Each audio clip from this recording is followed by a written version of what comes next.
All right, anything from counsel before we bring the jury in? I'll go to the state first. Ms. Kappelman? No, Your Honor. Anything from the defense? No, Your Honor. Okay. All right, let's bring the jury in, please.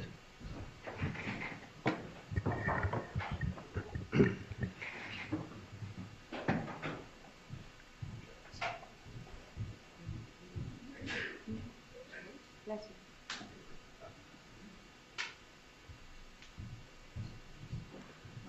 Okay, thank you.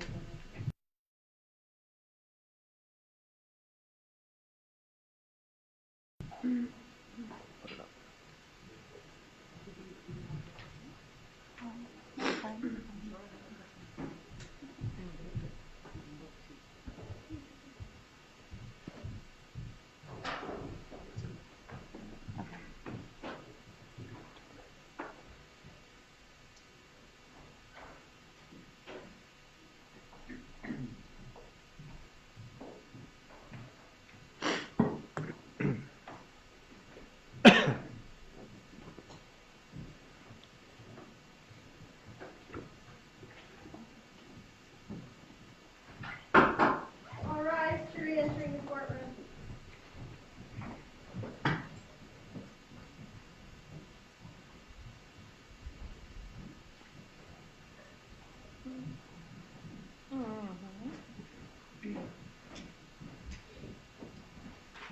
Okay, please be seated. And we're ready to continue with the testimony. The defense may call its next witness. Your Honor, at this time, the defense calls Catherine McBanois. All right, Ms. McBanois, would you please come up and take the stand?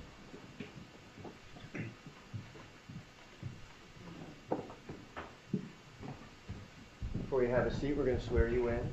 Please raise your right hand and respond to the clip. Do you solemnly swear or affirm that the testimony you shall give shall be the truth, the whole truth, and nothing but the truth? I do. Please have a seat.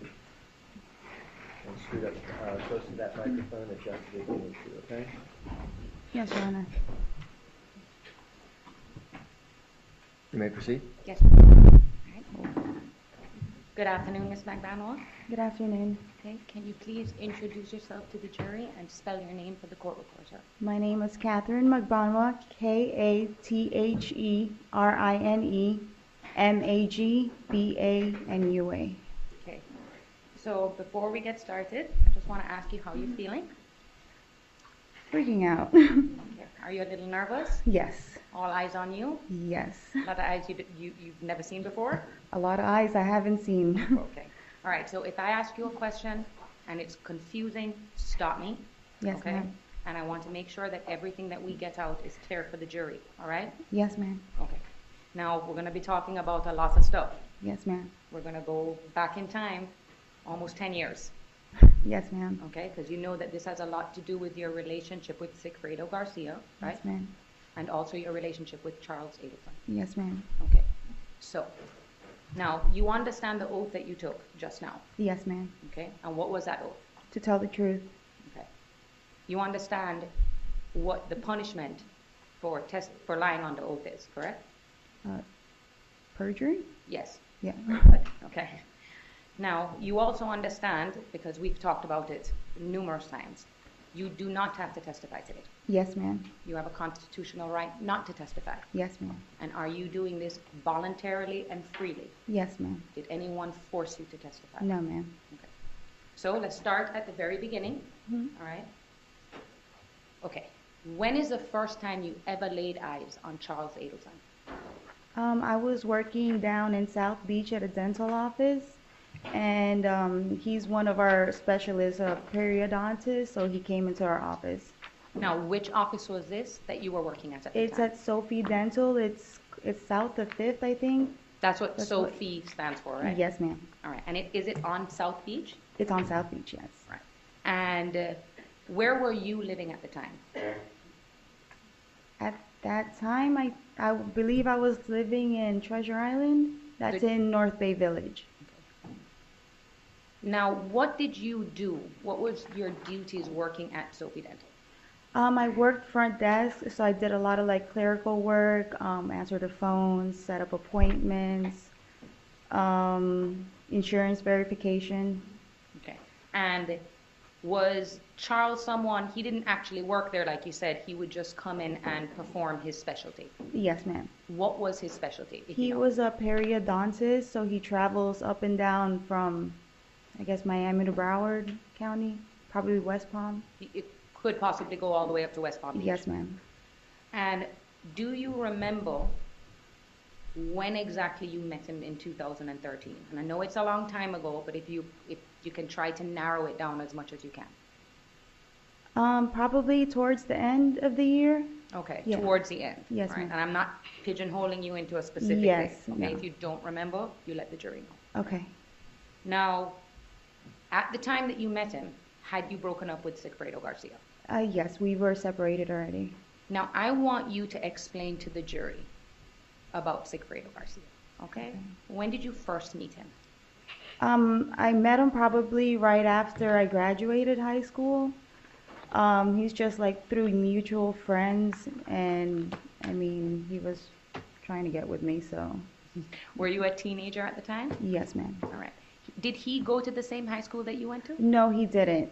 I went to Beach High, Miami Beach Senior High, and he's older than me, so he's like 2 years older than me, so we weren't in high school together. All right. So it's because you had mutual friends how your worlds collided. Yes, ma'am. And like you said, how old were you? About 18, 19? Yeah, 18. Now, did you guys start dating? Yes, ma'am. Okay.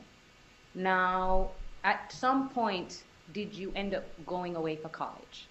Yes, I got accepted to a couple colleges actually, and then I picked University of Central Florida, so I'll have a chance to be out of the house. Where were you living when you were graduating from high school? Who were you living with? When I graduated from high school? When you first met Sigfredo? I moved up to Orlando, where UCF it was, or is, and I was living in an apartment. And before you moved to UCF, when you guys were just dating, were you still living with your family at that time? Yes, with my parents. Okay, so mom, was your brother and stuff and everybody in the house? I believe I was the last one. I have two older brothers, so yeah, I think they were already gone to college, so, or finished college. At that time. Okay, Just with my mom and my dad. okay. And your mom, what does she do for a living? Or what did she do for a living? She's a nurse. She was a nurse. And she worked her entire career as a nurse, right? Yes, ma'am. Now, going to UFC? UCF. Thank you. UFC is something completely different. Okay, UCF. What did you study at UCF? I got my bachelor's in health services administration. And what did Sigfredo do when you moved to Orlando?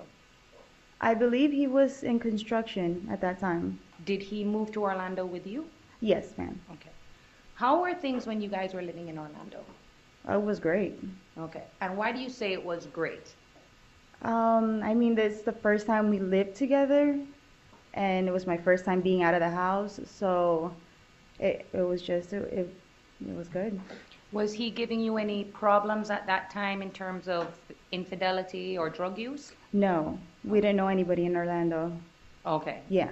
So was he a stay-at-home, working? Oh, he was working like almost 2 to 3 jobs because I ended up getting pregnant. So he was working 3 jobs at that time. So while you were in college, you got pregnant with your first child, Yes, ma'am. your son. Yes, ma'am. All right. Did you have your son in Orlando? Yes, I did. Okay. In Winter Park Hospital. Okay. And were you able to complete your bachelor's degree? Yes, ma'am. What did you do after you completed your bachelor's degree? I stayed in Orlando for a little bit, but then eventually I ended up moving down south because I wanted to work in the hospital. Okay. And I when you needed a say babysitter. when you say down south, you mean To Miami. to Miami. Yes, ma'am. And when you say you needed a babysitter, who would have been the prime person to be a babysitter? Sigfredo's mom or my mom. All right. So takes a village, right? Yes, ma'am. When did you get pregnant with Kaylee, your daughter? I got pregnant with her around 2012. Yeah, 2012. 2012. When is her birthday? May 30th. Did you have her May 30th of 2012? Yes, ma'am. Okay. So we're going to use that as another big, point for you to Okay. go back in time because you can remember things around important dates. Okay. Did you ever get married to Sigfredo? No, I didn't. But you do refer to him as your husband, right? Yes, ma'am. I've been with him for so long. Yeah. Would he refer to you as his wife? Yeah, I believe so. And even though you're not legally married, in your mind, do you consider yourselves married Yes, ma'am. at that time? Yes.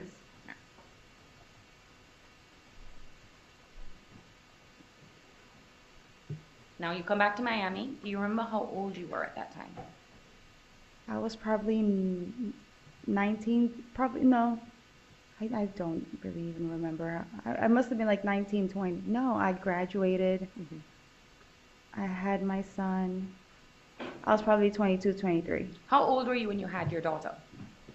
I believe like 26, 27. Okay, so we'll 22. just, you were in your 20s at this time Yes, when you come ma'am. back. And when you come back from Orlando, you're still in a relationship with Sigfredo, right? Yes. Did things start to change when you returned to Miami? We were around, like, our friends, and we had a little bit more of a chance to kind of hang out. So, not right when we moved. We still had a good relationship. Now, how was Sigfredo with your family? Was he close with your mom? Yes, he was.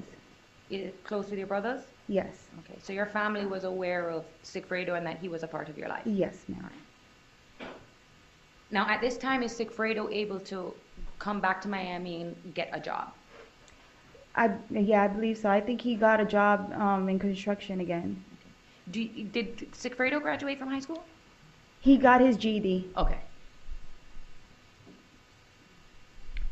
So when was it, if you can remember, that things started to take a turn for the worst in your relationship with Sigfredo? It had to be like a little. I started kind of fighting like when I was pregnant with my daughter, and then probably after I gave birth to her, that whole year we tried to work things out, but it kind of started fiddling down. Now, what were you guys arguing about? He just disappeared and I don't know, he would be drinking, and half the time I didn't know what he was doing. Did you suspect that he was using drugs? At that time, I believe so, yeah. Would he do drugs in front of you? Probably smoke weed, but nothing, or, like alcohol, but that's about it. Okay. And did you suspect him of cheating on you? What time frame? Like, Okay, so now we're talking about, like you said, you got pregnant with your daughter, yes. okay? And it's a year later when you guys actually break up, around her first birthday. Yes, ma'am. Okay. So you'd say that that whole year between her birth and her first birthday is when things were kind of rocky. Yes, ma'am. Right. How bad were your fights?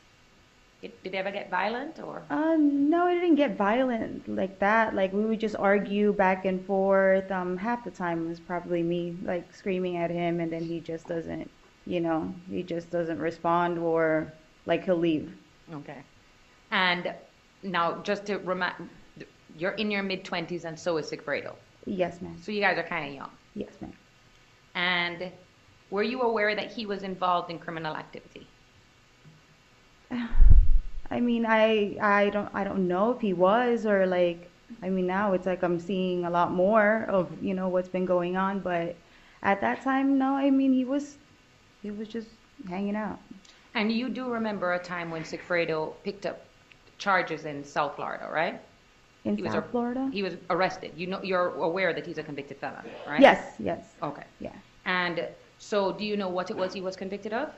I know he used to get in trouble when he was younger, Okay. but probably sale of cocaine and weed, or Did any of that, was that any of that going on, like him getting arrested and going through the criminal system, if you remember, Mhm.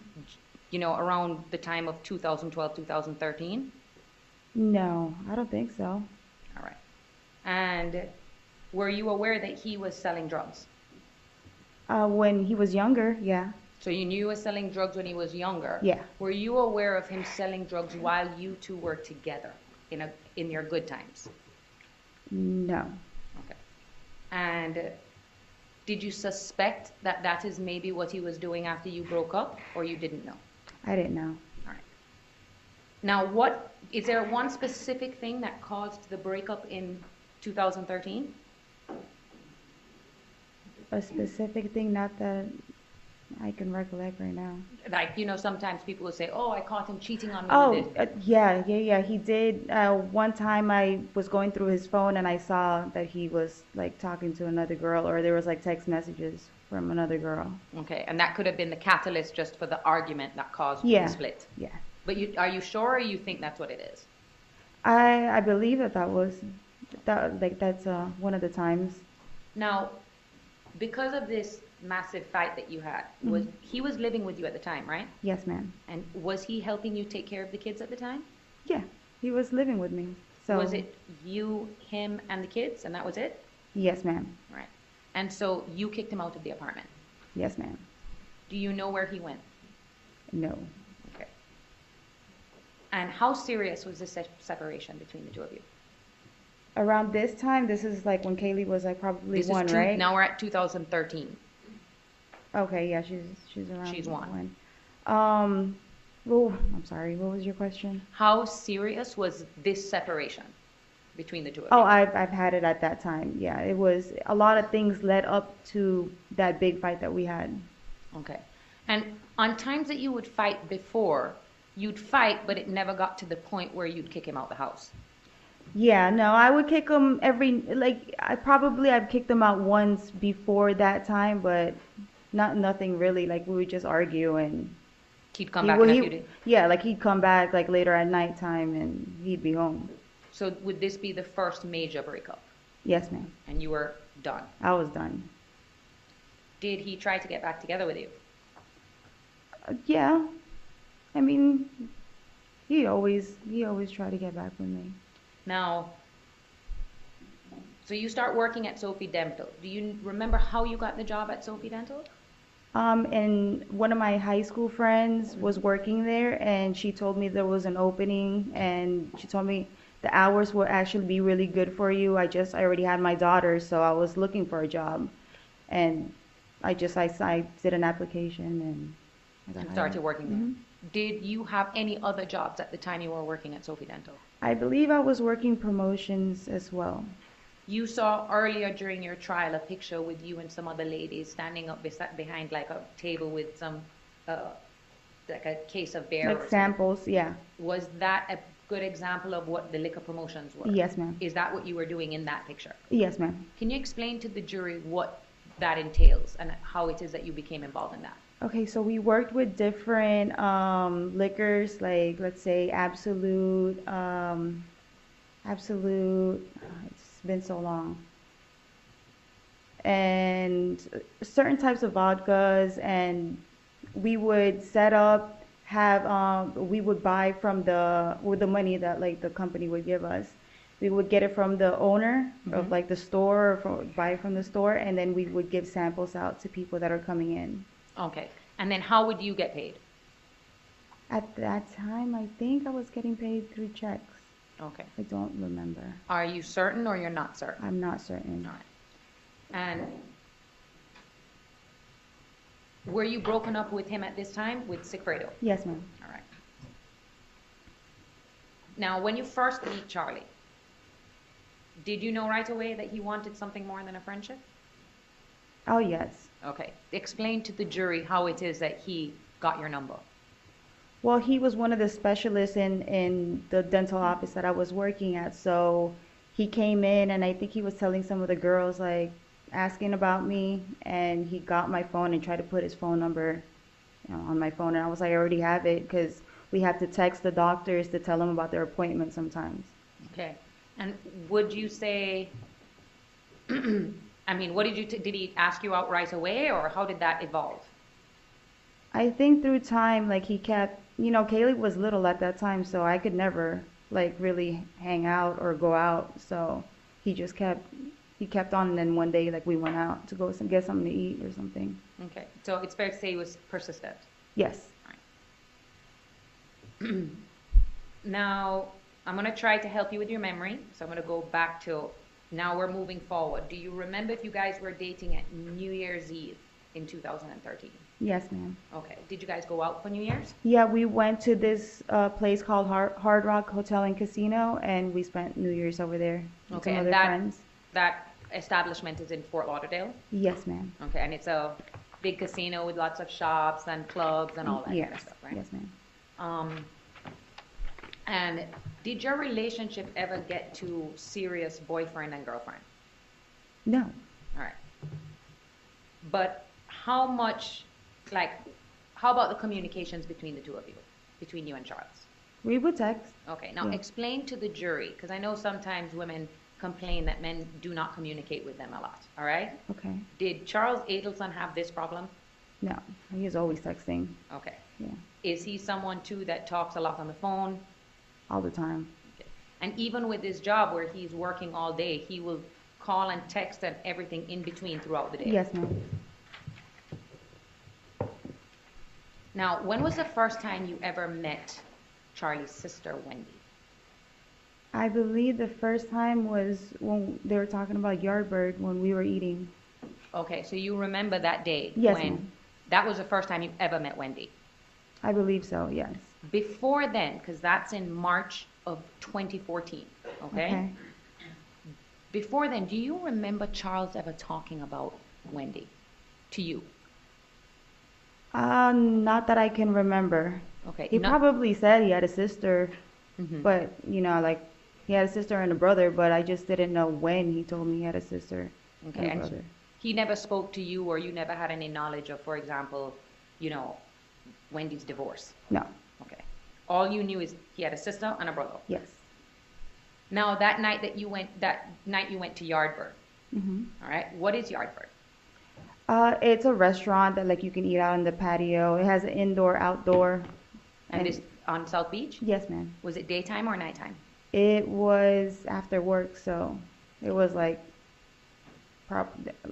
early dinner. Okay. And would the records reflect probably an accurate reflection of what time it was? What records? iCloud records or some Oh, whatever yes, we have ma'am. there. We can rely on the records to determine the time, right? Yes, ma'am. Now, did you leave work and meet them there? Yes, ma'am. All right. Do you remember what car you were driving at that time? My Mazda. Is that the white one? Yes, ma'am. All right. And what car was Charles driving at that time? I think he had that Mercedes. Okay. The one that we saw in the picture? Yes, ma'am. Okay.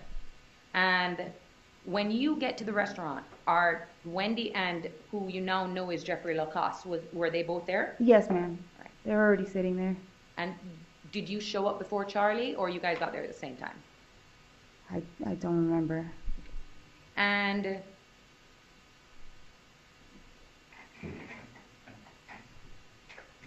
how did Wendy and Jeffrey, I mean, I know you probably don't remember too much, but did anything weird stand out with the two of them, or it was obvious to you that they were dating? Nothing weird. They were Okay. just there together. Anything stand out from you from that dinner? Anything that, you know, you remember that stood out to you? No, not that I can recall. Okay. And then after that dinner, where did you go? Home? Okay. Yeah. And do you know where Charles went? He probably went back to his house. Okay, he didn't go home with you. No. Now, at this time when you're full on, well, not full on, but you're dating Charles, right? Yes, ma'am. Are you seeing any other men?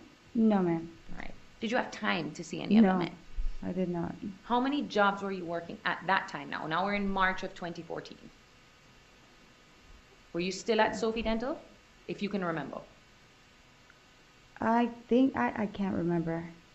Is there ever a time from 2012 onwards that you remember not having a job? No. I always had a job. And sometimes multiple jobs, right? Yes, ma'am. And even when Sigfredo was out of the picture at this time, you were able to, with your jobs, you know, provide for your kids.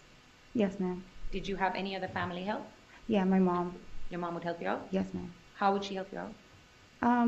She'd either I transfer money or like she'd give me cash. Now, describe for the jury now. You're dating Charlie.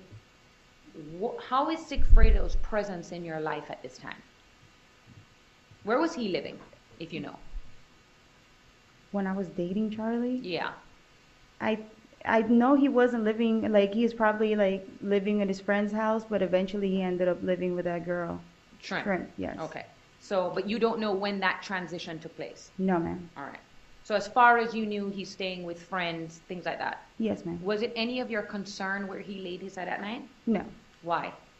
we weren't together.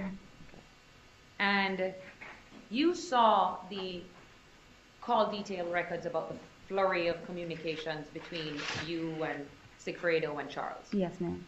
Is there almost like a pattern of coming up on Fridays is where the Yes. increase of the calls happen? Mm-hmm. Why is that? Because usually we were trying to work out something where, you know, one weekend I get the kids and then he tried to help me out the following weekend. So I'd usually start blowing up his phone like Fridays if I can't get a hold of him, because it was always difficult for him to take care of the kids. Okay, so and you're still in your mid-20s at this time? Yes, ma'am. Okay, and would you go to him first before you go to other family members to Of watch? course, yeah. And would it be a situation where you would call back to back and he wouldn't pick up? Yes, ma'am. All right. And you wouldn't let up on the texting No. and that's because he's the father of your kids, Yes. right? And you wanted him to help you.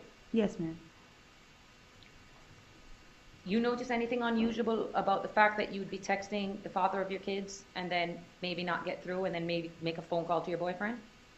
No. All right. Now, at the time, you did see some of the summaries that were presented by the state in this case, right? Yes, ma'am. Now, there's a lot of numbers on your call detail record that haven't been identified, Yes, ma'am. all right? The only one that they were able to put in there is Yindro, Yes, ma'am. and she testified here today, right? You had other close friends at that time, right? Yes, ma'am. Okay. Who were your closest friends? Kenya and Maria. Okay. Would you say that they were your best female friends? Yes. Were they closer to you than you were to Yindro? At that time, I mean, they're my two best friends. They're your two best friends? Yes. Okay. And they're not your only friends, right? No, ma'am. If I had you look at those numbers now, do you think you'd remember whose number belonged to who? I don't think so. Okay. It'd be in your contacts, right? Yes, ma'am.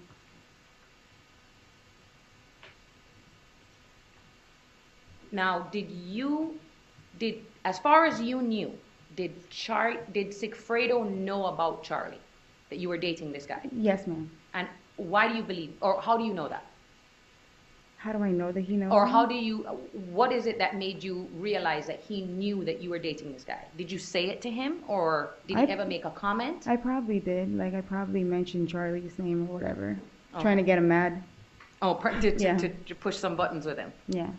And you frequently spoke to your boyfriend, Charlie, about ma'am. the father of your kids, Yes, ma'am. Sigfredo. Yes, ma'am. So you referred to him, to Charlie, as several different names, right? Well, one, you've called him Tuto before, right?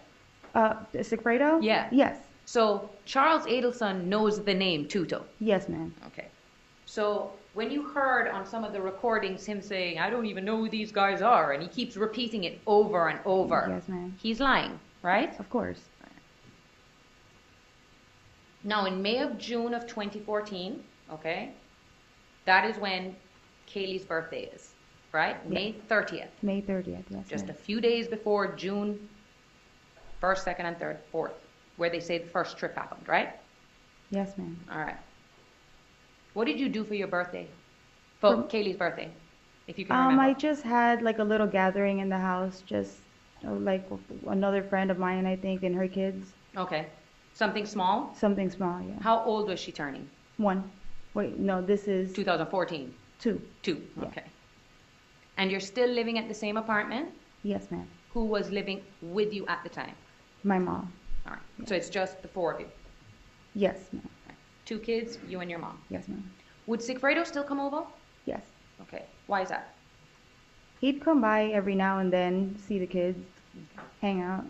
Were there times where he would come and take the kids and take care of them for the weekend? Yes, ma'am. Okay. So he wasn't a complete, total absentee father. No. Was he consistent though? That he wasn't. He wasn't consistent about it.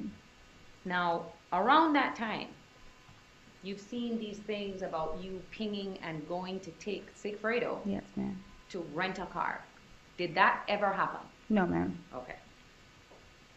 Do you have any idea why your cell phone would have been pinging on that day 8 years ago? Do you remember why? No, but one of my friends lives close by there, so Okay, which friend of yours lives close to the Kenya. airport? Kenya lives Yeah. there, okay. But you wouldn't even be able to tell the jury if that is consistent with that tower, because you don't know anything about towers, right? no, ma'am. All right. But had you taken him to go rent a car, you think you've never taken him to rent a car? No, I've never taken him. Okay. Now, when you were at this time, did Sigfredo own a car, or was he just switching cars all the time? He was switching cars. I don't know if he had his own car at that time. So it could be that you just don't know whose cars he was driving. Yeah, he would just get his friends' cars, or I don't know. Did you I didn't ever- know what he was really doing at that time. Did you ask? No. Had you asked about what his day-to-day, what he was doing every single day, Yes. would he have answered you? Told you what he was doing every day? Probably not. Why? He doesn't tell me everything. But also, too, like, you don't have to tell him what you're doing every day, right? Yes, ma'am. Why is that? We're not together. So I want to talk to you about this day, because this day actually stands out in your memory, okay? Is the July 1st Yes, ma'am. confrontation, okay? Now, explain to the jury in your own words what happened that day. So let's start with, do you get a call from Charlie? Like, is he inviting you to go out? I don't remember like who called who first or Okay. whatever, but I know he wanted to go out on the jet ski. And were those his jet skis? Oh, a jet ski, yeah. Or just one? One, yes. Okay. Had you guys ever gone jet skiing before? I believe so. All right. And what happened with Sigfredo that day? Did he come and pick up your kids? Yes, he did. Right. Was it his turn to watch the kids? Yes, ma'am. And he picks them up. How old are Ethan and Kaylee around this time? Kaylee would be 2, and so Ethan would be 5? No, it's probably 7. 7, okay. So he takes the kids. Those are Do you 5 years remember what apart. car he was driving at that time? I believe he had like a blue Volvo. Okay. And is this the car that he was in when the confrontation happened? Yes, ma'am. All right. So do you see him take the kids and leave? Yes. Where do you think he went, or you just didn't ask? Well, I mean, I found out later that he was at that like a pizza place, Mhm. like down the block from like where I stayed. But when he left, you had no idea where he was No, going? ma'am. So you come downstairs. Does Charles come to pick you up? Yes, ma'am. What's he driving? The Lexus, And what's tacked onto the back of the Lexus? the jet ski. All right. Is this outside your North Bay Village apartment? Yes, ma'am. Is this in the parking lot? Is it like what, when you want to go pick me up? Yeah. Yeah, he picked me up in the parking lot. So he picks you up in the parking lot. Mhm. Are you guys able to exit the parking lot? Yes, ma'am. All right. When is it that you see, or you know what? You tell the jury. What happens next?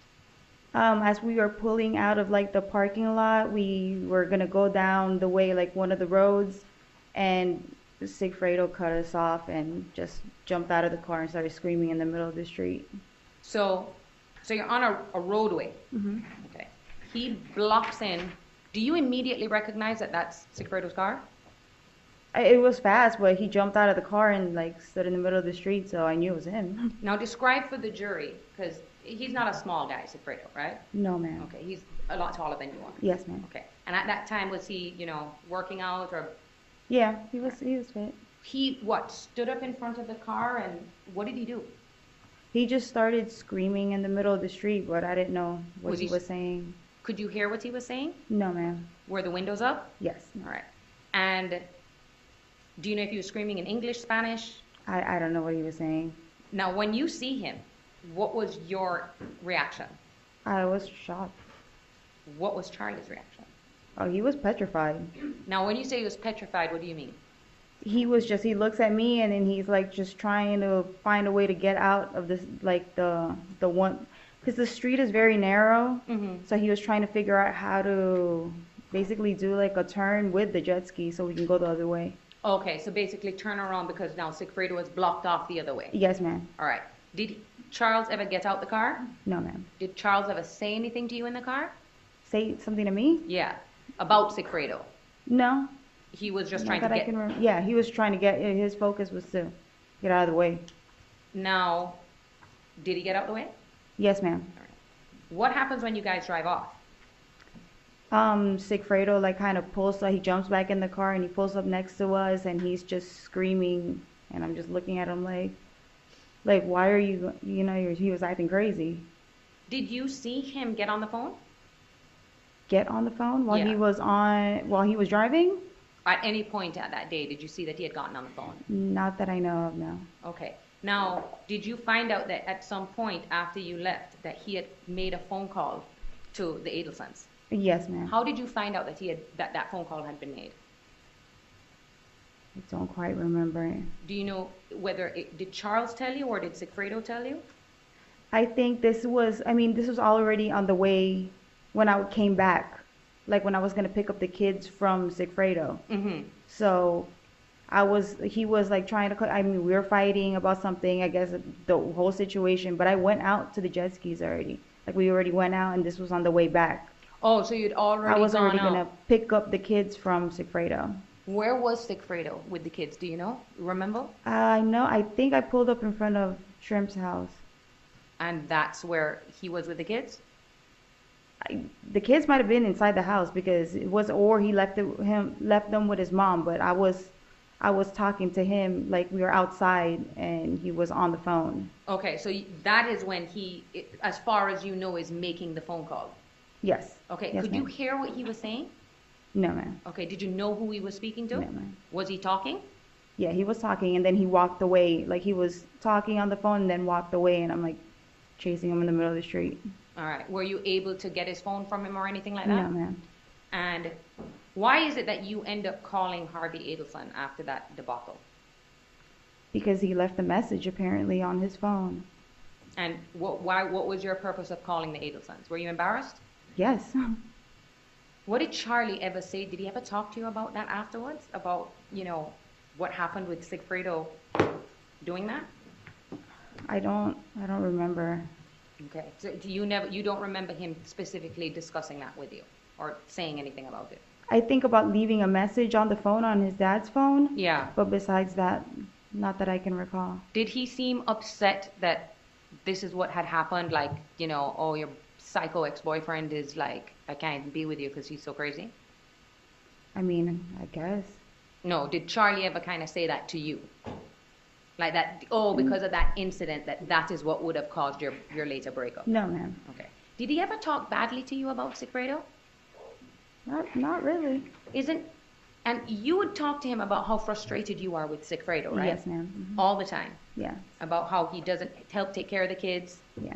And wouldn't Charlie be always encouraging you?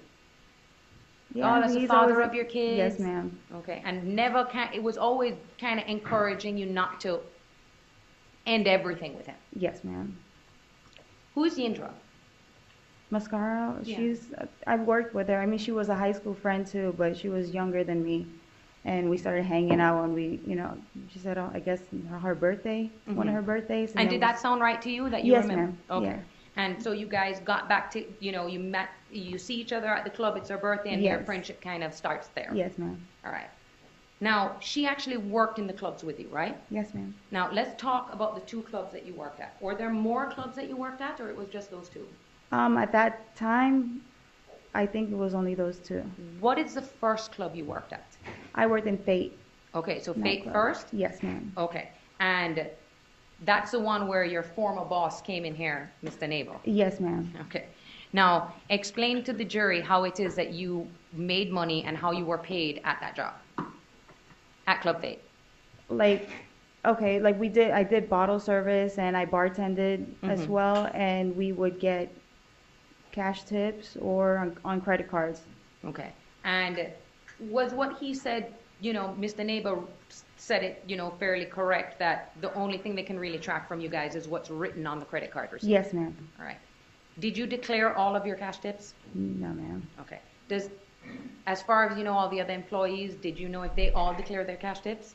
I don't think any of them did. Okay. Is that something that's normal in the service industry? Yes, ma'am. And why do people not declare all of their tips So they can keep all the money.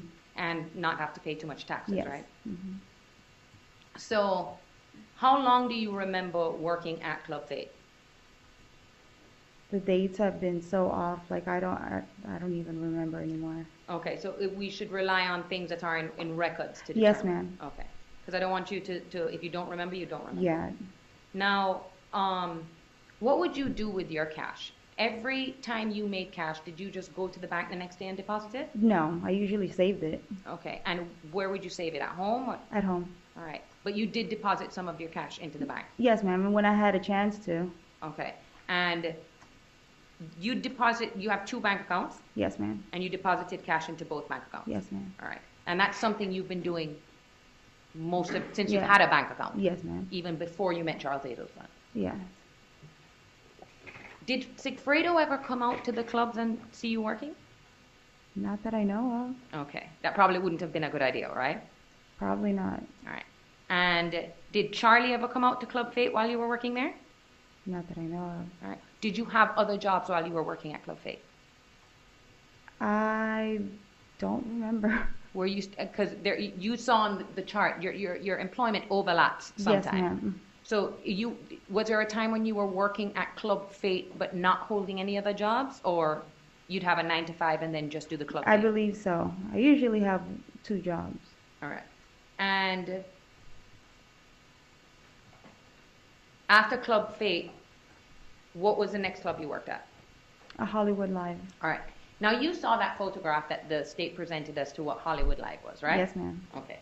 In your opinion, was that a fair and accurate representation of what the club looked like No, it was not. back in 2016? Yes, ma'am. Okay. It wasn't the club opened that night, right? Yes, ma'am. Okay. And it didn't look as run down as it did in that picture? No. You now know that picture was taken during the pandemic? The pandemic, yes, ma'am.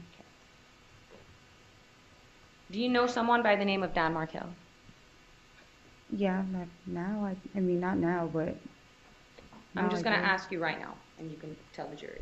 Did you have anything to do with the murder of Dan Markel? No, ma'am. Okay. Did you know anything about the murder of Dan Markel? No, ma'am. Would you have ever assisted anyone in having a father of 2 killed? No, ma'am. Would you assist anyone in having anybody killed? No, ma'am. Okay.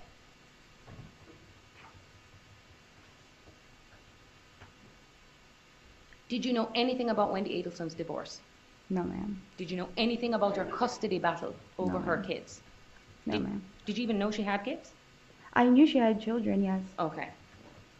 Were her kids with you when that time that you were at the Icon with Yindro? No, ma'am. Okay. And that was in Father's Day in 2014. Well, yeah. What happened on that day that you all came together on that day in June? I think it was What June. happened? Yeah, how is it that you ended up in a picture with Wendy Adelson and Yindro? Oh, Charlie invited me to go down to the beach, and then his sister was in town, I guess. And his I was sis- already with Yindra, so I was like, "You want to go to the beach?" So then she And explain- tagged along with me. Sorry. Explain for the jury. South Beach, okay, it's more like a tourist place, Yes. especially south of Fifth, right? Yes, ma'am. This is the South Beach everybody sees on TV with the neon lights and all the hotels, right? Yes, ma'am. Now, the Icon, it's a massive, I don't even know how many stories apartment building. Yes, ma'am. Is that the building that had that staircase that you saw Donna Adelson walking down? On the bump? I don't know. Okay. But when you get off the bridge, Yes, ma'am. it's one of the first buildings on your right. Yes, ma'am. Okay. And you even recognize the school. Yes, that was my elementary It school. was your elementary Yeah. school. Now, that apartment building has a very nice pool Yes, ma'am. and access to the beach. Yes, ma'am. All right. So you said he invited you to come over to hang out at the beach and the pool, and you invited Yindra with you. Yes, ma'am. That's the second time you hung out with Wendy Adelson. Yes, ma'am. Did she talk to you or Yindra about divorce, No. anything about relocation with her kids? No, ma'am. You guys weren't close like that, right? No. You had no idea that this was going on in her personal life. No, ma'am. Now, I want to talk to you about July 18th. Yes, ma'am. You now know that that is an important day. Yes, ma'am. Back in 2014, that day doesn't stick out to you. No, ma'am. All right. So if, for example, we had all your text messages from that day on Charlie's iCloud, Yes, ma'am. That would be a good memory jogger for you, right? I believe so. If Charles Adelson had ever spoken to you about a homicide or a murder, would that stick out in your mind? Of course. Okay. Do you remember him mentioning that his brother had been in an accident? Do I remember him mentioning that? That his brother had been in a car accident? Yes, ma'am. Okay. That was the night that you said that you could have possibly dropped your kids off to Yindra to go and be with him? Yes, ma'am. Okay. Do you remember if that's night that you went and spent with Charlie? No, I don't remember. Is it possible though? Maybe. Okay. If the record said you did, can we rely on it? Yes, ma'am. And if you were there that night, did anything stand out to you about Charlie's behavior? No, ma'am. Okay. Did he ever to you seem weird or nervous or say that he was sick? Did anything stand out No, to you that ma'am. night? No. All right. Did Charles Adelson give you $100,000 in stapled cash to then go and give to the father of your kids who you were not with the next day? No, ma'am. If Charles Adelson had said to you, here's $100,000 in stapled money, what would you do? What would be your first question to him? Why are you giving me that? Okay. Did you ever see him with stapled money? No, ma'am. Now, you heard Miss Umchindo. She's seen the stapled money. Were you, even though you were dating, Yes, were ma'am. you at his house every single day? No, ma'am. And why was that? I had the kids, and I could never just go away and spend a night. Okay, so you'd have to get basically A babysitter. a babysitter. Yeah. Did you spend the night at Charlie's house a lot? No, ma'am. All right. You'd have to come back home. Yes, ma'am. All right. And where did your brother live at the time? He lives in Tamarack.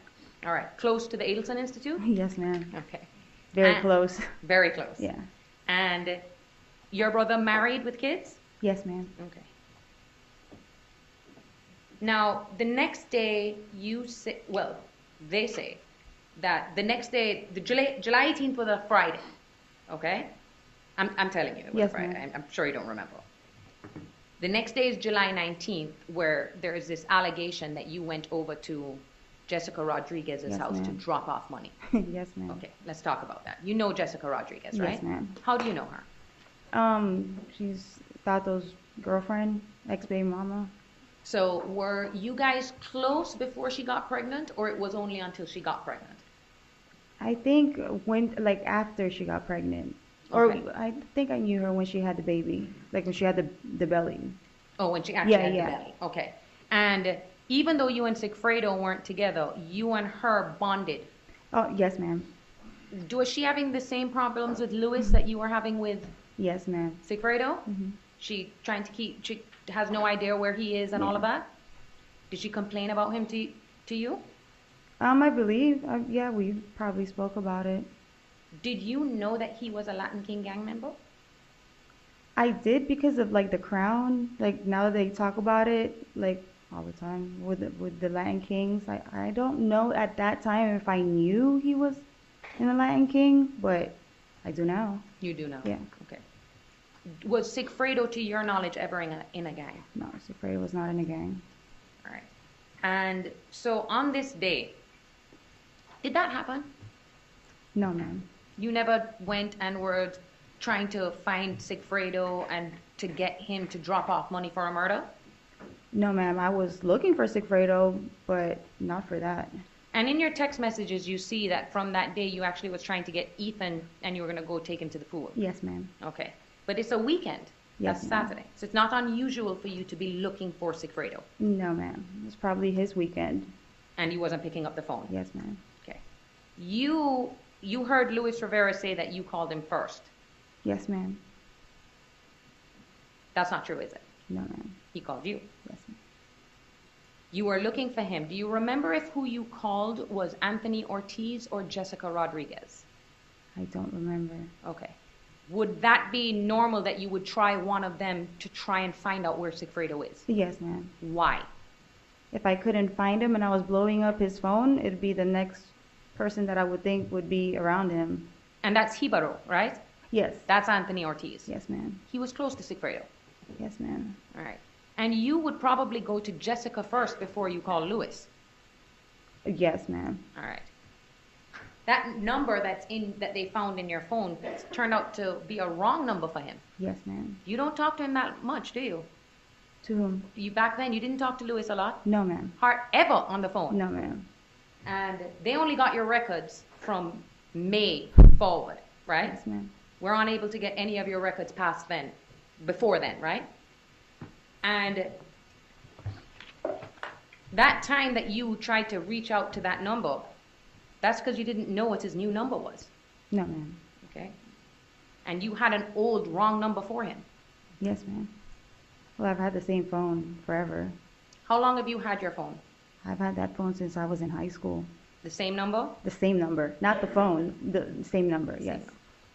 Now, let's talk about your work for Charles Adelson, Yes, ma'am. okay? Because you heard a lot of testimony about where there's no evidence that you were working at the Adelson Institute. Yes, Were ma'am. you working at the Adelson Institute? No, ma'am. Okay. Who gave you that job? Charlie. Okay. Explain to the jury why you asked him to put you on the payroll. Well, my son, he had a disability, he has a disability, and I needed to get insurance for him, and the jobs that I was having didn't have insurance, or it was so high, so I asked him to do me that favor to put me in his office so that I could have a job on paperwork. Now, you didn't work for Donna Adelson. No, ma'am. You didn't work for Harvey Adelson. No, ma'am. Okay. What would you do for Charles Adelson to get that biweekly paycheck that you were getting? Well, I was more like his assistant, like just I helped him get like for his website and set up those appointments for him, and just odd things, odd jobs. Would it be a situation where he asked you to do something and you just do it? Yes, ma'am. You didn't have a set schedule No, ma'am. of what your duties for him entailed, right? No, ma'am. And you wouldn't agree to be put on the payroll if you were involved in a homicide, right? No, ma'am. Because that's just stupid. Yes, ma'am. So when you hear that he says, oh, you'd go and you'd clean up and stuff like that. Yes, ma'am. Okay, explain to the jury what he's talking about. I mean, he just goes off on things, and I just, okay.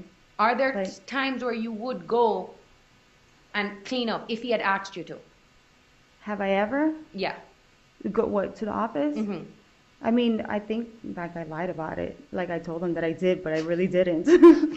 So that you'd say to him, oh, yeah, I went and I cleaned up, but you didn't really. Yes, Okay. ma'am. Were other things that you did for him too was what? Name some of the things that you said the website, any other odd things that I've you done did? the rental. He had like rental places, Mhm. and I've had to talk to his tenants before, and collect actually rent before for the tenants, and don't really remember much. It's been so long. But it was a situation where it's just, hey, if he calls me and he asks me for something, I'm just going to do it. Yes, ma'am. Okay. He didn't ask you to do anything weird, No, ma'am. like get someone to get a hitman to commit a murder No, of his ma'am. ex-husband. No, ma'am. Okay. Had Charlie Adelson asked you if you knew a hitman, If would I you, knew one, if you knew a hitman or knew someone that could commit a murder for him, would you stay in a relationship with someone like that? no, ma'am. Would you have called the police? Yes, ma'am. Now I want to talk about your breast augmentation. Yes, ma'am. How long have you wanted breast augmentation? Since I was in high school. Yindra even said that. Yes, ma'am. And how long had you been saving up for that? I've been saving up for a while. All right. What is the benefit of paying for that in cash as opposed to a credit card? Well, working in the medical field, whenever you pay cash, you get a discount. So I spoke to the doctor about it, actually the coordinator, and I asked him if I paid a certain amount, can you guys give me a discount? And that's because if you get charged by credit card, they could They'll be get the- charged a fee. Yeah, exactly.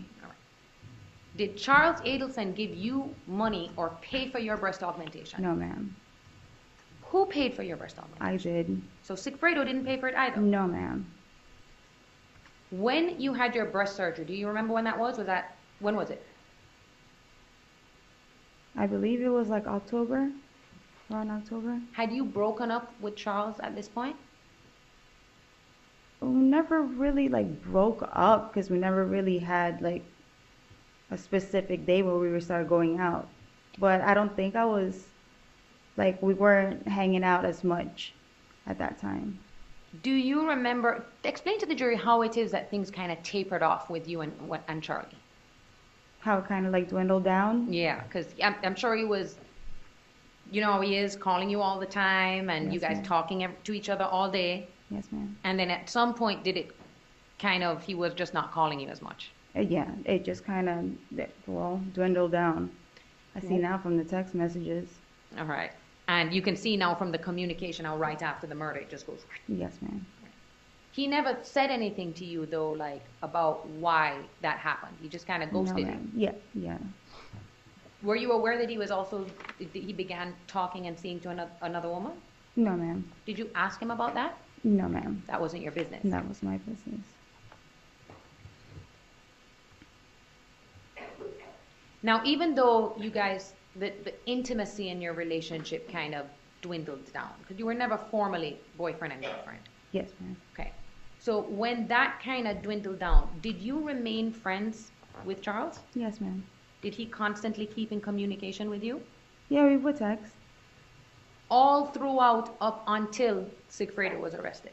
Yes, ma'am. All right. It's like maybe not daily, but every few days you guys remained in contact. Yes, ma'am. So it wasn't weird that, you know, something happens in May and it's not like he just called you out of the blue. Yes, ma'am. You've always been talking. Yeah, we were always communicating.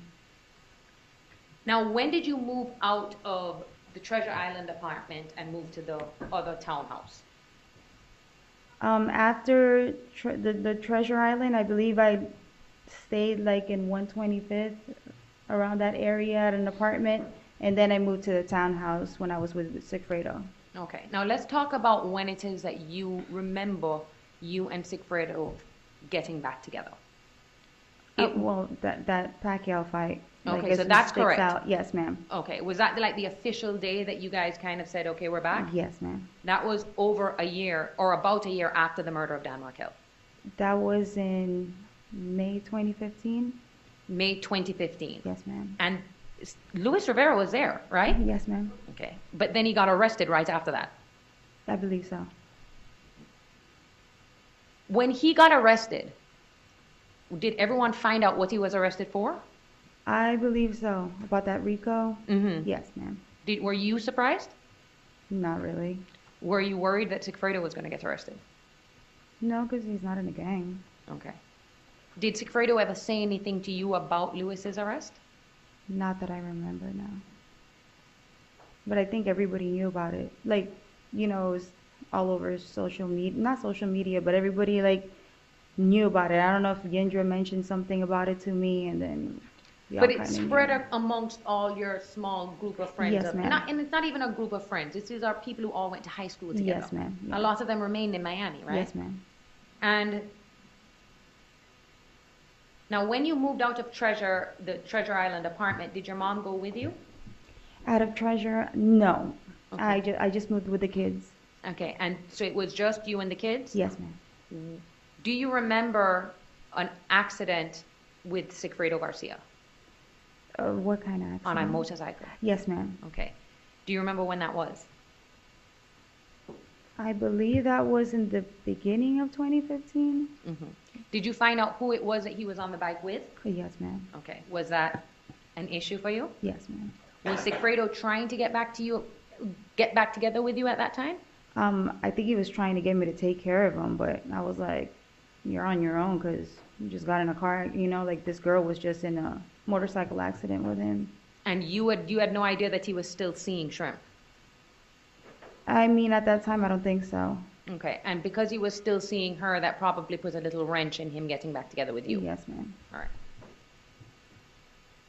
Now I want to talk, oh no, we already went through it. So I want to also talk, yes, you see the cash deposits, right? Yes, ma'am. All right. Now, is there ever a time where if Sigfredo ever came into a large money, he'd come and give it to you? Yes, ma'am. Okay. Do you know how many times that happened? Not a specific number, but it would happen every now and then. Okay. Did you ask him where the money came from? No, ma'am. Why? It's probably something illegal. Okay. Yeah. And you just didn't want to know anything about I it, right? did not care Okay. And why didn't you care? because I needed the money for the kids. So So I'm if gonna have he, to ask him. but that did happen. You do remember occasions where he had come and given you a bunch Yes, of ma'am. cash. Yes, ma'am. What's the most cash he's ever given you, if you remember? I can't recall. And you can't tell this jury specifically if he did that in July of 2014. No, ma'am. Because if you did that, you'd be lying. Yes, You don't remember. I don't remember. Now, after you and Sigfredo get back together in 2015, you were still talking to Charlie Yes, ma'am. as friends? Did you keep that away from Sigfredo? Yes. Okay, so he didn't know that you were still in communication with your ex. Not that I know of now. And what do you think his reaction would have been if he knew that you were still? He wouldn't like it. As far as you knew, what was Sigfredo's feelings towards Charles? Towards Charles? Yeah, did he like him? Did he not like him? Probably didn't like him. Okay, but and I'm only asking if he ever said or did anything in front of you to make you think so, apart from him trying to run you guys off. Yeah. No, he didn't like him. Is Like he you said, jealous when it comes to you? Yes, ma'am. Okay. He doesn't like you being with anybody else but him. No, ma'am. Now, was there a time when you began working for Jerome Obed? Yes, ma'am. Who's Jerome Obed? Jerome Obed was he had a dermatology office. He was also Charlie's I was just about to say bunkie because I'm so used to jail. Roommate. Roommate. Yes, Okay. ma'am. Now, he was living with Charles at the time of the homicide. In July of 2014? I believe so, yes. Because when you were still dating him, all the time that you were dating him, Jerome Obed was his roommate. Yes, ma'am. Okay. So he was living with Charles around the time that this homicide Yes, took ma'am. place. Okay. And he didn't come and testify here in this case, right? No, he didn't. If you saw him, you'd remember what he Yes, told you. ma'am. All right. Now it's come to your attention about this whole, what we call the bump and Yes, ma'am. Dolce Vita and all of that stuff. Now, I want you to explain to the jury so that they can understand what was going on around that time, okay? Yes, So we ma'am. now know that that is April of 2016, right? Yes, ma'am. Okay. You're still with Sigfredo. Yes, ma'am. He's working, right? Yes, ma'am. Life is good as far as you know it. And you're still communicating with Charles on a regular basis. Not as much as before, but on a regular basis. Yes, ma'am. Do you remember the time where he called you? You can hear it now. Yes, ma'am. Is that weird for you listening to? So weird. Okay. Do you have an independent recollection of the circumstances surrounding each of those conversations?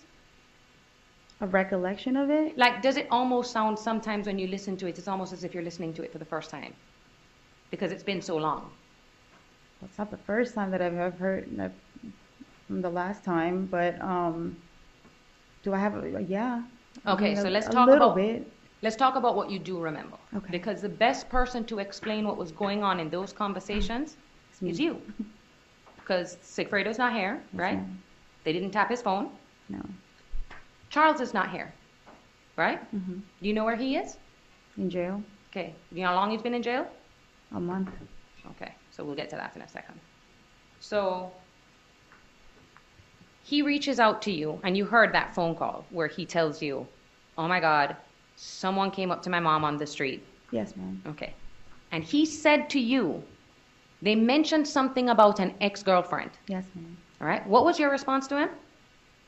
You have a whole bunch of other girlfriends? Okay. And you could hear your voice and the tone that you had. Yes, ma'am. Is surprised and shocked the words used to describe how you felt when he was telling you that someone mentioned or came up to his mom? Mm-hmm. All right. Now, at that time when he tells you, oh, it has something to do with an ex-girlfriend, you had no idea that it had anything to do with you. Yes, ma'am. Because that would be strange. Yes, ma'am. And he actually says to you on the phone, listen, if I'm wrong, I'm going to feel like an idiot Yes, ma'am. if it's not you on the phone call. Yes, ma'am. Right? So Charlie then goes and meets with his mother, right? Yes, ma'am. I'm sorry. And then the next day, he is asking to meet you in person. Yes, ma'am. All right. Did you find that strange? Well, from like him wanting to meet me the following day? Yeah. Well, yeah. Why did you think it was strange? See, that's what I'm getting confused, because is it because they said my name already, or is it because he's saying the ex-girlfriend situation? Well, up until this point, because this is where I know things might get a little Yes. mushed over for you, okay? Is he hasn't said anything. He's already met with his mom. So we can Okay. assume that his mother showed him the paper or gave him the paper, Okay. right? And probably told him that they had said your name and Tuto's name. Yes, ma'am. The next day is when you go and he says, I need to talk to you in person. And that's when the Dolce Vita meeting is. Yes, ma'am. Okay. Now you saw that picture where it is that it's a Mercedes and then you're behind on the Lexus, right? Yes, ma'am. That's not the same day as the meeting though. No, I don't even know when they got that picture. Because y'all aren't not wearing the same things that you are in Dolce Vita. No, ma'am. Did you go into a car and sit down with him before? You I remember don't doing recall that? that. All right. I was the first time I heard it, like when they were talking about it. I was like, I don't recall that. You don't remember going and sitting in his car for 10 minutes and then leaving the car and going to go meet at Dolce Vita? No, ma'am. The safest place if you guys were going to be talking about something that you shouldn't be would be in his car. In the car. So you then go to Dolce Vita. Try your best, because I know we've spoken about this over and over and over again. And you have been asked over and over again what you can remember Yes, ma'am. about that meeting. Yes, ma'am. Now, we now have an enhancement, right? Yes, ma'am. We didn't have that in 2019, No, right? ma'am. No. In 2019, you were interviewed by Georgia Kappelman and Jason Newland. Yes, ma'am. You know, when you heard her reference that meeting as a joke? Not to me. Okay, it wasn't a joke to you, right? No, ma'am. Where'd that meeting take place? In Leon County Jail? Okay, and had you any idea that they were coming to talk to you? No, ma'am. We actually, I think, just came back from like a pre-trial, I don't know, like some court before trial was supposed to start that Monday. And then they just called me out. It was probably it was pretty late It already. was at night. Yes, ma'am. Okay, and you were told that basically they're coming to talk and interview you. Well, they said to go to, All right. What? There's a lot of leading questions, but I judge, I'm not used to directing, so Okay. I'll switch it. Just right. let me know. So, were you prepped at all? no, ma'am. All right. And Ms. Kappelman and Jason Newland sat in a room with you. Yes, ma'am. Were they allowed to ask you whatever they wanted? Whatever they wanted. And you answered all their questions. Yes, ma'am. They just didn't like your answers. They did not like my answer. Okay. And it's because you said you had nothing to do and didn't know anything about the murder of Dan Markel. Yes, ma'am. Okay. Now, they keep saying that doesn't make sense, but you haven't heard anything in this case that's not Luis Rivera that contradicts what you've been saying. Yes, ma'am. All right. Now, I want to stick on the bump, okay? So, and Dolce Vita. Yes, ma'am. Explain to this jury from what you remember, because we don't have the whole first half of the conversation. What was he saying to you? I don't remember. Okay. Now, was he talking about the thing that happened the day before with his mom? Not that I can recall. I don't know. The Okay. first 30 minutes of, Oh, no, just, I'm not even going to ask to pinpoint you to just anything in that conversation. You remember him talking about his mom, someone had come up to his mom. yes, ma'am, yes. Okay. I thought you were talking about the first 30 minutes. I'm like, I don't remember what he was saying the first 30 minutes. So for the jury, you can't sit here and say, oh, he said X, Y, and Z to me in the first 30 minutes. Yes, no, ma'am. If we had the enhancement or a clear recording, we would be able to know exactly what he was saying to you? They do have it, though, because they played it the last time. Oh, what? The video. Oh, no, right. But you can play it, but you can't hear. Yes, ma'am. Okay. And it's not that you're not talking. You just can't hear what you're saying. Yes, ma'am. Now, describe for them what it is that he was saying, from what you can remember. Was he giving you scenarios? That's how he always talks. He talks in different scenarios, on and on and on. Okay. And why did he mention Tallahassee? No, ma'am. Did he mention a murder? No, ma'am. Did he mention Dan Markel? No, ma'am. Did he mention Wendy's ex-husband? No, ma'am. Okay. You heard that they said, oh, that he had said this had been on the news and everywhere. Had he said murder to you, would you have remembered him saying that? Yes, ma'am. It would have stuck out. Was it unusual for Charlie to be nervous that the government was investigating him? Would it be normal? Yeah. Yeah, he's always sketched out about everything. Okay, that he sketched Yeah. out about everything. Yeah. So you even hear when he's talking to his mom, is it the IRS? Yes, ma'am. Okay. So he didn't, can you remember specifically what he said to you? Not specifically, no. Okay. And he was telling you that the reason he was even coming to you was because they had said your name. Yes, ma'am. All right. Did that seem odd to you, that someone had said your name and Tuto's name to his mother? Yes, ma'am. Why did that seem strange? Why would anybody be mentioning my name or Tuto's name to him And, or his mother? and you and Sigfredo were together at that time. Yes, ma'am. As far as you knew, Sigfredo did not know Donna Adelson. No, ma'am. As far as you knew, there should be no reason why Sigfredo Garcia and Charles Adelson should even know each other. Yes, ma'am. So it's strange that to you, that you and Tuto are being said to Miss Donna.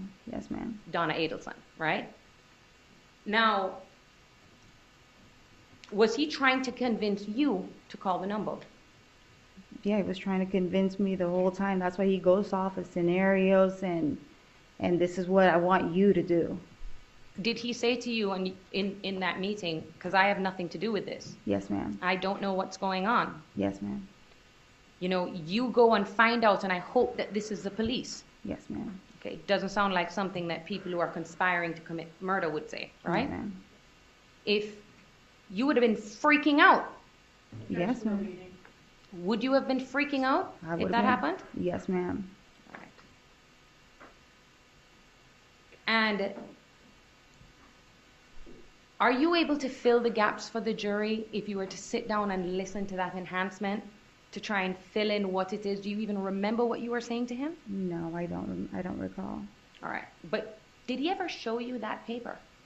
No, ma'am. Okay. You would have remembered if you saw an article about Yes, ma'am. a law professor that was murdered. Yes, ma'am. Okay. And in the video, you can actually see him holding it down here. Yes, ma'am. So you can't see it. I did not see it. Why did you agree to call the number? Explain to the jury why you agreed to call the number. Well, besides the fact that they were saying my name, I mean, through the whole thing, I never did call the number. Mm-hmm. And so you But- were lying to Charles about calling the number? Yes. Okay. Why were you lying to him about that? Well, why would I have to be the one calling the number for him? That's why I said because I had Tuto do it for me. So you had asked Sigfredo to call the number for you. Yes, ma'am. And why did you ask Sigfredo to call? Because they were mentioning our name. Okay. So would you have ever asked Tuto to do anything if they had only mentioned your name? No, ma'am. Because you wouldn't want Why him would I exactly? to explain. invol- Why would I involve them in it? Okay, you probably would have called then if they had just said your name. Yes, ma'am. All right. And what do you remember what you told Sigfredo about the situation that was going on? No, not that I can recall. No. You don't know specifically what you told him. No, ma'am. When you listen back to the call now, he sounds upset. Sigfredo? Yes, he was. Okay. And you heard that call where, well, it was minimized, so some of it's missing, where ma'am. you and him are screaming at each other. Yes, ma'am. Okay. And in that phone call, you're begging him to explain to you what happened. What's going on? All right. Is that something that's regular with Sigfredo, that he just basically says, don't ask me anything? Yeah, he always tells me, don't worry about it. Okay. Why do you think he does that? He never wants me to know anything. Okay. Do you think he's trying to keep you out of trouble? I believe so. So you heard when he told you the less you know, the better, right? Yes, ma'am. All right. And then even if you'd continue to press him, he just wouldn't He give just you an never, answer. he would never tell me. So why is it that what was going on in your mind when this was going on? Who did you think that this person could have possibly been? Well, the whole time, like as because all those phone calls that they played wasn't all the phone calls. There's so many calls in between that, and that's why I was so frustrated by the time at the end of the call when I'm basically screaming at Charlie because he's been going on and on and on about this for a number of phone calls. Okay, and he never said, you never hear him say, don't talk on the phone, Katie. No, he The never told only me one that. that said that to you was Sigfredo. Yes, ma'am. You've heard Charles tell His mother. his mom not to talk on the phone. Yes, ma'am. All right. And why on that day, explain to the jury, because you can hear the frustration in your voice of, I mean, you're screaming at him to call the FBI. Yes, ma'am. Explain to them what point did you reach there with him, with With Charlie? Well, that's what I said. He kept on and kept talking about this over and over and over. So I was like, just call the cops, call the FBI. Why are they harassing?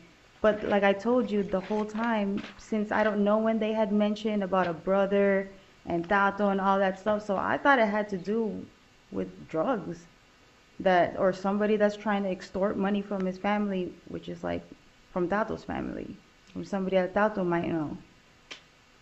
Oh, so you were trying to investigate that maybe it was possibly someone that was linked to Sigfredo Through, yeah, with who knew you were Tato. dating a rich ex-boyfriend. Yeah. Okay.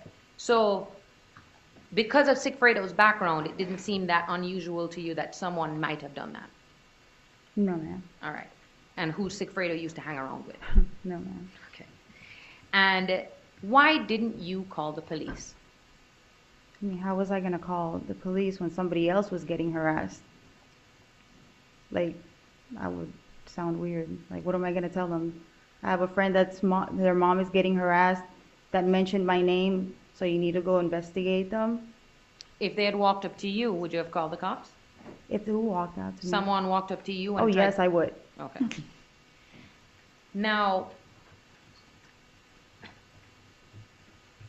all of this is going on. It's very weird. You know, we haven't heard all the phone calls, but you know that your phone was tapped all the way up until Sigfredo was arrested, Yes, right? ma'am. Is there a phone call that records what you were going, or on the day that Isam and, well, now you know it's Isam, came to your house and was What- banging on the door? Was there a phone call that was recorded? That you well, were, I believe so now, yeah. okay. And did you know it was the police at the door? No, they did not say who they were. Okay. And what did you hear? Just a banging? A loud banging, and you can't even look. I looked out the window, and you can't even see them. Like, they were all the way to the side. Was there a marked police car in your driveway? No, ma'am. Was There's no there- cars in front of my driveway. No one said, it's the police, we need to speak to you about something important? No, ma'am. You then find out that the FBI went and interviewed Sigfredo. Yes, ma'am. Did this worry you in any way? Of course. And is that because Sigfredo isn't, you know, clean as a whistle? Exactly. I didn't know what he was getting in trouble for. You weren't worried about him having anything to do with a homicide. You just worried, oh my God, is this something to do about, you know, the drugs or anything that he Yes, does? ma'am. So when he gets arrested on May 25th, 2016, okay, your phone is still being tapped, right? Yes, ma'am. And the only thing that they release is that Sigfredo Garcia has been arrested for a murder that's occurred in Tallahassee. Yes, ma'am. Okay. So at this time, if you were involved and they're monitoring your phone, we'd probably hear something on those calls, right? Yes, ma'am. All right. What were you doing at that time after he got arrested? After he got arrested? Yeah. Um, With your apartment or your home? oh, well, I had to get out of the house. Explain to the jury why it is that you were leaving that house when you With the found whole out the thing. FBI was investigating Sigfredo.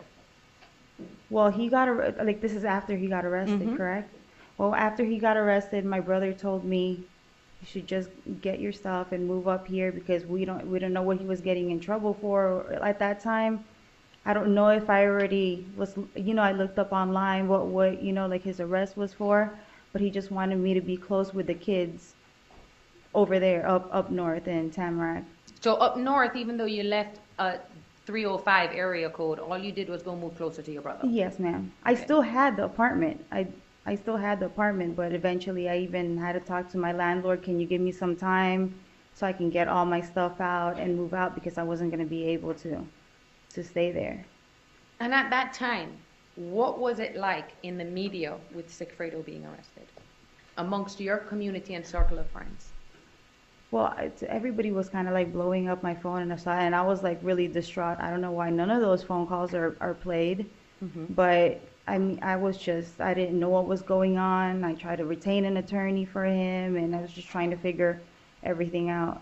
Now, they plucked Sigfredo out of your life and put him in a jail, Yes, right? ma'am. Since that day, have you ever been in a position to sit down and talk to Sigfredo about what happened? No, ma'am. Why is that? He's been in jail the whole time. Okay, and every call or anything he makes, It's all monitored. and he would say to you, don't talk to me about this. Yes, ma'am. Okay, so you've never ever had that chance, even though you've wanted to No, ma'am. answer the questions about what his involvement in this case is. Yes, ma'am. All right. So then a week later, we find out Luis Rivera gets charged. Yes, ma'am. And is that when they release all the warrants in the media? Honestly, I don't even remember time frame wise. I don't remember once he got arrested and what they put out. I was just worried about Sigfredo. Now, isn't it true? So you retained an attorney for Sigfredo, right? Yes, ma'am. That's Jim Lewis. Yes, ma'am. Okay. And Jim Lewis was telling you that the FBI and they want to talk to you, Yes, ma'am. but he wouldn't tell you what about. Exactly. I kept asking him. He's like, you might need to retain an attorney yourself. I'm like, why would I need to retain an attorney? And then he's like, it's just best. They're trying to speak to you. And I was like, who's trying to speak to me? And that's when I was just like, I have no idea what's going on, but I don't know what was released yet. Okay. So, but it was clear to you that somehow, I mean, they'd shown up at your house, you find that out now. Yes, ma'am. And that even after he was arrested, they wanted you to come and talk to them. Yes, ma'am. But they wouldn't tell you what they wanted to talk What to it you was about. for. Yes, ma'am. And the person who had been arrested was the father of your kids. Yes, ma'am. During that summer, because that happens in June, had it been released in the media, a document calling for your arrest, Yes, ma'am. okay? And it was prepared by the Tallahassee Police Department, correct? Yes, ma'am. And it was how long? 19 pages? All right, and it got released to the media. Yes, ma'am. Did it basically outline your involvement in a homicide for Dan Markel? Yes. Did it? Yes, ma'am. Okay. And this was just out for anyone to click and read. Yes, ma'am. Did you seek out the assistance of an attorney at that time? Yes, ma'am. Was it clear to you that they considered you a suspect? Yes, ma'am. Did they at any time after that try to get you to come in or talk to you? No, ma'am. Did they ever offer you a state subpoena like they did with Wendy Adelson to get you to come in? No, ma'am. All right. So you're just in the dark. Yes, ma'am. Then in August of 2016, did you find out that they were trying to get your medical records? Yes, ma'am. You had to come up here and basically had a court date for that. And then that was turned over. Yes, ma'am. We proved everything. We showed all the payment, and still, I don't kept on. So then even after that, there was a 2020 special that was released to the media, right? Yes, ma'am. Were you out at that time? Yes, ma'am. Well, I believe it was Sigfredo's attorney that told me that there was going to be something on 2020, and I was like, what do you mean, like a national news? And he's like, yes, just tune in. I watched it, and I didn't even know that they were following me because there was surveillance on that video where I was staying at in my brother's, and I was just like, I started freaking out because with my children, my niece and nephew, like, I don't know if it was safe where even where we were staying at. Okay. And did that show basically lay you out as being a middle person in this homicide? Yes, ma'am. All right. Did anyone from 2020 try to reach out to you to find out any information from you? No, ma'am. Now, at the end of that episode, there was the two hosts came on, Yes, and ma'am. they said, we just received information that Luis Rivera is cooperating. Yes, ma'am. You remember that, right? Yes, ma'am. Then you and I talked after that, Yes, ma'am. okay? If you were involved, you would have probably freaked out if you heard that, right? Yes, ma'am. That's sustained. Now, that was in September of 2016, right? Yes, ma'am. They release this thing in the media. Your name is tarnished. And when is the next time that you have, and that something happens to you in regards to this case? When I got arrested. All right, so let's talk about that day. Yes, ma'am. Where did you just come from? I had just dropped off I had a ballet recital for my daughter, and my son thankfully wanted to stay with my mom at that time. So I went with Kaylee to the ballet recital, and then she wanted to go to her cousin's house, which was Sigfredo's mother's house, because all her other cousins were there. So I dropped her off there. That's a day you remember very clearly, right? Yes, ma'am. Right. And you had actually sent a message to Tallahassee Police Department through your attorney that if you ever get a warrant, you'll voluntarily turn yourself in. Just to let you know, and I'll come in. Okay. On October 1st, describe for the jury how it is that the police pulled you over and how many of them there were. It was crazy because I was in a shopping plaza. Like, I had to get a couple of stuff for the kids. I already got the food and dropped it off at his mom's house, and then I came back out and I went to the plaza to get some stuff. And as I was leaving the plaza, like, there was a little bit of congestion in one area, so I was just like, maybe something happened or whatever. What car were you driving? I was driving the Lexus. Okay, continue. Yes.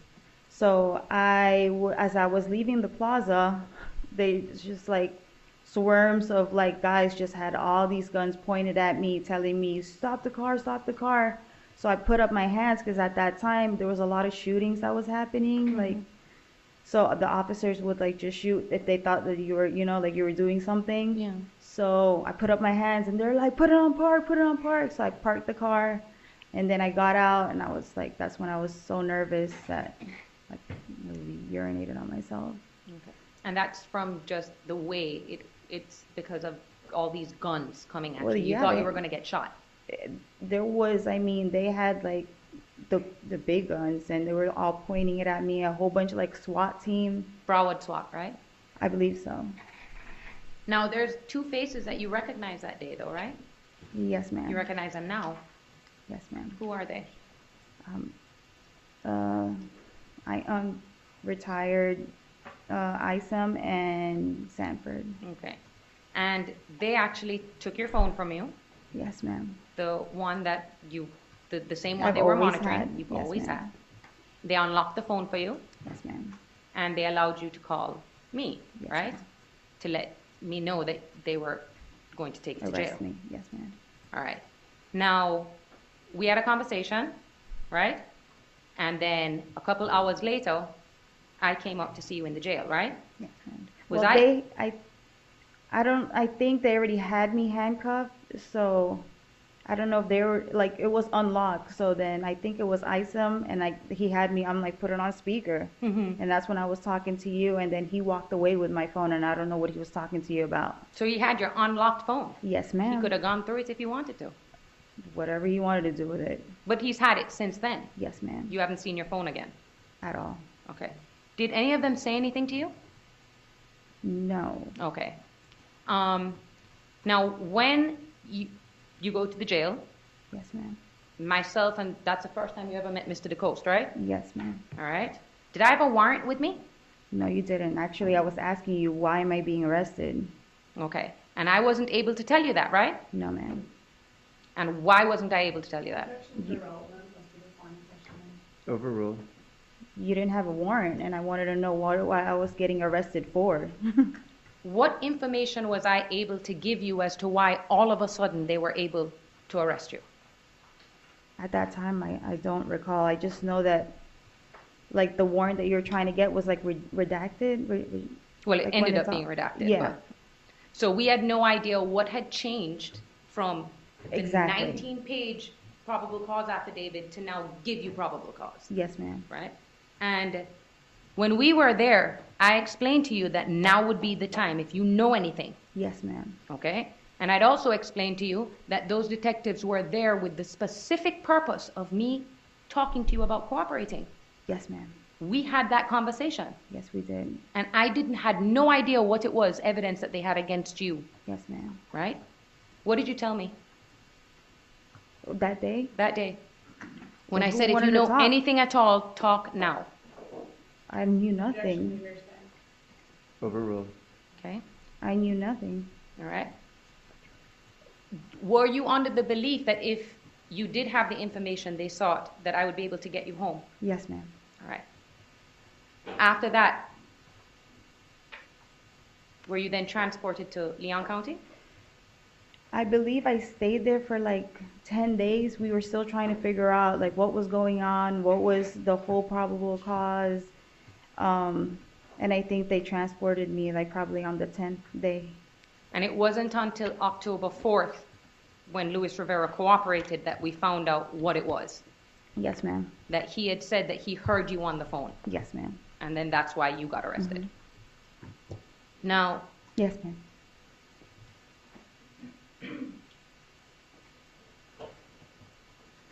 we previously spoke about, we previously spoke about a meeting that you had in the jail in 2019 with Jason Newland and Ms. Kappelman, right? Yes, ma'am. That's not the only time that you've answered questions for them, right? No, ma'am. Okay. Ms. Kappelman had the opportunity to question you all she wanted under oath, right? Yes, ma'am. And the jury was able to get snippets of that testimony during the course of their case in chief. Yes, ma'am. How long had you been questioned? More than a few hours? That's why I was so surprised that I had to do this all over again, because I did a 4-hour testimony that day. Okay.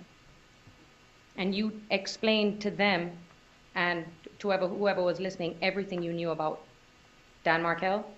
Everything. She was free to ask me anything she wanted. Everything you knew about Charles Adelson? Yes, ma'am. Everything you knew about Sigfredo Garcia? Yes, ma'am.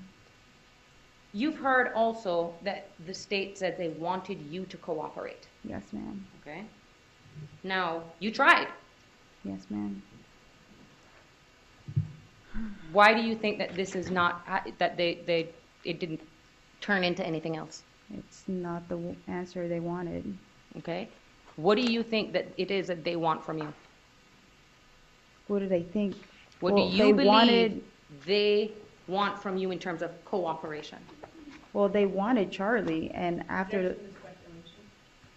That's sustained. Okay, Ask another question. okay.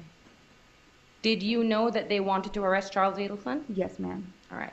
Charles Adelson has been free up until a month ago. Yes, ma'am. All right. Back in 2019, when I asked you, do you think he's guilty? Yes, ma'am. What did you say? After seeing everything, yes. To this day, do you think he's guilty? Yes, ma'am. Do you believe that he should be prosecuted for his involvement in the murder of Dan Markel? Yes, ma'am. Okay. Do you think he should come forward and let the jury know that you had nothing to do with this? Yes, ma'am.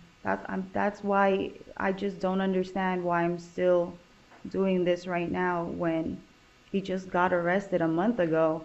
And I said on the last trial, well, after seeing all of this, you should arrest him.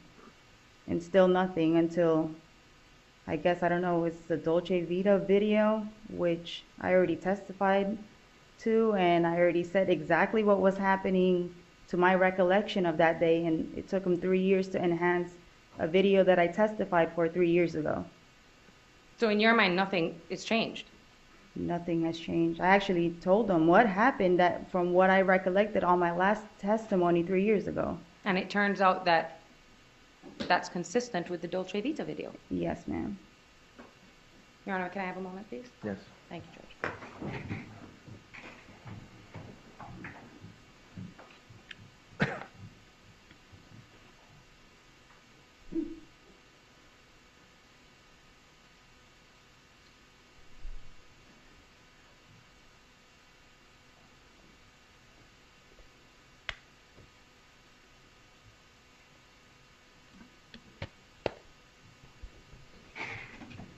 No further questions. Thank you, Judge. Okay, we'll take a short break before cross-examination. We're just going to take a 10-minute break, and we will start back at 2:45.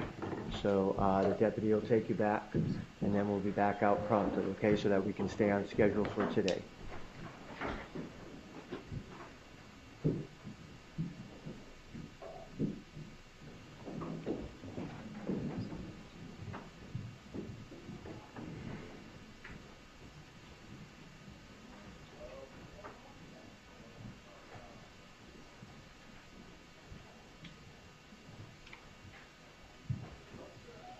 Jury's out of the courtroom, the door is closed. We're going to take a short 10-minute break. Ms. Dugan, are you doing the cross-examination? Yes, sir. Okay. All right, so be mindful of the time that we're dealing with. I don't think we should have any issues. We'll start back at 2:45, and then we'll continue with it. Okay? Ms. Magbanua, if you need to stretch your legs or get some water over there, I'll leave it up to the deputy to take care of that, okay? Thank you, Your Honor. All right. We'll be in recess for 10 minutes.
right, looks like we're ready to go. And, Sorry, before we get Yes. started, I showed the defense several messages from discovery that I intend to show Ms. McVanwell. It's a composite exhibit. I'd like to label it State's Exhibit 136. all right, so the defense has had an opportunity to take a look? Yes, Your Honor. Okay. And So I'm it's gonna- a composite exhibit, State's Exhibit 136? Yes, sir. All right. And so just ask at the appropriate time. I'll ask if there's any objection at that time. Thank you, Judge. Okay? Let's bring the jury in, please.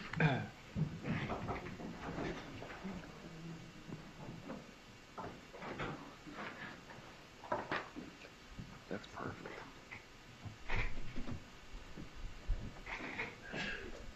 And then both these. Oh, no, I don't mind.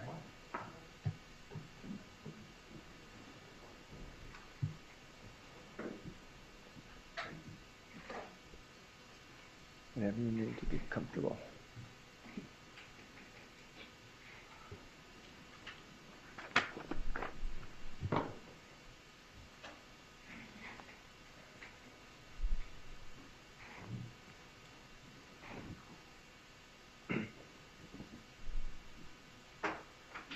All right, jury entering the courtroom.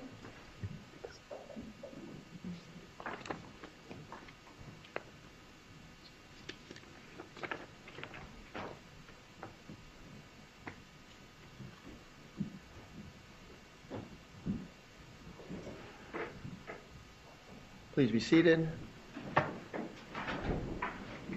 We'll continue with the testimony at this time. Cross-examination. Ms. Dugan, you may proceed.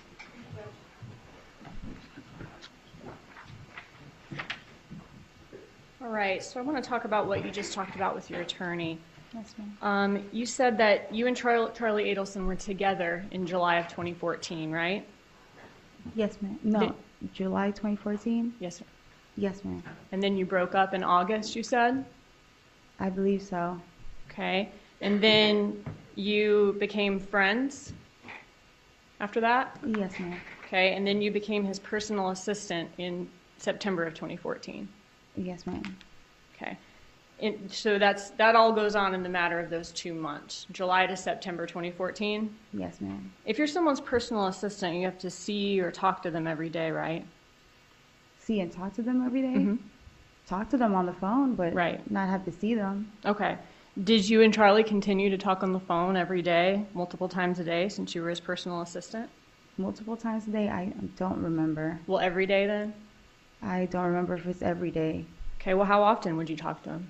I don't know. Do you have like phone record No, I'm just asking you, what's your memory of how often you talked to him? from 2014? When you became Um, his personal assistant? I don't know how often I was talking to him. Well, how would, I mean, if you're working for him and being his personal assistant, you said Whenever you were, he would call me, so I mean, is that it's everyday duties that you had? he was calling. I don't know how often he was calling me. That's why I don't want to answer like a wrong amount or a wrong number. Okay, well, you were getting paid every 10 days for your work, right? Yes, ma'am. Okay, so you would have regular work and you'd have regular contact with him during all of your pay periods? Not regular contact, no. I don't know how many times he would call me during the week. Okay. And he had just broken up with you 2 months before that.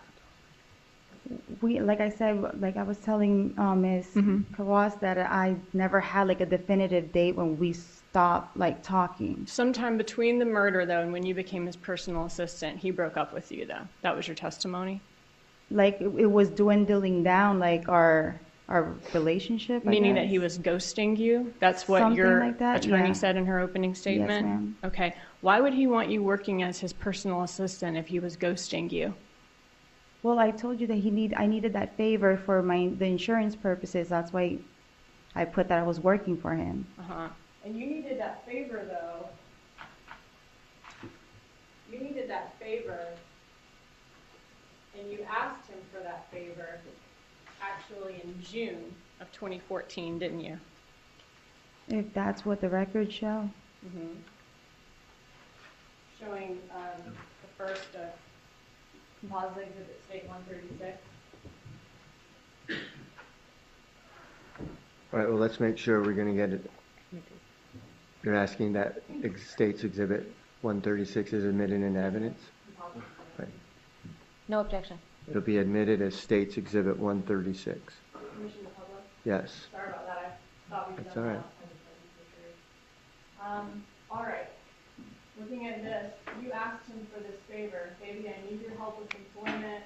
I have to send it to DCF for my kids' insurance. Also, if I end up moving, I need to show I'm working for you or else I won't be able to get an apartment. That was in June of 2014, right? Yes, ma'am. June 24th, actually, right in between the trips to Tallahassee to commit this murder, right? Say the dates again. June 24th, that's in between the June Tallahassee trip and the July Tallahassee trip, I believe so. that you asked for this favor for him? Yes, ma'am. Okay, and then you guys were together at the time that you asked this favor, right? I believe so. Right, but he didn't put you on the payroll in June, did he? No, I don't think I was on the payroll till September, you said? Right. Okay, so that was a favor that he did for you after he broke up with you, you're saying? We never really broke up, like I guess when we stopped having like that type of relationship. Right, you were no longer intimate with each other? Not that I could recall. Okay.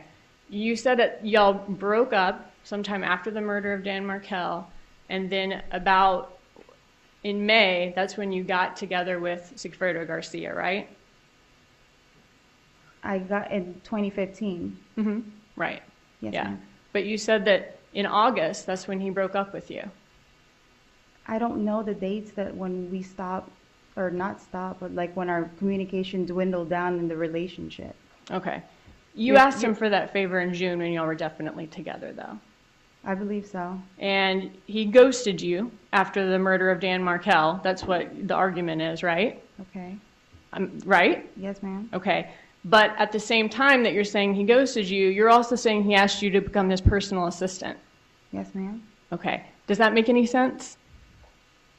I needed the help to get my kids' insurance. I don't. Why would he want his See anything ex-girlfriend, who he doesn't talk to and he's ghosting, to become his personal assistant? He talks to his other ex-girlfriends. No, I'm I not said, done. why is he ghosting you but asking you to become his personal assistant? Because I'm asking him for the favor so that I can. have Right, but at this insurance. point, y'all are broken up. What is When he that? puts you on the Adelson Institute payroll, right? Why we stayed as friends? We were friends. Okay, so he put you on the Adelson Institute as a favor to a friend, Yes. to their ma'am. payroll. Okay. But the other employees of the Adelson Institute, though, they said that, you didn't work there. So Yes, that's ma'am. why you're saying that you worked remotely, you worked at home, that's your Yes, testimony? ma'am. Okay. And Charlie Adelson, we hear him in the recording saying, oh, well, you clean the office on the weekends, but you're telling us you actually did not do that, No, ma'am. right? Okay. So why didn't you go into the office? Why were you working from home? Like, what was so different about you? What was so different about me? Mm-hmm. My whole purpose was to get insurance for my kids. I didn't like, whenever he asked me to do some stuff, like I would do it. Like I told you, the site, and I can't recall a lot of the things from 2014. That's why I don't know how to really answer your question. Well, as his remote personal assistant, I mean, what exactly did you do for him? You said earlier you set up appointments for him, Yes, right? ma'am. And you looked at rental places for him? Yes, ma'am. He had owned properties, and like he was telling me to collect from those property, Okay. from the properties. So that let's he take had. those one by one, setting up ma'am. appointments. Did you actually schedule any patients? No, not scheduled patients on the thing. It's for the site, like his website. So you did not schedule patients? No, ma'am. Okay. What appointments did you set up for him? No, I can't recall. Okay, what type of appointments if they weren't scheduling patients? I can't recall. You don't know what type of appointments you set No, up for ma'am. him? Okay, but you did not schedule patients. Not that I can recall. So no, it wouldn't ma'am. have been for his work as a dentist. I'm kind of getting confused about your question. His work as a dentist was he did dental work on patients, Yes, See, I right? can't recall the patients that I've called or which ones I've scheduled back in 2014. I'm not asking you for specifics. I'm just saying, what type of appointments did you set up for him if you didn't schedule patients? What I other told types you of I didn't. appointments? I didn't do the appointments. I did it for the site. Like his appointments with other, like if other things that he needed to do, not for patients in the office. Okay, so you were not scheduling patients. You were not, this isn't the office website you're talking about? Yes, the office website. Okay, what type of appointments are you putting on the office website that are not patients? He just needed to, well, like to take the pictures for his office and his website. Right. Yeah, that's what I was setting up the appointment for. You set up an appointment for him to get his website done Yes. by a company that does websites. Yes, like my friend that was doing the website, yes. That is the appointment that you set up Yes, for him? ma'am. Okay, and that is one appointment you're saying that you set That I up for can him? remember, yes, ma'am. Okay. Okay. And so you earned over $800 a month, over $17,000 over the course of a year and a half for setting up one appointment with him one time to get his website set up. I don't remember all of the specifics of stuff that he's asked me to do. Okay. That's the only one that you can think That, of. I mean, like right now, yes. Okay. Well, your defense is that you're not involved in this murder, right? Yes, ma'am. Okay. And you said it seems like Charlie Adelson is, obviously, huh? Yes, ma'am. And your children's father obviously is too, right? And you're Yes, caught in the ma'am. middle of it? Yes, ma'am. All right.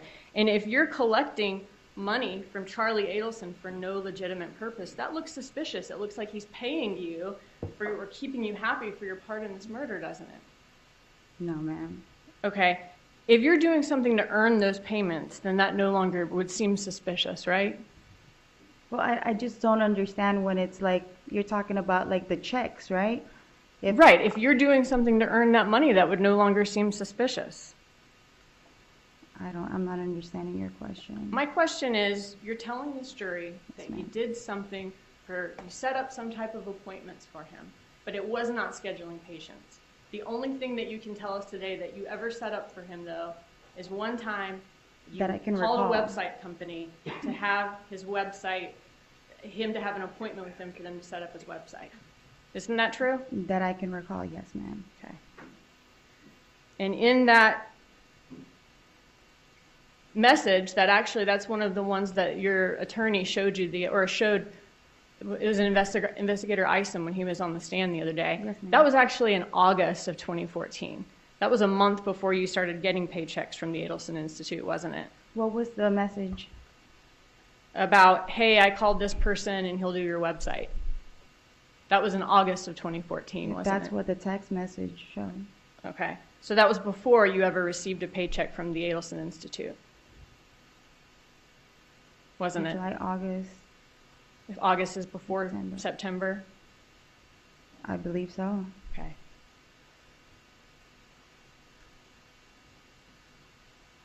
Did you keep up with his schedule? I mean, you'd have to know his schedule to be able to schedule patients, right?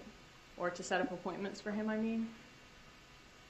That's what you keep talking about, like these appointments. I can't remember things that I was doing back in 2014. I'm not I asking didn't any have like a specifics. schedule Right. of his like daily activities and stuff, so I would just call him or he would call me if he needed me to do something. Okay. Did you keep up with him, though, and his schedule in order to be able to make appointments for him? Keep up with him, like see what his other appointments Know what's were. going on with him. My boss is here today, he's there today, he's on vacation today, he's working this week. You would have to know his schedule in order to be able to set up appointments I for don't him, know right? his definitive schedule at that time, but I mean, like I told you, he would just text me if he needed me to do something. Okay, and how often would that be? I don't recall. Okay. I mean, you would have some idea. You would have some idea of what's going on with his work schedule if your job that you're getting paid $800 a month for is to set up appointments for him, right? Like I said, I don't know how often he would text me. Whenever he would text me and he would ask me to do something, then I would do it. It was like odd jobs. It wasn't a specific, oh, call this patient or do this. Okay. I mean, isn't it true you had no idea what was going on with his schedule to set up any type of appointment for him or his work, No, I right? would just text him and be like, okay, are you gonna be free for this X, Y, and Z if I needed to, but not that I can recall. I want to ask you about this text from October 2014, which is a month after you started collecting paychecks from Adelson Institute. You send a message to him where you say, "How are you, by the way? How's work? And your love life?" Didn't you say that? That's what the text said. Okay. The following year, you say, "Hey, I was going to text you, but I never know if you're on vacation or not at work." Didn't you say that? That's what the text showed, yes.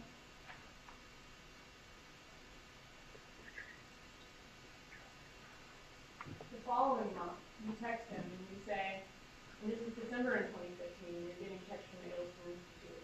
"So how's work? How's your office?" So Okay. that's you didn't. Yes, ma'am. Okay. So you were working as a personal assistant. Making that money, only set up the one appointment that you can think of, and you're having to check in with him. How's work? How's your love life? What's going on with you? You're not keeping up with his schedule either, are you? Like I said, I didn't have his definitive schedule of what he does. If he needs help and he needs to text me and needs me to do something, he'll text me and let me do something. Well, you also said that you helped him with tenants of his properties. Yes, ma'am. What did you do with the properties? He had a couple properties at that time. I don't remember what location or where it is, but he had asked me to collect like the tenant's payment, the monthly payment. And like they had like washers and dryers there too, and like you'd have to open it up and like get like whatever coins are in there. Okay, so you collected rent from these tenants? Yes.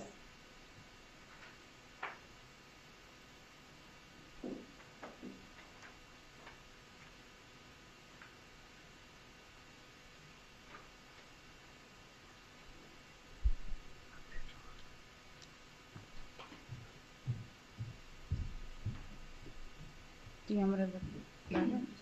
Okay. So I'm going to ask you about a prior statement that you made. I just gave you a transcript of that particular day. Yes, ma'am. Looking at page 58, Grab it. line 22 through 25.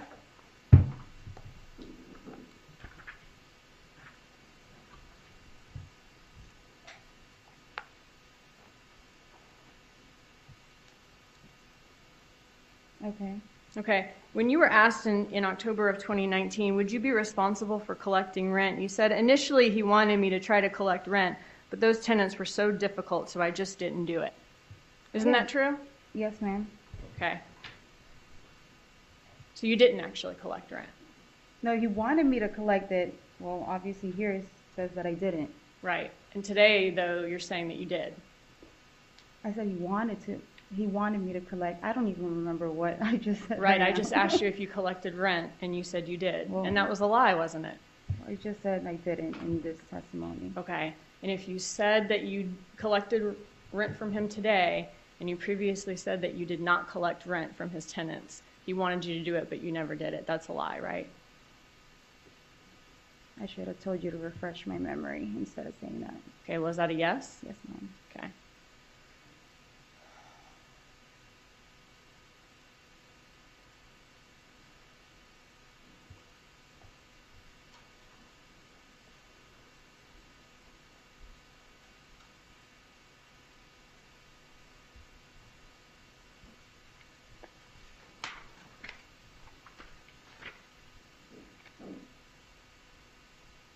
Why did he do this favor for you? To give you over $17,000 over the course of a year and a half from him and his parents' business. I needed to do it for the insurance for my kids, and I had to put it on a bracket so that I can apply for that. I understand why you needed it. Why would he do that for you? That's my question. Because he had a business. He had Right. that office. Right, but you're not doing a service for him though, right? You only set up the one appointment, and you didn't actually collect rents from the tenants. So why would he do this for you if you're not actually earning that money? Objection, speculation. Overruled. I asked him for that favor for the insurance. I understand why you needed it. I don't know My why he question did is, it for why me. did he do it for you? I don't know, ma'am. Isn't it because he's keeping you happy because you did a really big favor for him No, in July ma'am. of 2014? No, ma'am. And you did hang that over his head, though, sometimes, didn't you? Hang what over The his fact that head? you had done a really big favor for him. Not that I could recall.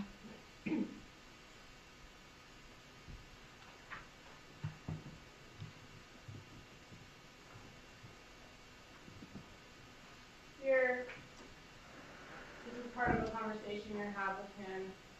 You say, I know you're busy, but every time I speak to you, it's like you have an attitude. I know you're overwhelmed by everything that you're doing. This is in April of 2015. Don't worry about it. I'll just ask him myself. And then you send him a website. And then you say, that's the website. Next time, don't be such a dick to someone who has done something for you. Right? Okay. What did you do for him? I don't know what he was referring to. I mean, you weren't doing much of anything for him, right? He was the one giving you all this money. And I told you it was I did the whole purpose for that was for the insurance for my children. I know, but my point is, he hadn't done anything for you. You were the one he was the one paying you the money. You weren't doing anything for him. He was doing everything for you, right? He was doing that as a favor for me. Right. yes. So what are you talking about here that's something that you've done for him? Well, do you have the rest of the text? Because that's just like a portion It of doesn't I say don't that remember. day. You're just talking about I- he's being mean to you and you're saying don't be such a dick to someone who's done something for you. Yeah, I don't know what I was referring to. Okay.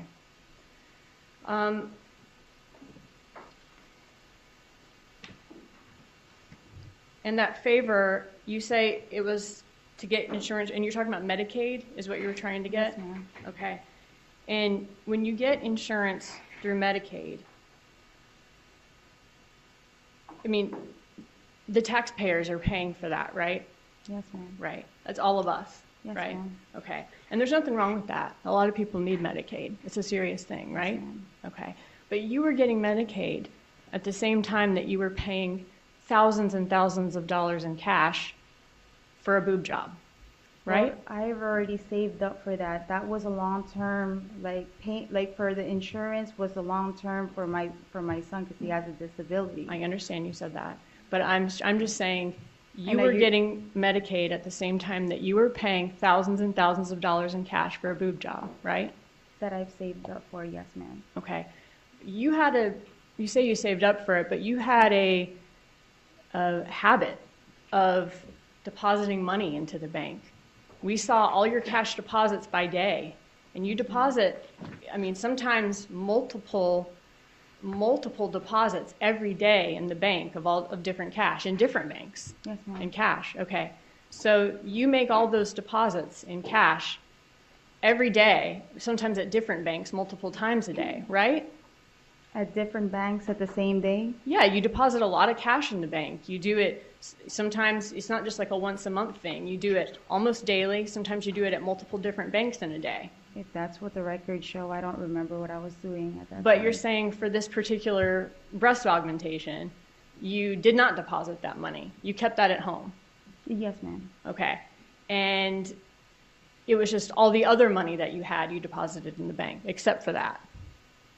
I've already saved up for my breast augmentation. So that's a yes. You And- deposited all your other money into the bank except for the cash for the breast augmentation. Whenever I would have money with me and I would, from working from the club, then I would save up and then I'd deposit whatever I had. Charlie Adelson, he also gave you other gifts, right? Besides just, that wasn't the only benefit, being on the Adelson Institute payroll. I mean, he paid for a trip to Santo Domingo for you, right? And the kids? Okay, and that's the Dominican Republic, right? Yes, ma'am. All right, and that was in 2015 after you and Charlie Adelson broke up? If that's what the record shows, I don't remember what date it was. Okay.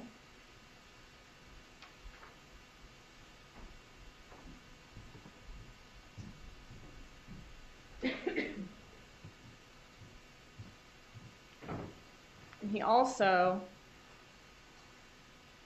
offered to send you and your mom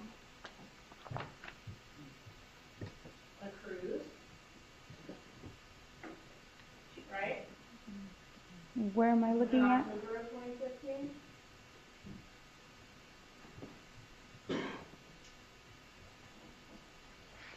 Because I didn't go on a cruise with my mom, so Okay, but you're talking to him about.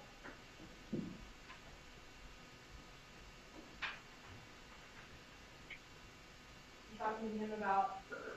He says, "Where do you want to take your mom?" You say, "I want to do something for my mom.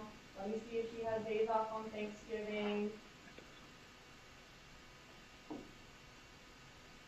He says, "So I think it would be super cool for you to go just you and your mom Friday through Monday on the Norwegian cruise. Does that work for you? Let's look at dates." Right? I guess so. But I never went on a cruise with my mom, so And he says, "Do you want me to get a cruise for you and your mom in 2015 definitely?" I guess so. But I never went on a cruise with my mom. Okay, that's not what I asked. He offered to buy you and your mom. If that's what was on the text, Okay. then yes. He would also give you cash. Sometimes you would text him, ask for help, ask for loans, you needed cash.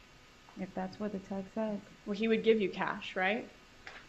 If you can show me the text message. Okay. In May of 2015, you say, "By the way, I have a shitload of things to pay for. I need a little help. His tuition is crap for the summer. I have to stop my weekend job. I hate asking." He says, "I'll lend you whatever you need." You say, "It's just tight this month." And that's on May 20th of 2015, right? Yes, ma'am. Well, I'm sorry. It's loud.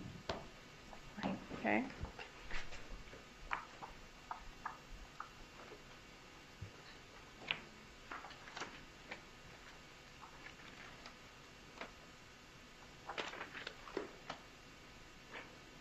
And then When we look at State's Exhibit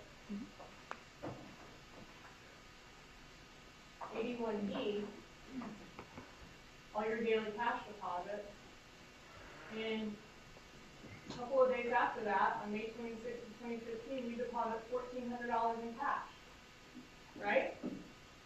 That's what the record shows. Okay. So you ask him for help, and he gives you cash. Isn't that true? That's what the record shows. who is Sully? That's the mechanic. Okay. So Sully and Your attorney was asking earlier about a Sully Mech, M-E-C-H. That was in Charlie Adelson or Sigfredo's call list, right? Yes, Sully ma'am. is a mechanic. Mech is the first four letters of mechanic, Yes, right? ma'am. Okay. And how did you find out about Sully? That was somebody that Charlie used for his mechanic. Charlie referred you to Sully to fix cars when you were having car trouble, right? Yeah, when like if the Lexus was having issues or like my Mazda was having issues. Right. And so you got the Lexus fixed with Sully, right? And your Mazda. Sully Did I get fixed. it? Sully Yeah, fixed. he's fixed it. He's fixed it before. Okay. And Sully is the mechanic for Eco-Friendly Shop. Yes, ma'am. That's the name of the Body shop. the body shop. Yes, ma'am. Okay. And when you got work done with Sully, Charlie Adelson would pay for it. No, I believe I paid for the, unless you have a text that shows otherwise, but I paid for payments for the Lexus getting fixed because it kept breaking down on me. Okay. And your Mazda broke down a couple of times, right? I believe so, yeah, because I Okay. got in a car accident. At least some of these times, though, Charlie paid for it. I don't know which times, but if you have the text message for it. Right. Here in October, he's saying, "I just got a call into Sully for you. I just spoke to Sully. It needs to be done. It has to be done in Mazda. He said it should be about $1,200. You're, upset that it's $1,200. He says, I'll pay it for you. Smiley face. And that was in October of 2015.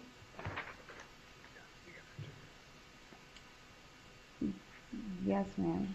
Okay. I was trying to read what was like after the text No message. problem. That's after you got back together with Sigfredo Garcia. Of 2015? Right.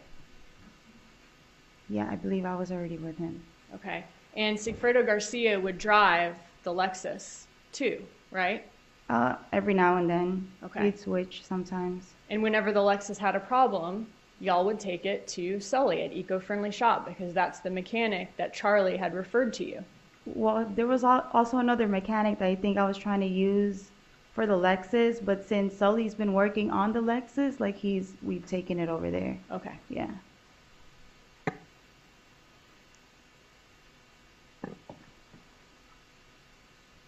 He's also called in prescriptions for you, right? Charlie has? Who has? As a I- favor? I We're talking about the believe he favors. We has. talked about the trip to Santo Domingo, offering you and your mom a cruise, the car repairs. He also called in a prescription for you, right? Called in prescriptions in the past? Prescriptions? Right. I guess so. I don't recall. That was such a long time ago. Okay. Do you remember him paying for a catered fit meal service for you? If you can refresh my memory, You don't remember that? can't remember. All right. And then he also gave you cash. For When you what? would ask him for help or ask him for loans, he would give you cash. Do you have any text messages that show? I just showed you the one Oh, about. well, for that one, yes. Right. Okay. And those things that I was showing you, all of those things in 2015, that's after you and Charlie Adelson broke up. I believe so. And you heard June say, you were here during trial, that after they broke up, they were together for 7 years. He didn't give her any gifts like that. What makes you so special that he's giving you these gifts after he broke up I with think you? she did mention she was getting gifts from He you. said a little something, not a trip, cash, You looked into car her records? repairs. No, I'm asking Oh. you, what was so special about you that he's giving you all I these don't know, gifts after ma'am. you broke up? I don't know, ma'am. I thought you were referring that you had records for her too. No, I'm asking you why you were so special I that he's understood giving your you the question. gifts. And you don't know? I don't know. So not just to keep you happy, keep you quiet? No.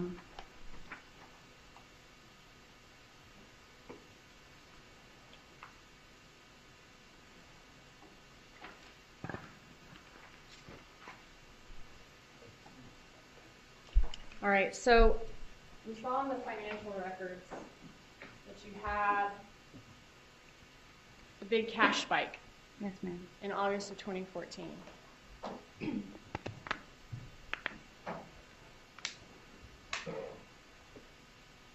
Where did this money come from? Oh, well, it was showing, I believe when Chris was talking about it, there's like jobs that you guys didn't account for. Where were you working in July of 2014? I don't know if I was in Fate or Hollywood Live, but I know that like my jobs were, and I've told you before that Sigfredo has given me cash. Okay. Yinder says you were not at Hollywood Live in July 2014. She said she quit in July 2014 and you had quit 2 months before.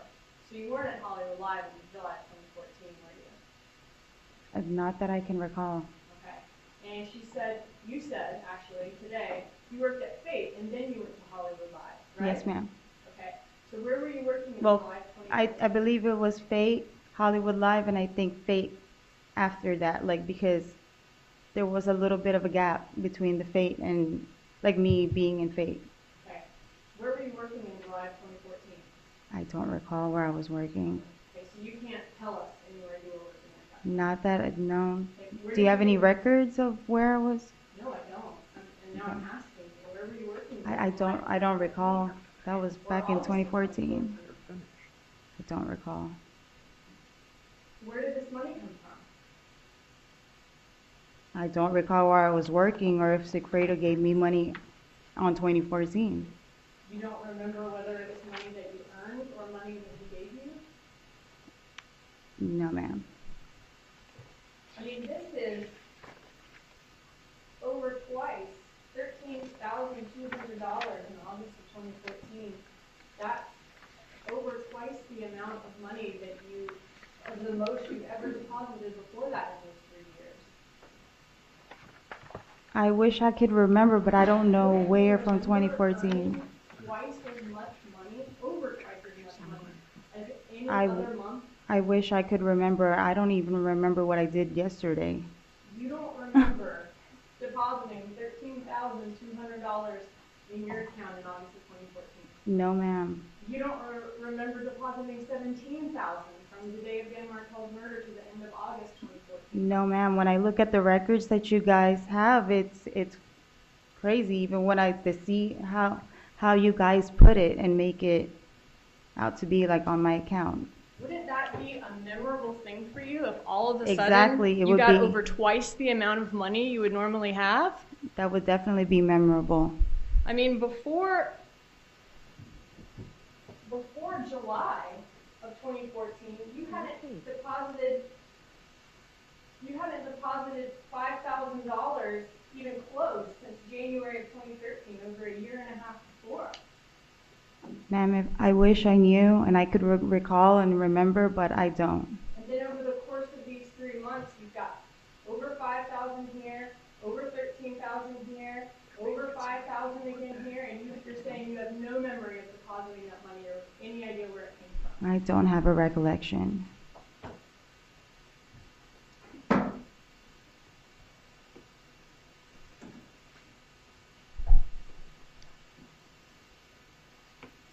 And you don't think that's something that you would remember? I would remember that, but I don't have any recollection of that date. I don't know I'm what. not talking about one specific date. I'm talking about those couple I of know months. you were saying those months, but I Right. remember when we were doing the chart, there was jobs that I was working, and I don't remember where I was working, what exact month, and I told you I've gotten cash from Sigfredo before. Okay, you can't tell us, though, anywhere you were working in July of 2014. I can't remember. I can't Okay, recall. and when you're talking about this money from Sigfredo, Yes, ma'am.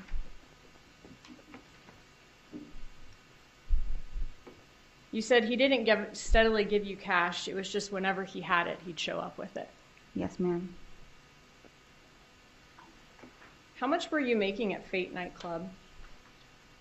I don't recall. You can refresh my memory. What, you didn't say today. How much did I mean, you- from my testimony, Well, how much do you remember making at I Fate don't nightclub? remember. I don't recall. How much did you make at Hollywood Live? I don't recall. Were you making thousands per night? I believe I was making more in Fate. I don't know how much exactly. I don't want to commit to like an amount, but I was making more in Fate nightclub than Hollywood.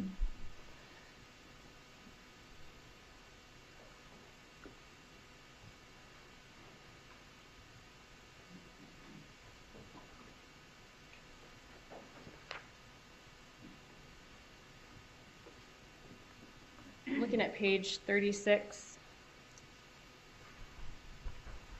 lines 22 and 23.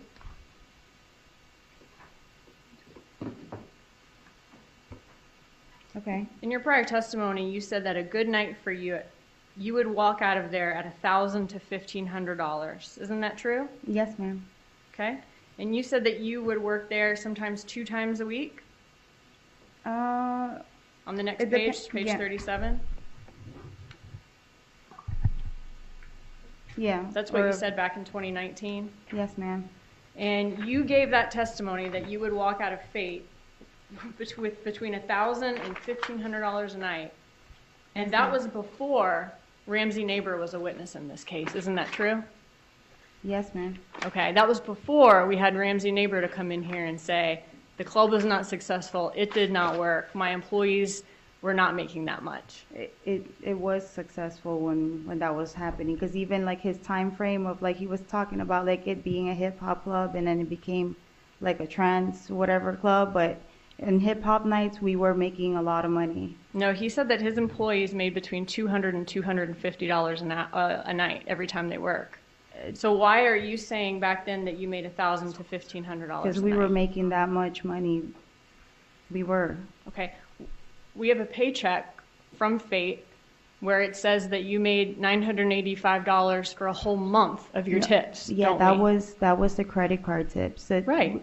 There's whenever you work in the nightclubs, if they pay cash, like whatever the tips are, that's like your money.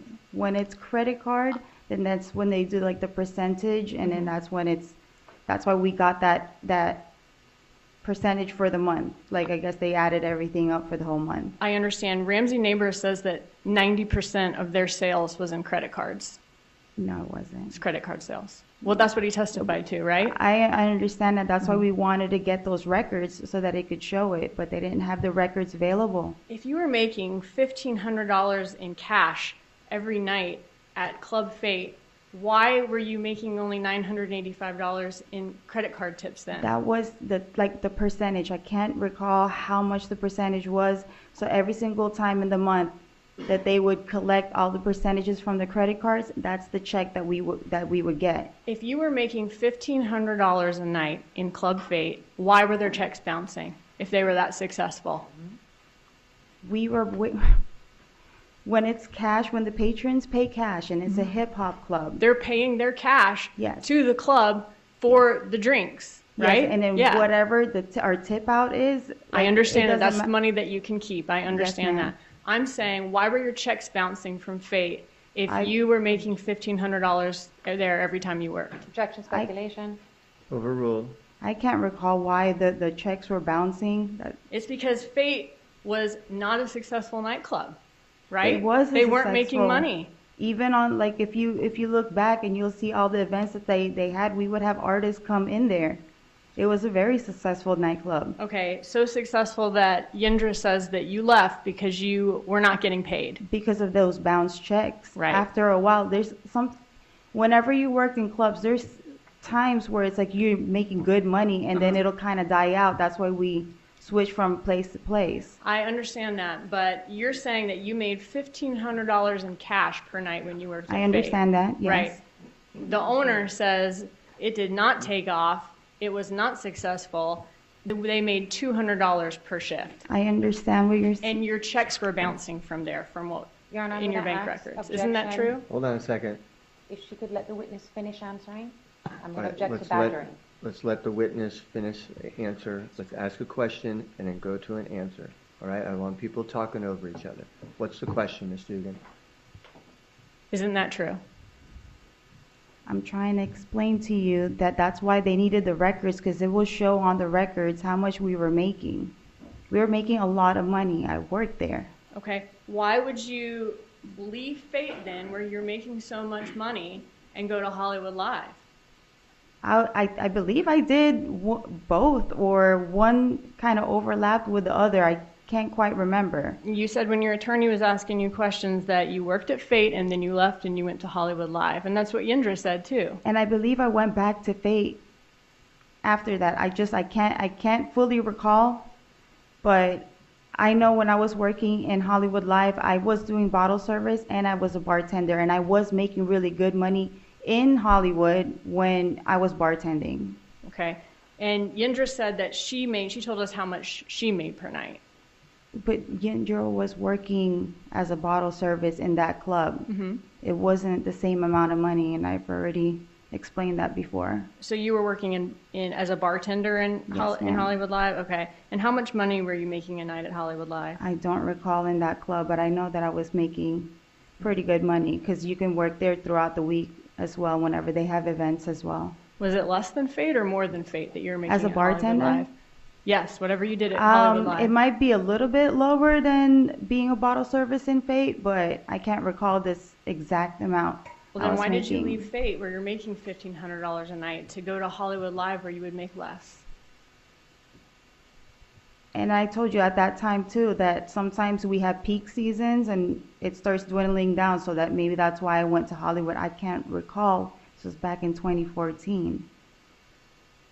You said that you were working in liquor promotions. What's the name of the company that you worked for? I was trying to remember it. You guys didn't pull any records for that either? You have bank records from Encore Worldwide and CO. Is that where you worked for liquor promotions? That was way back. That was way back. I did other promotions for, I believe, Absolute. I cannot think No, of what's the name other of the two. company that you worked for? I that would have can't bring you recall. these paychecks? I can't recall. Okay, was it Encore Nationwide? One of them, yes, ma'am. Okay, so that was a liquor promotion company that we have here that you worked for from January to December of 2013? If that's what's on my records, yes, ma'am. Okay, and then what's CO? I I don't recall. Okay, so then you stopped liquor promotions in December of 2013. I don't recall the dates. You said Encore Nationwide was the business that you Yeah. worked for? Okay, so then if your last paycheck is in December of 2013, that's when you stopped liquor promotions, right? If that's what's on your records, I just know that I worked for another liquor promotion, but I don't know if it was Encore as well. And you said that in certain liquor stores, the owner would allow you to get tips when you handed out drinks. Yes, ma'am. Okay. And that you think at the time they gave you paychecks. That's what you said? At the time, maybe. I honestly cannot recall from 14 at that time too? 2013, yeah. 2013, I can't. I'm asking you about what your attorney asked you. When you were working at liquor promotions, though, you said just sometimes you would get tips if the owner allowed that to happen of Yes, the liquor ma'am. store. If that's what I had said, yes, ma'am. Okay.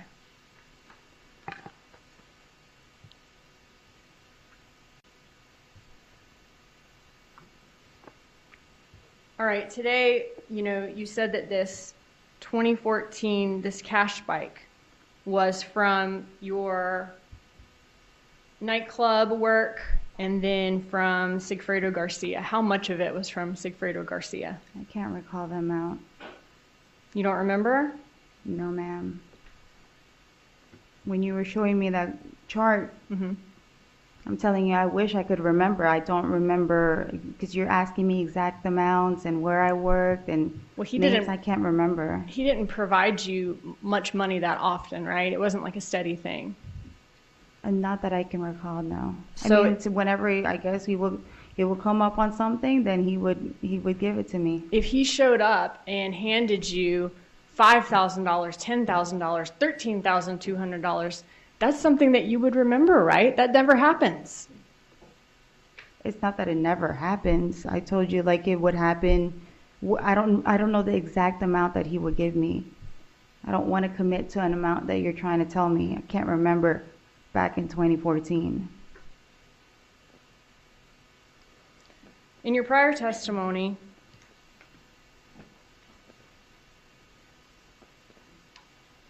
you said that he did not, and I'm looking at page 60, lines 18 through 25. You said that he did not steadily give you cash. He did not have a set date that he'd give you anything. Sometimes he would, you were asked, was there ever a time when he'd come to you and your attorney asked, well, would you consider $1,000 a significant amount of cash? You said yes.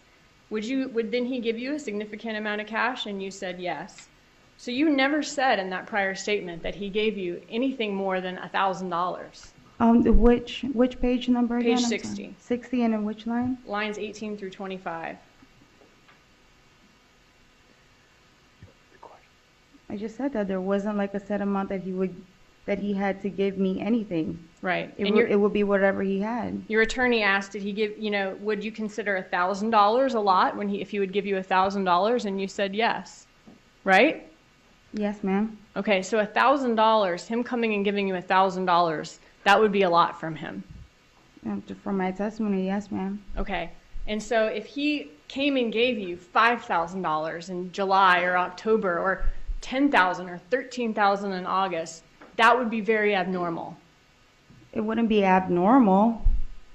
It would just, you're trying to say if I could remember that amount? No, I'm saying that before you said $1,000 have been a significant amount. Yes, ma'am. Okay. So if he was giving you more than that, that's something that you would remember. That would be significant, right? Yes, that would be a significant amount. But you don't remember. You have no idea. Remember.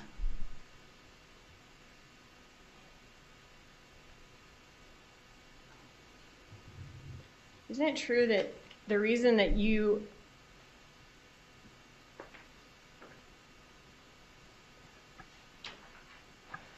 move on?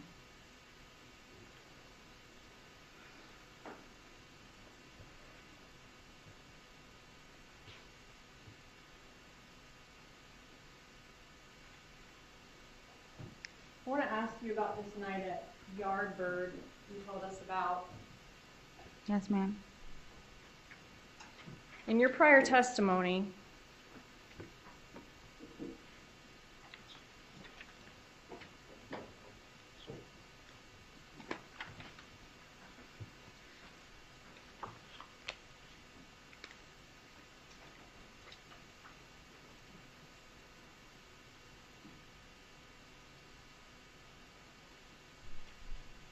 Did you have any indication that Sigfredo Garcia knew you were at dinner there?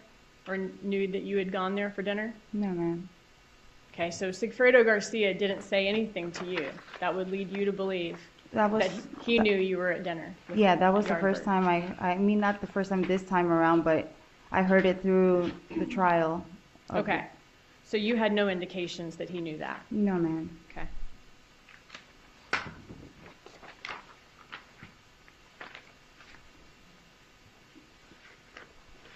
And the whole July 1st jet ski incident, that was, you said, the same day as the voicemail to Harvey Adelson from Charlie Adelson? Yes, I'm ma'am. sorry, from Sigfredo Garcia? Yes, ma'am. Okay.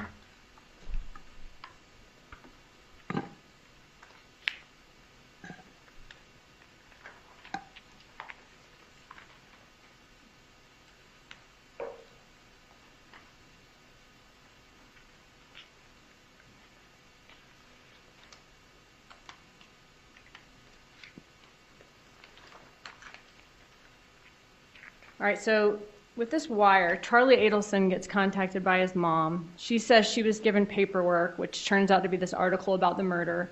She says this TV probably cost $5,000. You agree with me that TV sounds like their code for this murder, right? Projection, lack of personal knowledge. Overruled if you know. I don't know, ma'am. Then Donna Adelson tells Charlie that it has to do with the two of them, and the man mentioned an ex-girlfriend, right? Yes, ma'am. And then Charlie calls you. Yes, ma'am. Okay. Why did he call you? I have no idea. You don't know? No, ma'am. I don't know if that's before or after, or when he spoke to his mom, or when they mentioned my name, or when he said ex-girlfriend. Like, it's been going round and round. I'm confused myself. Okay, and you said that in your last testimony, I'm looking at page 154, lines 4 through 9.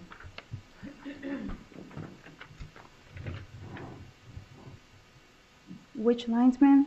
154, Uh-huh. lines 4 through 9.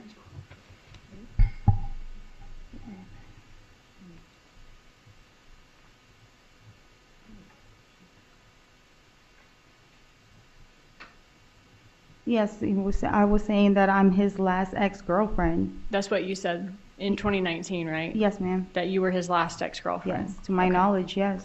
We've had testimony during this trial though, that he's had several girlfriends since you dated, though, Yeah. between that and the bump, right? Yeah, but I was explaining here that I'm his last ex-girlfriend.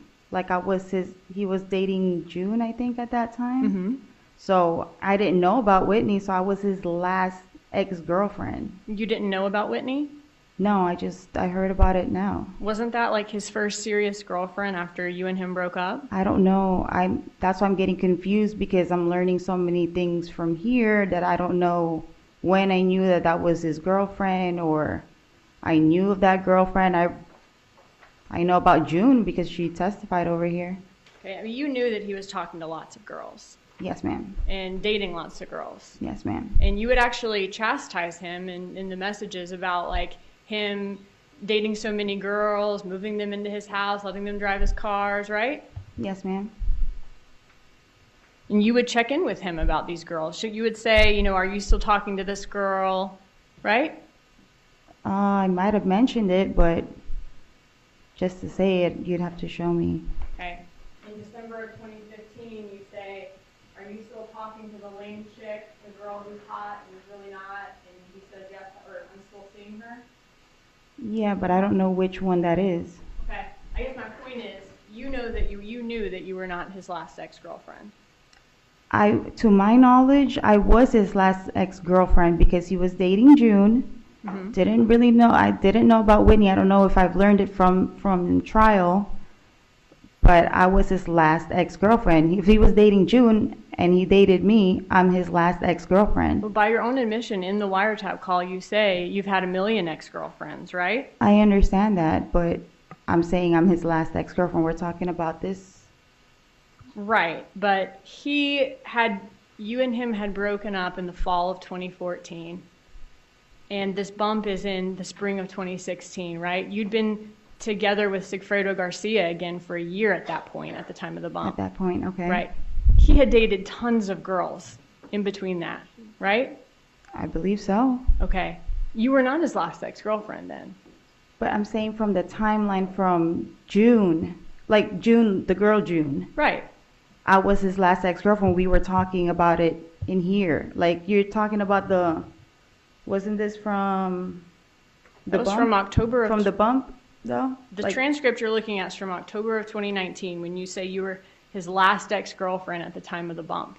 That's what you said last time was the reason that he called you when an ex-girlfriend was mentioned. But and that's what I'm saying. But you're talking about a specific date on this, what's going on right now, too.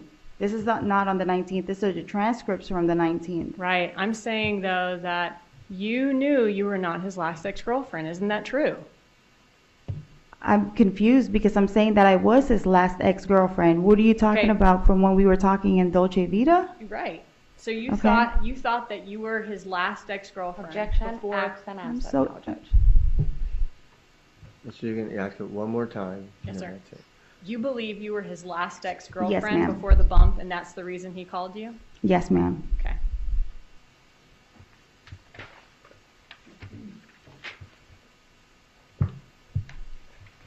And he called you because he wanted you to deal with this for him, right? I don't know if this is the reason why he had mentioned my name and why he wanted me to call. Okay, well, even before, though, that you knew your name was mentioned, you were willing to help him with the problem, right? I was listening to him. I don't know at that moment if I was saying that I was willing to help him. Okay, I want you to look at that same page, 154, lines 17 through 19.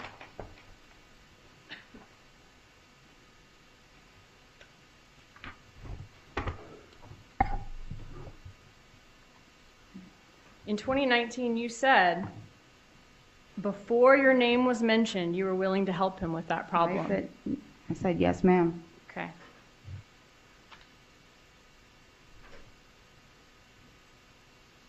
And you're asked by Charlie Adelson to call this number. You don't know why he's asking you to do this, other than you're his last ex-girlfriend. And then the person that you get to call the number, coincidentally, just happens to be the shooter of the crime that Charlie Adelson thinks he's being blackmailed for, right? I mean, can you ask your question one more time? You were asked by Charlie Adelson to call this number Yes. on the article. Yes. You got someone else to do that for you, right? Yeah, I asked Sigfredo to do it. Sigfredo. So you coincidentally get the person who was the shooter of this crime that Charlie Adelson's being blackmailed. I mean, right? I was just asking Sigfredo to call the number. Okay, and just coincidentally, he's the shooter. I didn't even know about any of that until the trial. Okay, so that is a coincidence. In your opinion, I believe so. All right. No, I don't think it's a coincidence. You're saying that that's a coincidence. You didn't actually have anything to do with it. No, ma'am. And you didn't actually know what it was about or who you were getting to call for that reason, anything. No, ma'am. Other than the fact that they said Katie and Tuto. Yeah, and when Charlie Adelson told you that his mom said it has to do with Tudo and Tato, why didn't you say, you know exactly who that is, Charlie? Tudo is Sigfredo. No, he was saying it in different ways, and then that's why I never corrected him. I know, like, they've asked me about that before. I didn't know that I had to correct him and say, well, you know him. Mm-hmm. You know the father of my kids. Like, why are you saying the name different? And he said that, though, multiple times. He said, I don't even know who Tudo is. He said that on the phone, and he said that in Dolce Vita, didn't he? On the phone, I think I heard it, but on the Dolce Vita, I don't remember. And you just didn't correct him, just didn't ask why I he was just acting like didn't. he didn't know who Tudo was. That's the whole reason why I'm even in here, because I wasn't asking the questions. Why don't you ever mention Garcia's name to Charlie Adelson? Why don't I ever mention his name? Right. Like the Tuto? No, why don't you ever say Tudo or Garcia to Charlie Adelson? Why do you just say he this, he that? I never mentioned his name to him. Right. Why not? I just don't. Like, I'm not going to be like saying, I don't know. I didn't. Why don't you ever mention Charlie's name to Sigfredo Garcia? I've always referred to him like my friend, or vice versa. Like, I always say my friend. I don't think they want to hear about each other's name whenever I'm mentioning them. So whenever you talk to Garcia about Charlie Adelson, you always say that person or my friend. Or my friend, yeah. Okay. I mean, if you called him and were talking to him about that person, well, how does he know who you're talking about? Did I ever message him saying that person? In the wiretap call, yeah. You're talking to Sigfredo Garcia and referring to Charlie as that person. I don't recall. Why don't you just say Charlie? I never mentioned either one of their names because I don't know. I just didn't. I mean, isn't the reason, though, that you never say their names is because you were all afraid that law enforcement might be listening? Well, apparently everybody had a burner phone, so why would anybody even be talking on the phone? Charlie called you. Charlie said that he wanted the problem flushed. That problem was this bad guy that was Objection, trying that's not in evidence. Overruled. to extort his mom. That was a joke. Okay. But he wanted you were the person that he wanted to take care of this problem, right? Yes, because somebody mentioned my name. We've Right. gone over this. Out of all the people in the world, though, he chose you. And you're saying that, Because they mentioned my name okay, today, and Tuto's name, and then mentioned Tato's name. So yeah, that's why I was confused. all right, what happened in the car before y'all went to Dolce Vita? I don't even recall that. That's what I was asking when they said that there's a 10-minute meetup in a car. Like, where's that video or where's that? Did he search you for a wire? You're talking Charlie about Adelson. Charlie? Yeah. No, because I don't even recall that happening. All right. When did you find out that Dan Markel was murdered? I believe I found that when Sigfredo got arrested. Okay, so that was the first time that you'd ever heard of Dan Markel, his brother-in-law, being murdered. Yes, ma'am. Charlie Adelson never told you that. No, ma'am. And you and him talk all the time. Not all the time. You'll see the phone records. It shows. I've seen them, and y'all talk all the time. You were just telling me earlier that like our conversation stopped, like dwindled down. No, I was Within saying those- that you said that he was ghosting you. Okay. Okay. You and Charlie Adelson talk all the time, right? I guess so. Okay. And when Sigfredo, I mean, he never mentioned to you that Dan Markel had been murdered. No, ma'am. What was it that you thought he was saying that made national news, BBC News, Good Morning America? What What's he was talking? What was who saying? What was Charlie Adelson talking about? What made I don't national know. I news? didn't even know what BBC was. You know what Good Morning America is, Yes, though, right? I know that, but I didn't. It wasn't anything that was like popping out. He never mentioned Dan Markel. He never mentioned Tallahassee. He never mentioned anything about a murder. Those things would stick out. Right. I would think that they would. But he didn't talk about that. I'm telling you. And Why didn't you ask? I mean, what was on Good Morning America? What was on national news? I don't remember what happened. I mean, we have the whole video, and it didn't Right, but even then pick he up would have anything I explained said. to you what he was talking about. He didn't explain anything. He was saying scenarios. Okay. In the Dolce Vita video, he's saying it's either somebody trying to blackmail his family or it's the cops working undercover. Yes, Why ma'am. would it be the police? Why would the police be investigating his family? I don't know. Why isn't your first question, why in the world would the cops be running an undercover investigation on your family? I don't even know if I ever mentioned that. I don't know. Don't remember what happened in 2014.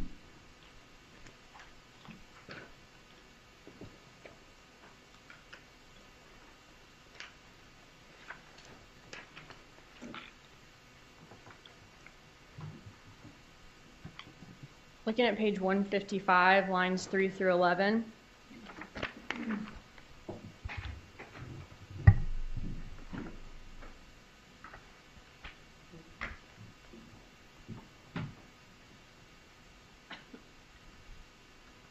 You were asked, why would it be the cops? On page 155, lines 3 through 11. You were asked why it would be the cops. You said, I don't know, because he's always talking about the cops. You were asked, But didn't you ask him why the cops would be running an undercover operation on his mother? And you said, no, ma'am. So I didn't ask. Right. You didn't ask. Why wouldn't you ask? Why would the cops be running an investigation on your family? I don't know. That's the whole reason of why he was meeting up with me, because he doesn't even know what was going on. Now I see that he did. Right. I mean, we're not talking about him, though. I'm saying you didn't ask why the cops would be running an undercover investigation on his family, did you? Hold on. No, ma'am. What's your- Okay. And this may be the third time objection asked and answered. All right, that was asked and answered. Okay. Let's move on. I want to ask you about this Dolce Vita video. Yes, ma'am.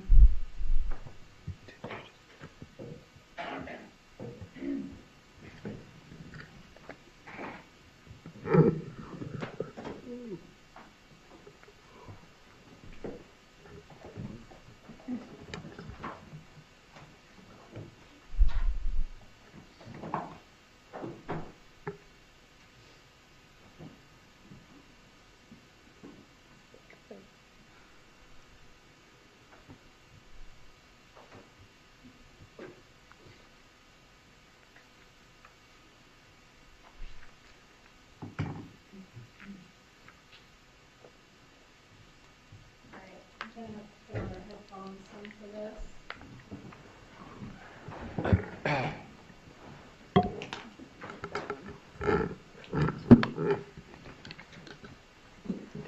You need more volume. It's right here. You need more volume. Okay. Your number is on the headset.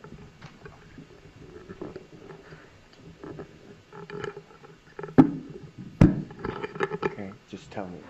Everybody ready?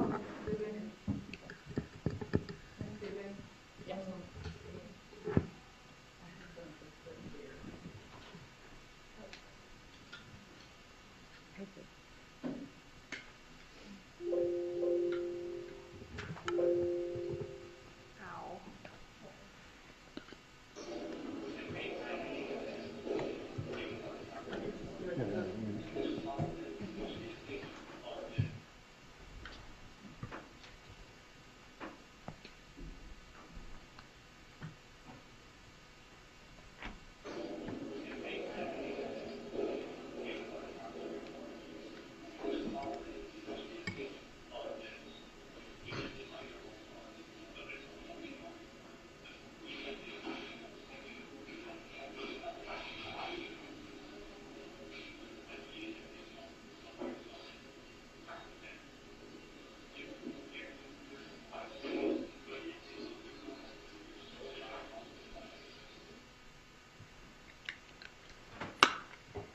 All right, so Charlie Adelson says in that clip. Objection, Judge, as to what Charlie Adelson said? Overruled. This is, she can give her interpretation. It's up to the jury to decide, but she can ask the question.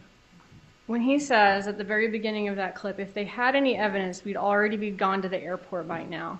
Objection. What did you Judge. understand? I didn't hear that. Overruled. I didn't even hear anything that the recording was saying. You didn't hear Like any of that? I didn't hear anything that you, like the line that you just said, I did not hear that on the recording. When that recording started, you didn't hear him say, if they had any evidence, we would have already gone to the No, airport ma'am. by now. So you had no idea of what he was talking about, evidence of what? I don't know, ma'am. If he did say that, what evidence of what? I wouldn't know. I don't know what I said. Okay, so in the next statement, when he's saying if they bug your phone, you're still not talking about any of this? I mean, what are you not talking about? I don't know what he's talking about. You couldn't hear anything that he said. No, ma'am. Okay. Maybe my volume wasn't not high enough. Maybe I should try that one again. Let's try it one more time.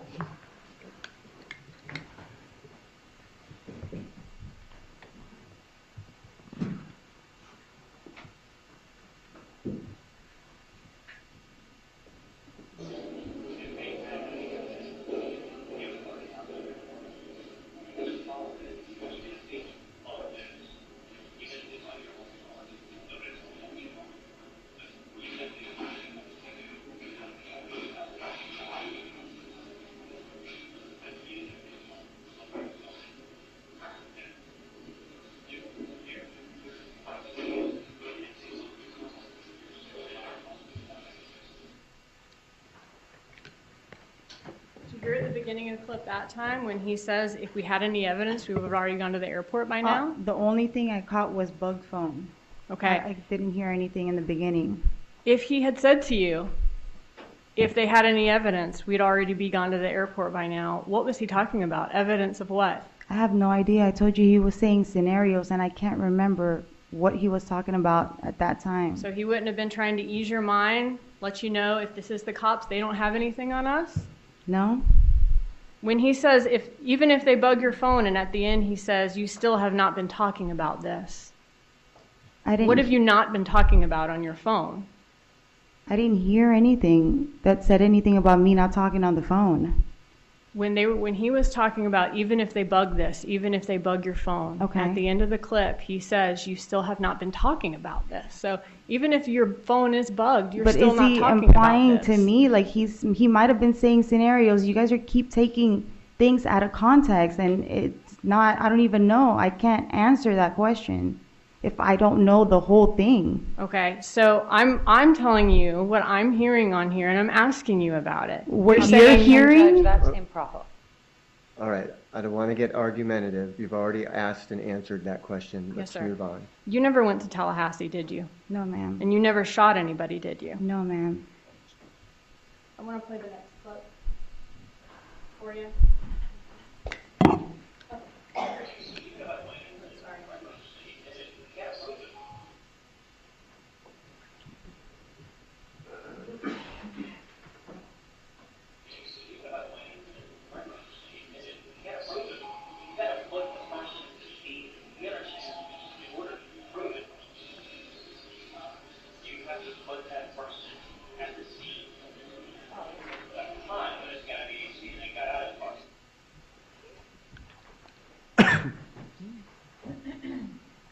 He's telling you there that you have to be able to put the person at the scene at the time in order to prove a crime. You can't just say, oh, my brother did it, or oh, I shot JFK. You've got to have evidence. That's what he's telling you, right? Okay. That's what he's telling you, right? I mean, that's what it said on the recording. What is he talking about? I have no idea. That's what I'm telling you. He keeps talking in scenarios. I don't know what he's talking about. Right, and last time when you testified in 2019, you said that he was just talking in scenarios. You didn't have any specific memory about what, Exactly. I didn't remember anything specific. right? Your attorney asked you today whether if last time you explained what was in the Dolce Vita video, Yes, what ma'am. you explained was that you remember him talking about scenarios. You didn't know what they were. You didn't have any specific memory of that. Yes, ma'am. Okay. And you don't know why he's letting you know that, hey, in order to prove a crime, they have to put the person at the scene of a crime. You don't know why. I don't know why.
And that one he tells you, if this person went to the cops, they're going to be asked, well, where's the weapon? Did you witness it? No, you just heard a rumor? Well, that's worth 0. You have to get them on a wire. You have to get the person to confess. Outside of that, there's no evidence. That's what you heard, right? Parts of it, yes, ma'am. Okay. And he's saying, right, that if you guys all keep quiet, no one's going to have any evidence of you, right? I didn't know what he was talking about. I didn't know what he was talking. He's saying scenarios over and over. Why is he talking to this about this with you? I don't know. What is he saying the cops aren't going to have evidence of? I have no idea. You had no clue. No. And you didn't ask either, did you? That's your I testimony? don't remember what we were talking about, or if I asked, I mean, I hear myself responding, but Right, but you did say that you never asked why the cops should be running this undercover investigation, right? I believe so. Okay.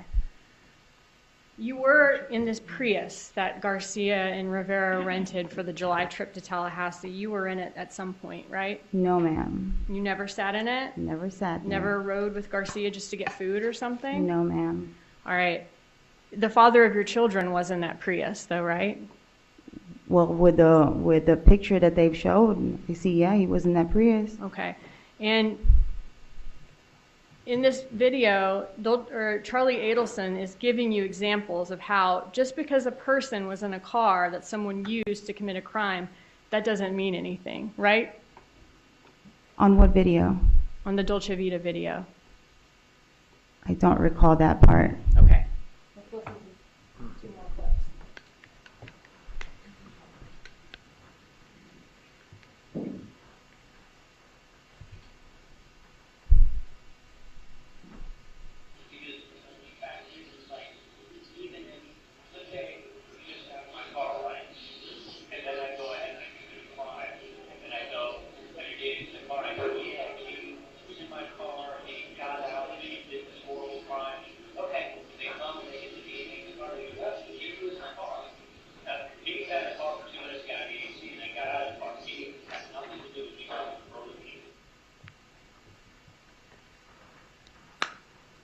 Got one more.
So here, in those 2 clips we listened to, he was saying you have to be able to put the person at the scene at the time, not in the car. Let's say you sat in the car, right? Then I go commit a crime, but your DNA is in there, and I said Katie was in my car and she did this horrible crime. Okay, they get your DNA in the car, and okay, Katie was in the car. No, that means Katie sat in the car for 2 minutes and got out. Katie has nothing to do with me robbing Burger King. That's what you heard, right? Parts of it, yes, ma'am. Okay, and then he gives you another rental car example. He said if you have a car and you can link this person to renting that car that's used at the scene of the crime, you also have to prove who was driving that day. You know, they could have rented it and lent it to a friend.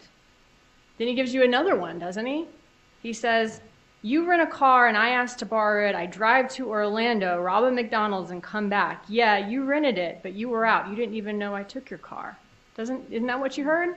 Parts of it, yes. Why is he giving you so many rental car examples? I wish I knew. That's what I'm saying. Like, he's saying scenarios. Don't you think it's kind of odd? Why is he saying all those scenarios in front of other people or whatever? If, like, apparently, if he thought that I was, what did you say earlier, that I'm wearing a wire? No, I think that he didn't think you were wearing a wire. I think he thought that y'all were in a loud restaurant, and he's trying to ease your mind. And he's saying to you, right, that he's saying... But why is he keeps explaining himself, like, and he says, I don't have anything to do with it. Why is he trying to convince me that he has nothing to do with it when I don't know what he's talking? I'm going to stop. I'm sorry. Okay, she's going to ask the questions and you're going to respond, okay? He is trying to ease your mind because the car that Garcia and Rivera rented to drive up here and kill Dan Markel had been on the news, right? I don't know of that. You were nervous that police might be able to connect them to having rented it or been in that car, weren't you? Why would I be nervous? I never even knew of it. You never knew that the car was on the news. I knew from when Sigfredo got arrested, and I think they put a picture of that, of the Prius. He was trying to tell you in that video that it doesn't matter if they rented a certain car or were seen in a certain car. Police have to be able to put them at the scene of the crime at the time, right? That's what he had said on the video, but I don't know what he was talking about. So he's just talking about that. You have no He's idea why. giving different scenarios. Okay. One of the scenarios he gave was, he said, you know, it could be the cops, you know, trying to run an undercover investigation, or it could be somebody trying to blackmail his family. That was the other scenario, right? Yes, ma'am. Why did he think somebody would be extorting money from his family? I don't know. That's what he was trying to figure out. Wouldn't you be curious as to why someone was trying to blackmail his family? Would I be curious? Right. I was curious. That's why I sat there and I listened. Right. But you never asked him, why would somebody be trying to blackmail your family? Why are the cops doing this investigation on your family? I don't know if I asked them at that time or not, because apparently you said in they didn't 2019 even. you did not, right? Well, apparently then I don't because I don't recall. But if that video said, or like it picked up anything that I was saying, then I would know what I was talking about. Well, you said in 2019 that you did not Okay, so ever then I ask that, don't. right? And now, though, the video is audible, right? And it's pretty obvious you would have known what was going on in order to Objection listen to to all this. characterization Oh, of the that's- evidence. All right, ask a question, Ms. Yes, sir. Stevens. All right, let's listen to one more.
About 12, 15 seconds in there, you heard him say that, you know, if this was somebody blackmailing his family, this is somebody who knows information. That's what he said to you, right? If that's what it said on the video. Is that what you heard, that this is someone No, who all I knows heard, I information? heard a little bit in the end, but I didn't hear the first sentence, like what you were just saying right now. What is he talking about that these people know information about? I don't know. Keep telling you, I don't even remember. Okay, got one more. No, she just keeps saying nothing.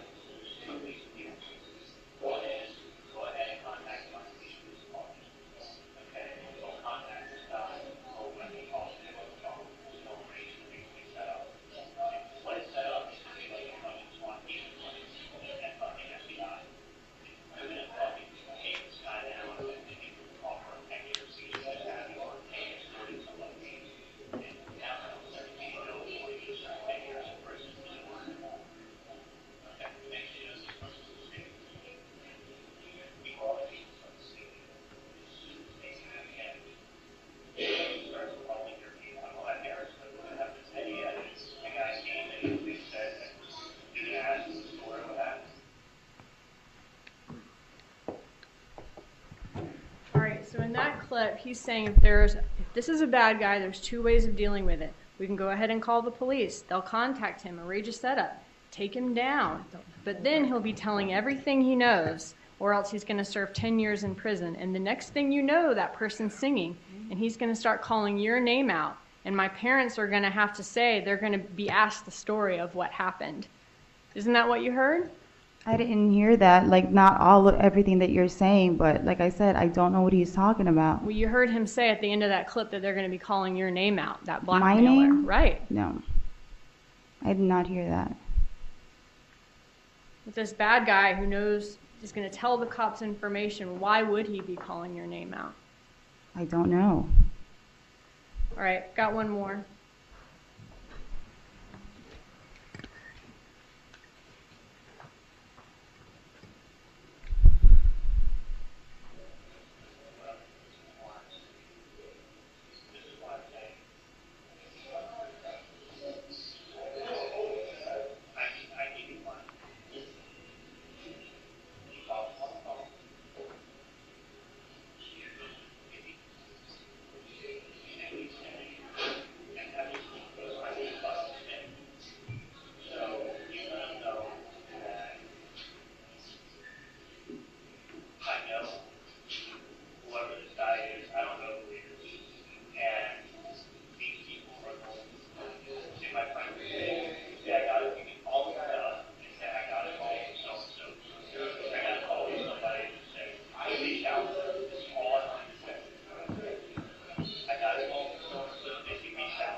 Bless you.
So in that clip, after he explains that this bad guy could tell information to the police, could call your name out, he says, this is my idea.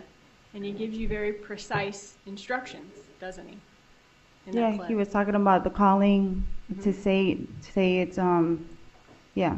He told you to say, my friends have no idea what you're talking about. And frankly, I don't know what you're talking about either, but the name sounds familiar of who's incarcerated. Yes, ma'am. Whose name did he think sounded familiar? I believe it's because his mom got bumped and said that you have to help your friend's Tato or something. Right. Like your brother Tato. I don't know. He's talking about Tato or Tuto. Okay. The name Tato and Tuto were familiar to you. Yes, right? ma'am. And you never had to tell him who Tuto and Tato were. He knew and you knew. Right? I don't know if he knew. Well, yeah, he did. He knew Tuto's name. Okay. I don't know about Tato. Tato was the one who was incarcerated, right? Yes, ma'am. Okay, and you knew that. I knew he was incarcerated by the feds, but I don't know where he was at. All right, and he said, so I'm going to give you something as charity to help the less fortunate, but do not contact these people again or they're going to the police. The only reason we're doing it is because of karma. And the whole time that you're talking, this is what he's telling you to do, right? Okay. He wants you to say, I don't know what's going on, and only use the words help and charity, right? Okay. He really didn't want you to give this guy any information about what you knew, did he? Didn't want to give who? He really didn't want you to give this blackmailer any information about what you knew, right? He's saying, don't say anything else, right? No, he's trying to convince me now. How many times I've listened to it, he's trying to convince me to do this. If I was in any way, shape, or form in this with him, why would he throw me to the cops and tell me to Because say this? you were the ex-girlfriend who took care of this problem for him. You were his connection to these people. He wants you to take care of it.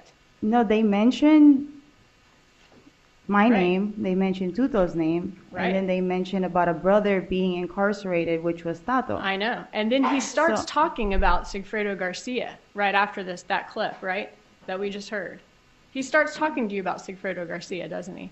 Refresh my memory, like what Charlie was he Adelson saying? starts talking to you about Sigfredo Garcia, doesn't he? I don't know who he was talking about. Okay.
In that clip we just heard, he's saying now he's fucking with him, he's fucking with his wife.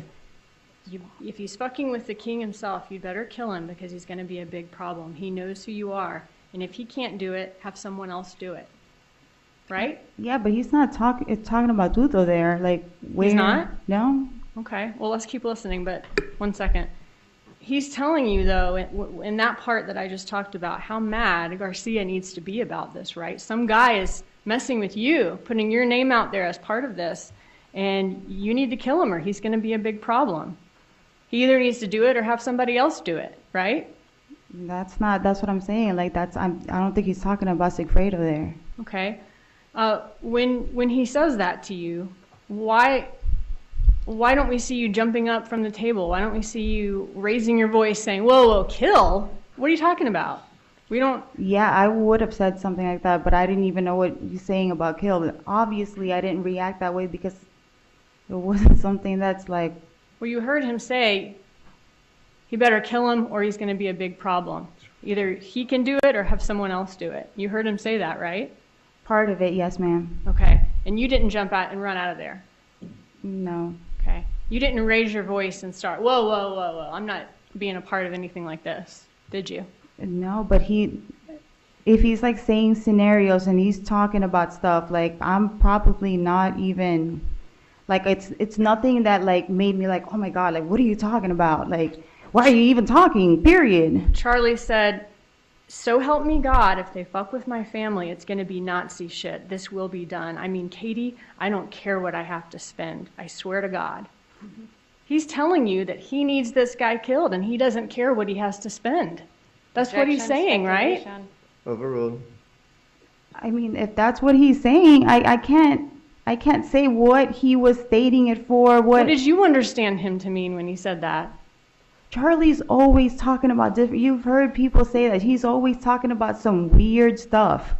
Like that's not something that like, oh, somebody is messing with his family. I get that. And somebody's trying to blackmail his mom or whatever, but it's not to the point where I was like, you know, like it didn't make me like, whoa. I have one question. He said to you, you better kill him or he's going to be a big problem. If he can't do it, have someone else do it. And he didn't care what he had to spend, right? Objection, asked and answered. That's been asked and answered. You seem pretty calm when he's saying this to you. Wouldn't you agree with that? I don't know how my demeanor was. That's what I'm saying. I wasn't like, whoa, like I didn't run out and jet out of there. Had he said that to you before? Like when he wanted his brother-in-law killed? Said what? He's never he wanted spoken someone about killed. He didn't care how much he had to spend to do it. No, ma'am. He's never spoken about Professor Markel or murder or having anything to do with that. That's why it didn't raise anything to me. I want to show you one thing. Just going to make this screen. So this is the same clip we've been listening to, and I've been pausing this one. Let's keep listening and see who he was just talking about.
So right after he's telling you he needs somebody killed, he doesn't care what he has to spend, 30 seconds after that, he's checking in with you about Sigfredo Garcia. He says at 6 minutes and 57 seconds in that clip, he knows I have you on salary. You think he'd be happy to know that.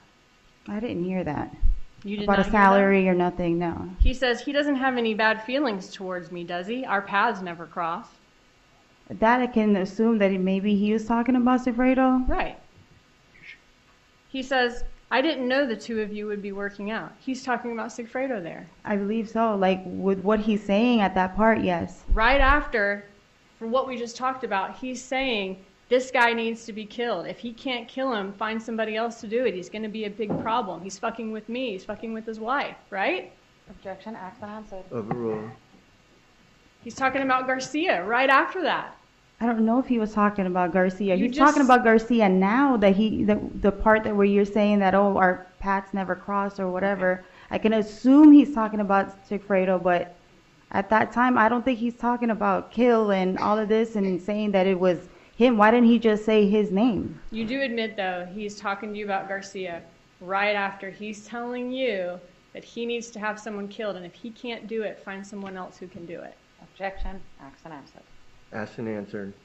All right, so what he's trying to do when he's checking in is, does he have any bad feelings towards me? I have you on salary. You think he'd be happy about that? He's trying to make sure that Garcia doesn't have a reason not to help you with this, right? I didn't hear anything about the salary and He's saying keeping me happy. there was no overlap in us dating. I keep you on the payroll, right? I'm not gonna say yes to that because I don't believe that that's what. So was he checking with you in It's that clip about- we just heard to see if Garcia had any bad blood against him? Not at that part, no, ma'am. All right. Next, after he tells you what he needs done. He's checking with you about Garcia. Then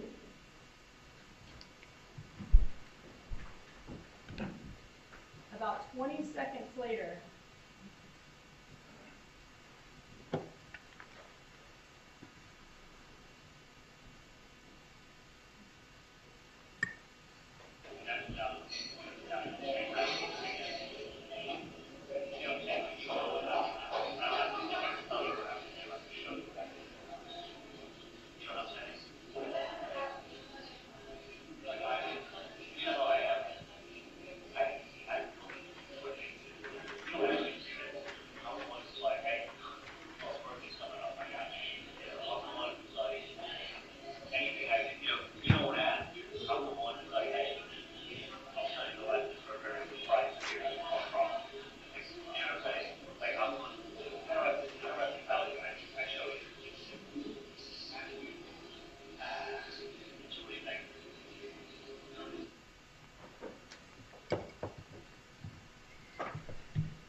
he says to you, you know it. I don't have to sit here and tell you what I would do for you. I show you what I do for you. You know how I am. I look for things to do. What's your objection? It's motions in limine, Judge, just in terms of Ms. Duguid's interpretation of what is being All right, said. It's going to The be up to the evidence jury speaks to itself. decide. That's overruled. Isn't that what he said? Keep going, ma'am. He's saying, I look for things to do for you. You don't have to ask me for shit. I'm the one that's like, hey, someone's birthday's coming up. I got you, right? That's what he said, yes. Okay. Just like when he's offering to send you and your mom on a cruise, right? Well, he offered it, but like I told you, I never went on a cruise with my Paying mom. for the Dominican vacation, right? He looks for things to do for you Okay, to keep you happy. I guess.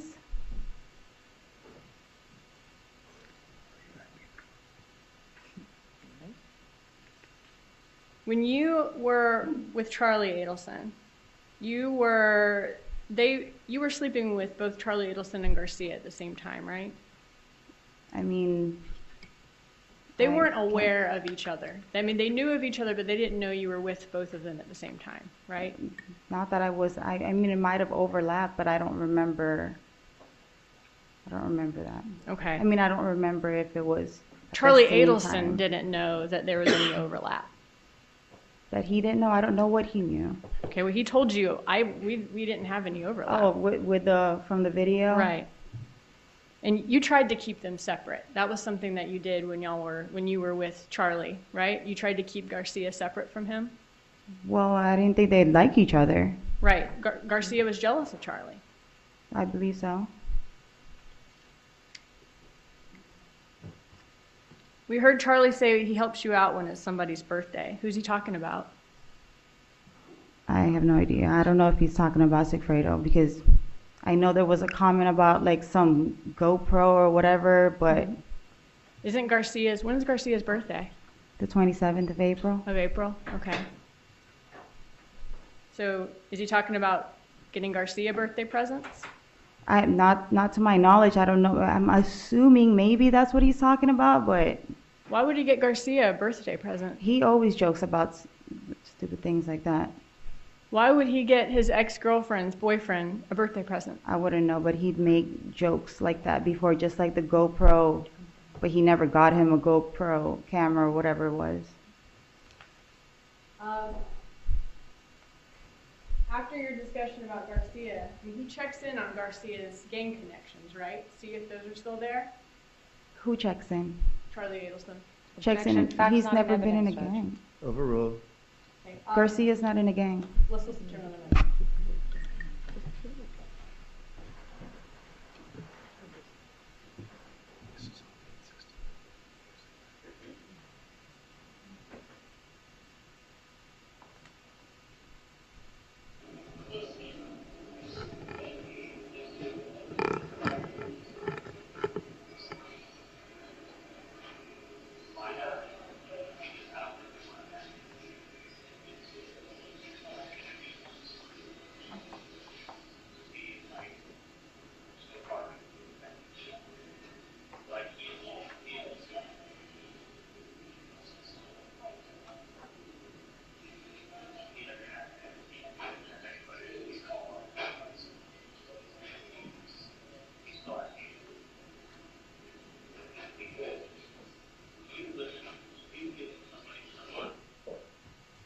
Sorry, one second.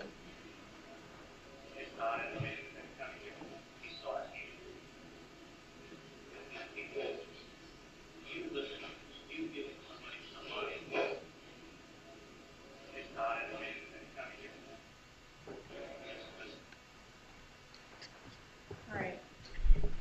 So when I first started that clip, he said, I don't think they want to mess with his connections. And he says, is he so far removed? Does he still have people? Does he have anybody that he can call up that's, right? I didn't even. You didn't hear I'm that? trying to like hear what he's saying, and I didn't hear that. Okay.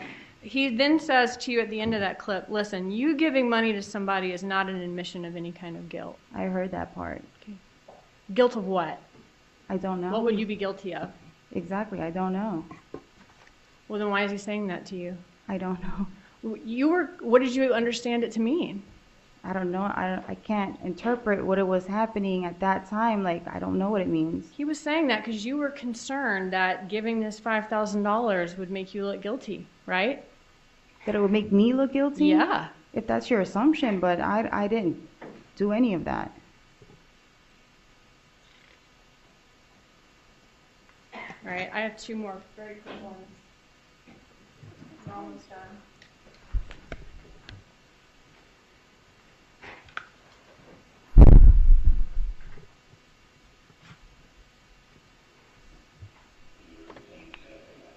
Yeah, I'm just going to object to the state's little subtitle. All right, it's coming on. Yes, I'm going to object to the state using any demonstrative or anything that has their work product or their opinion on it. All right, that's overruled. It was just your identification. It meant nothing to the jury. It came up on the screen. Oh, I'm sorry.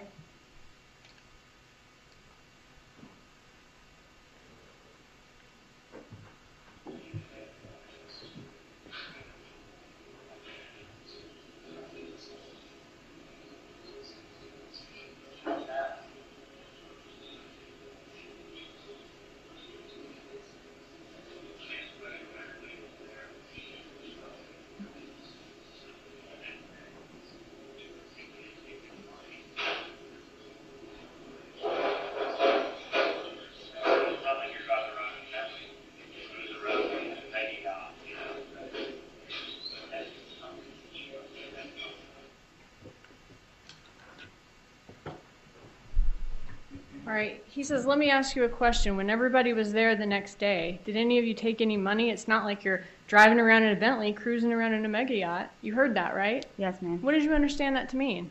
I don't know, but now it kind of makes sense with everything that, like with other people saying it about the money, but nobody ever got money. I don't know what. When he said when everybody there was there the next day, what day is he talking about? I don't know. Isn't he saying when everybody, you, Tudo, Tato, were together the next day after the murder when you gave them the money? None of you took it and did anything extravagant, right? None of y'all I were guess that's what it's assuming. That's what it makes it look like to be. Okay. I see it now. He's checking to see y'all weren't too flashy with this. That would draw attention to you, right? Okay. Objection, mischaracterization of the evidence. Overruled. In the form of a question next time the student. Okay. Did you ask him what that meant? I don't recall if I did or if I didn't. Okay. Let's listen to the end of that clip and then I'll go straight into the very last one.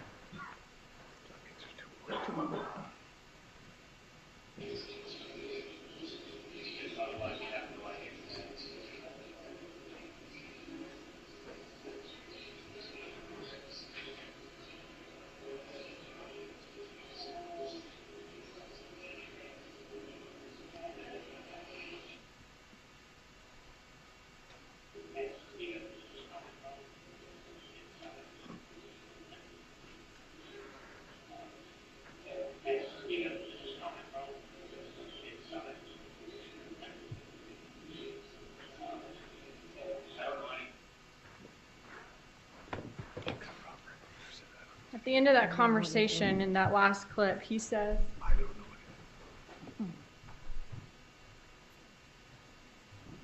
you know who this is coming from? The inside. What did you understand that to mean? I didn't understand what he was talking about. He keeps saying it has nothing to do with me. He's giving scenarios and you're misinterpreting it, and I can't remember because that was from 2014. Okay. I did not. Did you hear him say, you know who this is coming from, the inside? He's saying that, but he's not saying it toward, like, he's not implying me directly. What did you understand that to mean? I didn't know. Okay. So not the inside circle, you, him, Tato, Tudo, of who knew how this murder went That's down? what I'm saying. You keep implying these things, and that's not, you're taking it out of context, and I know that looks bad now with everything that we've been hearing, but it's obviously it didn't make me like, oh my God. Like I said, I didn't run out of there and think it was a big deal. I mean, he chose you for a reason, though, right? You were the person that Apparently. he chose to take care of this. I mean, I know you're saying you don't know today, but we heard you on the wiretap call. In that call, you say, I fuck up bitches for no reason. You say, this guy is going to have a big-ass problem. I am the wrong person to, God forgive him that he said the wrong fucking name. Now this is my business.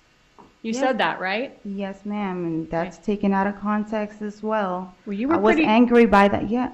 I'm sure you were angry. You were pretty tough in those calls, though. You were somebody who knows how to take care of things, somebody who people shouldn't mess with, weren't you? You should have played all the other calls as well. You just, one little call that I was so upset already. He's been annoying me with this different scenarios Right. for all the other calls. Today, And I was, you're pretending not to be that person. You just don't know anything about anything, didn't ask Judge, any questions. Objection. Improper question. She's pretending to be someone today. All right, we'll strike the question. Ask another question. Today, you're saying you don't know anything, and you didn't ask any questions, right? yes, ma'am. Why were you talking in code on the wire? I guess that's what everybody's implying is code. I know I made a comment saying, like, I'm so tired of this code shit or whatever because I'm either around my coworkers, I'm around my children, I'm around other people. So he's probably around his coworkers. You told Sigfredo Garcia that Ethan's clothes cost $65.70, right? Yes, ma'am. Those were actually the last 4 digits of the undercover phone number. That was a code, right? And I just did not want to say it over the phone, somebody's phone number, because I was either at work or I don't know where I was. Why would giving a phone number cause an issue for somebody at work or one of your kids? He's trying to call some number that they want me to figure out if it's somebody blackmailing their family. Why would I say that phone number out loud? Right, but you're not saying the whole story. You've already told Garcia the story when you're at home. On the phone, you're just giving him the number. Why couldn't you just say the number? I just said it that way. You didn't say the number because you were afraid law enforcement might be listening, and you knew exactly what it was about, right? Why would I think they were listening? I wouldn't use my phone. All right. You say that you said that you got a burner phone, and you got a burner phone the day after the police went to his job, right? I To never interview got him? the burner phone. I said Sigfredo got the burner phone before he got arrested. Didn't you think it was crazy that Garcia wanted you to use a burner phone? The feds just went to go question him. And at the same time, I didn't even know that they were doing it the same exact moment that they were banging on my door. If you had nothing to do with the murder, why did Garcia get you a burner phone, not just him? I don't know, he's the one who got it. Okay. Because he figured that it was somebody banging in the door, and then I guess that's why we wanted to talk. But you'd had the same phone number your whole life. Weren't you curious as to why he wanted you to use a burner phone now? No, You didn't ask. no. The feds just came to his job. Okay. And after getting the burner phones, you fled your home. I never fled. You never stayed at your home again. I packed up myself a couple days after, but my family You wanted... had someone pack up your stuff. No, I packed it. If they had the cameras over there, they would have seen that I went there. I packed my stuff, and then I had one of Sigfredo's guy friends to go do the U-Haul for me because I can't lift anything. You said that you had no idea that this murder of Dan Markel occurred that summer of 2014, right? Yes, ma'am. Okay. So Sigfredo Garcia never, where did he say that he was going when you took him to the comfort rental car? I never took him. Okay. It's just a coincidence then that of all the places... I never knew his whereabouts or whatever around that time because we weren't even together. Okay, just a coincidence then that of all the places you could be in Miami and that he could be in Miami, you're using a cell site that services comfort rental at the exact moment that he's renting a car, and you go straight there, time on the rental car, and you go back home. I never took him to go get a rental. Okay, so that is just a coincidence, you're saying? If that's your opinion, yes, ma'am.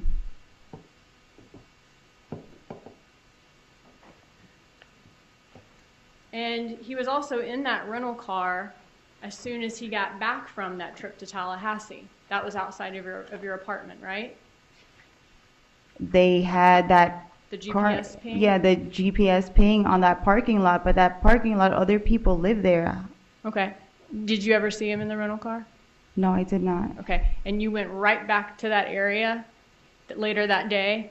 Right back to what area? To the area of comfort rental car. And you weren't taking the car back with him? No, I did not. I never took him to get a rental. What about when the Prius was at your house the night before the Tallahassee trip? Did he mention either of those times that he's at your house right after the June trip or right before the July trip, where he was going and what he'd been doing? I never even knew that that Prius car was in the parking lot. Did he say that he was about to go to Tallahassee? No, I would have remembered if he said something about Tallahassee. He doesn't know anybody in Tallahassee. What about during the 15 or 20 times that you communicated with Garcia during the June trip or the July trip? He never mentioned where he was? You never asked him where he was or what he was doing? I never asked him where he was, and he wouldn't tell me even if I was to ask him. He doesn't tell me things. What about the night of the murder, July 18th, when you're consistent with being at Rivera's house after you go past Yindra Mascaro's residence? Did you go to Luis Rivera's that night? No, ma'am. Where were you? I don't recall where I was on July 18th. Okay, well, you were talking to Garcia, and then it shows you going up near Rivera's house, and then after that, your phone is powered off for the night, right? And that's when you go spend the night at Charlie's? I don't know what happened on July 18th. That's what it's saying on the pings or whatever. Well, you told your attorney when she was asking you questions, you did spend the night with Charlie that night, right? No, I don't even remember where I was. I don't know if I was up north or whatever. I don't remember that day. Yindra was taking care of your kids that night, right? Well, apparently, yeah, when she had said that she took, I didn't remember that day until she mentioned that it might have been that night. Okay. Yindra was taking care of your kids that night then? That's a yes? That's what I'm saying is I don't see her. My daughter was little at that time. Like, I never leave my daughter overnight.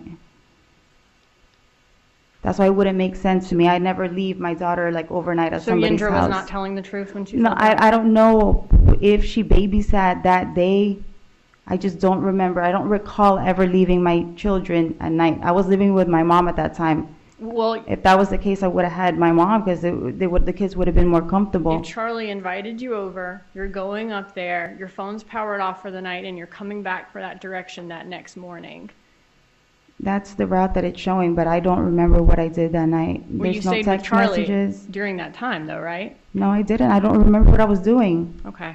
What about the next morning, the morning of July 19th, when you and Garcia were at Rivera's place? Me and Garcia were in Rivera's place. Right. That was the whole situation. There were so many different versions of that story. Okay. Well, in your previous testimony, you were asked what you were doing that day, and you were shown this text.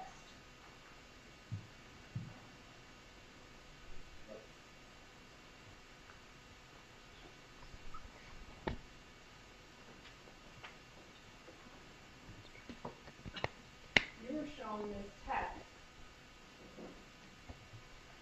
And you said that this text means that you were at the pool that day at 11 a.m. You said that in your previous testimony, right? I didn't know at what time, but I was at the pool from the text. Like, I was shown the text, and Mhm. I guess I don't know what the timestamp was at that time. Okay. This message does not say you were at the pool at 11 a.m., right? It says you just got back from the pool at 4:54 p.m. Yeah, but what time did I go to the pool? You said you Probably at the went to pool. at 12:18 p.m.? Okay, so Okay. So you were not at the pool at 11 a.m., like you said in your prior testimony. but when I was shown that, I'm pretty sure it had like a timestamp or something on it. I don't know why it said 11 at a specific time. Because you were... Improper impeachment, Judge, that's not what she said in 2019. Okay. If we could look at page 53, 52, lines 23 through 25, and 53, lines 5 through 7. I'm sorry, can you say that again? 52, 23 through 25, and 53, 5 through 7.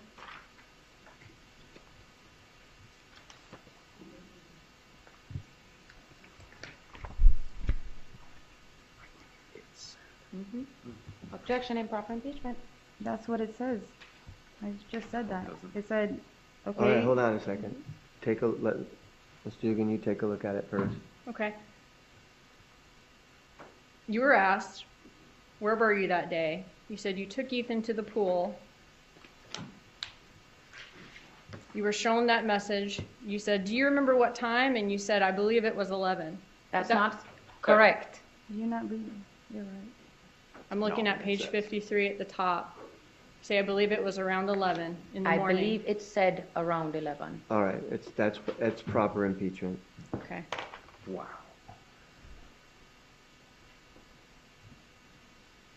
You were not at the pool, though, around 11 a.m. that day, though, were you?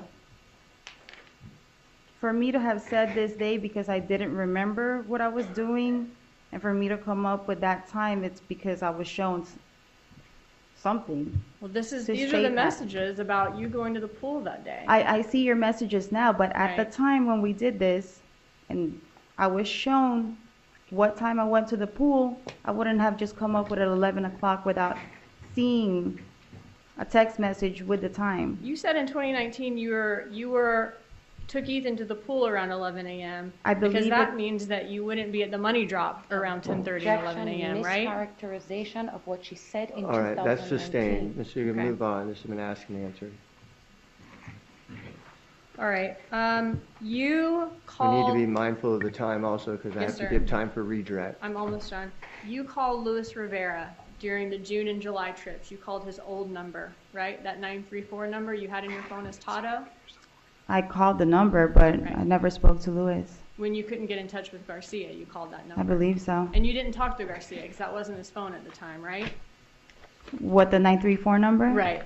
Yes, ma'am. Okay.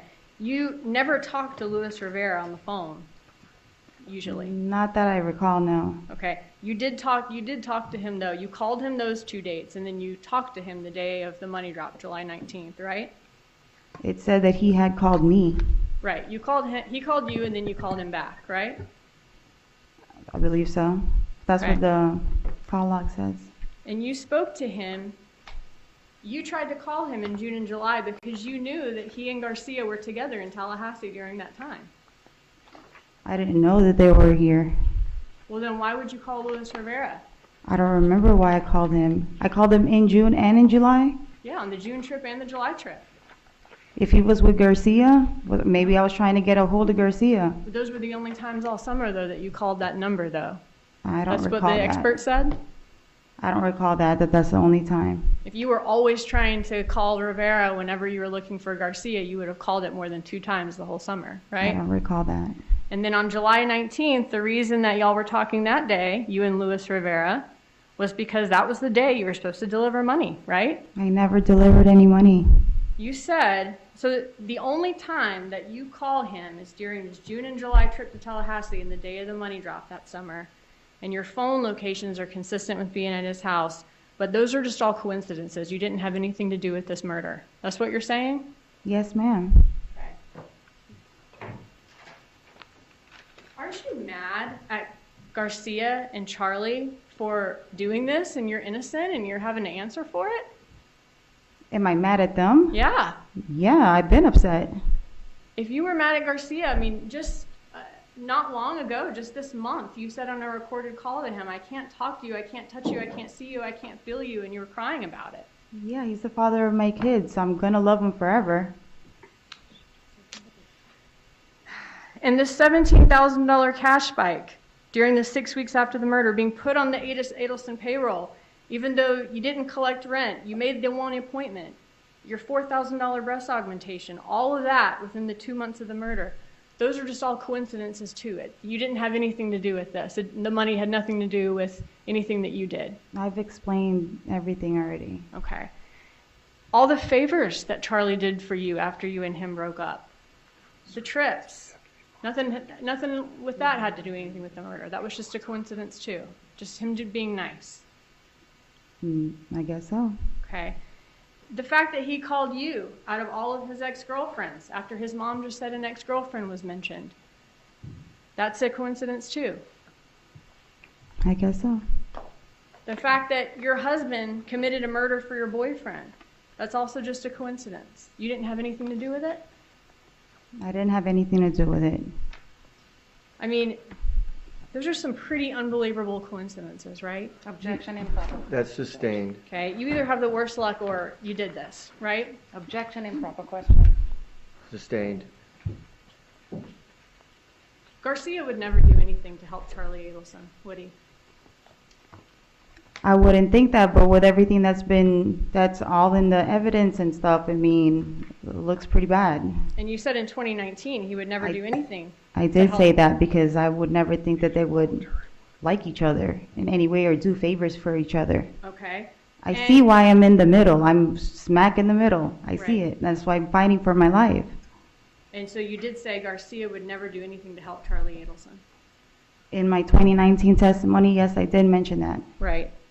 And in opening, your attorney said that there was definitive proof of a link between Garcia and Charlie. What is it? What did my attorney say? No, what's the link between Garcia and Charlie? That they knew each other or they spoke to each other. How? I don't know. Apparently everything's being done behind my back. That's why. That's all. Thank you. Redirect.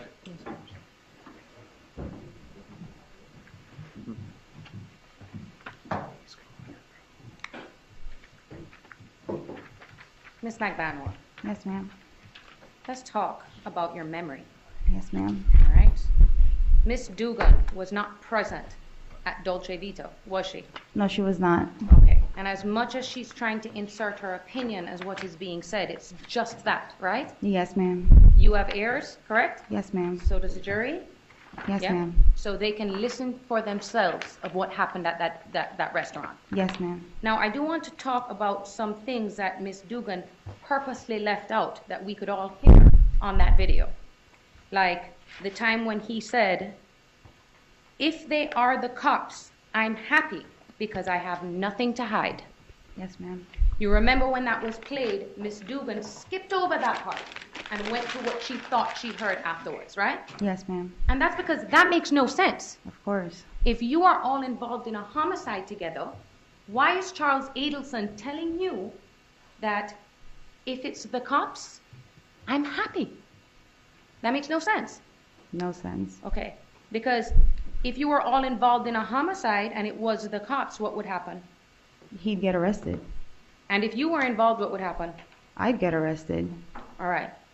Now, she also brought up all of these portions of what Charlie Adelson is supposedly saying, Yes, okay? ma'am. It's clear that half of that entire video is missing. Yes, ma'am. Let's talk about how that enhancement came to be. You provided testimony back in 2019, right? Yes, ma'am. That's before the state was able to create this new audio. Yes, ma'am. So when you testified in 2015 and answered questions, Yes, ma'am. you had no idea that they would even be able to create this new audio. Yes, ma'am. That's what I stated, that everything in my testimony is consistent with everything that was on the video that they just enhanced. Now let's get to that about just enhanced, right? You were set for trial in February of 2022, right? Yes, ma'am. Valentine's Day you were supposed to go to trial. Yes, ma'am. And then the state provided us with this this new enhancement, Yes, ma'am. okay? And we actually agreed to reset your case Yes, ma'am. so that we could all get the enhancement. Yes, ma'am. Because as far as we're concerned, it would only contain evidence to It's exculpate honor. you. Yeah, exactly. If you thought that there would be anything on there that would prove your guilt, you would have gone to trial in February.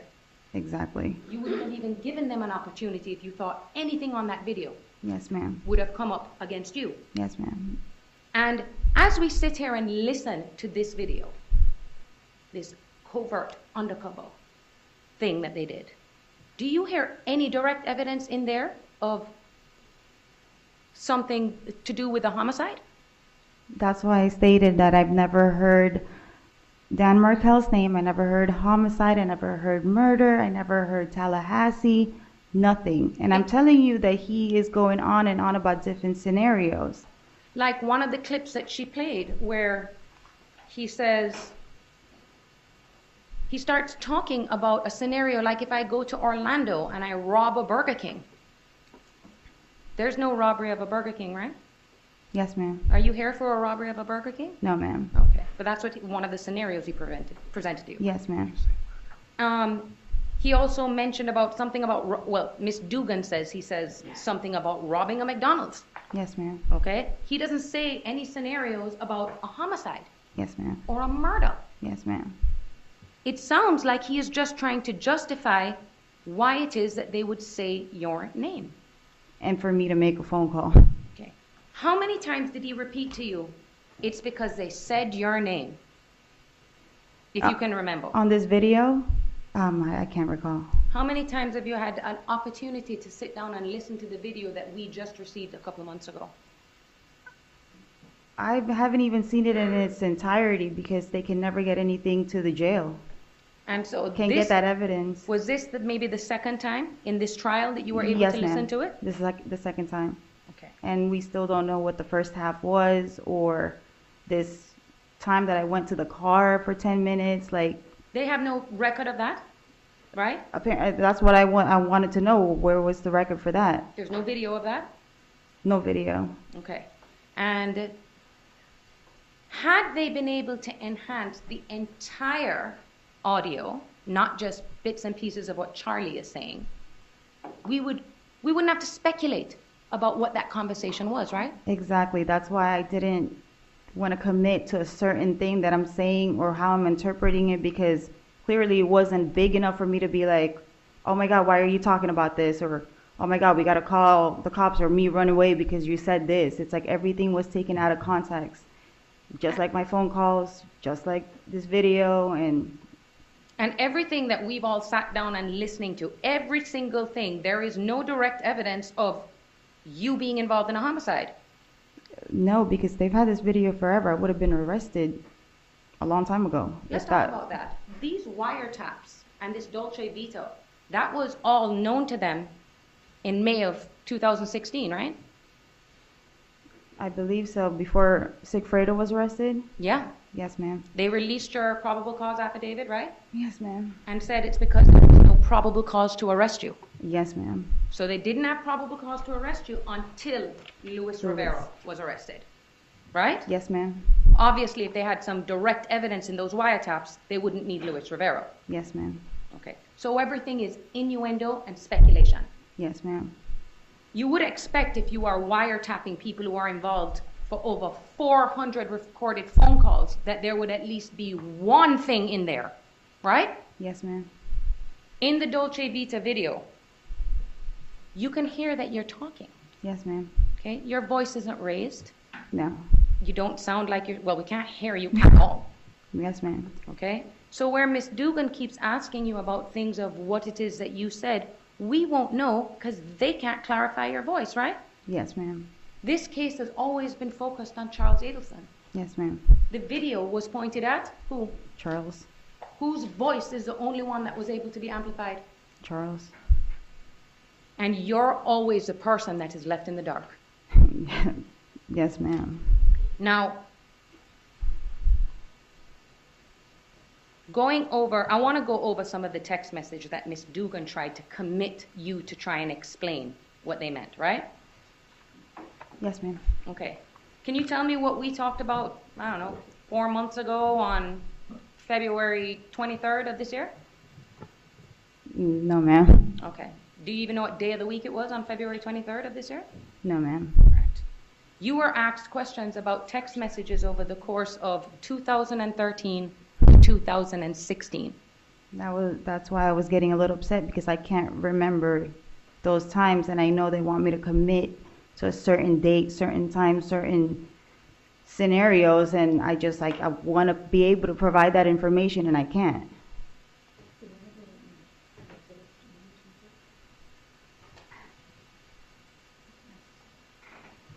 Now, I'm referring to one of the exhibits that are marked that was previously shown to you in regards to a text message dated 12/11/2015. Right? I'm showing you this. This is a snippet of a full-blown conversation, right?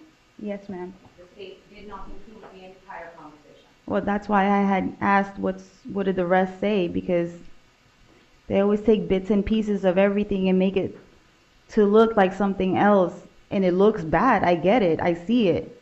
This is my second time around. I see how it makes it look so bad. You see, when you see these things in pieces, even though it's you, you're like, this looks bad.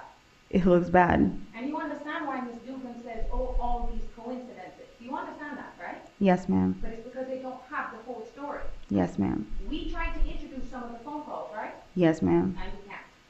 I don't know why not, but we couldn't. I'm going to show you another text message that was shown to you about Charles Adelson offering to buy you a trip for your mother. Okay? Can you read that to the jury,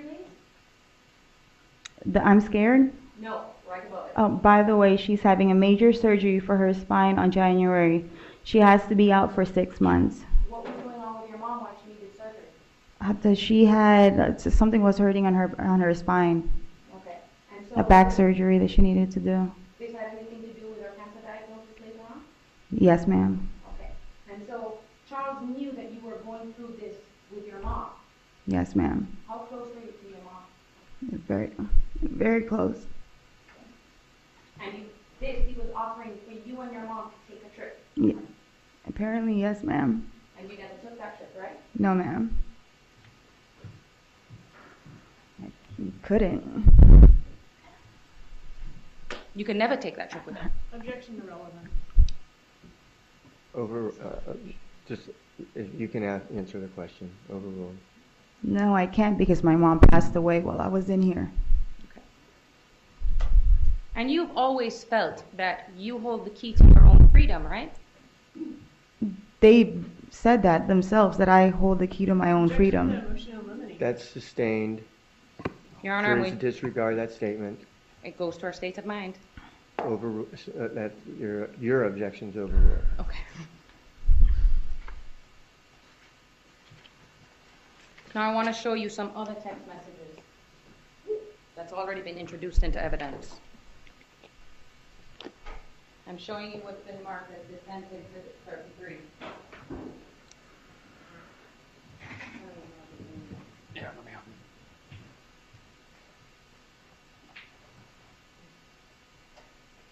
Okay, do you see the date of this text message? 3/12/2014.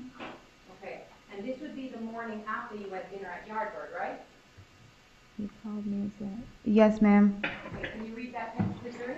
I guess, I don't know. He called me and said, have a nice dinner, and to never call him again. I'm like, WTF.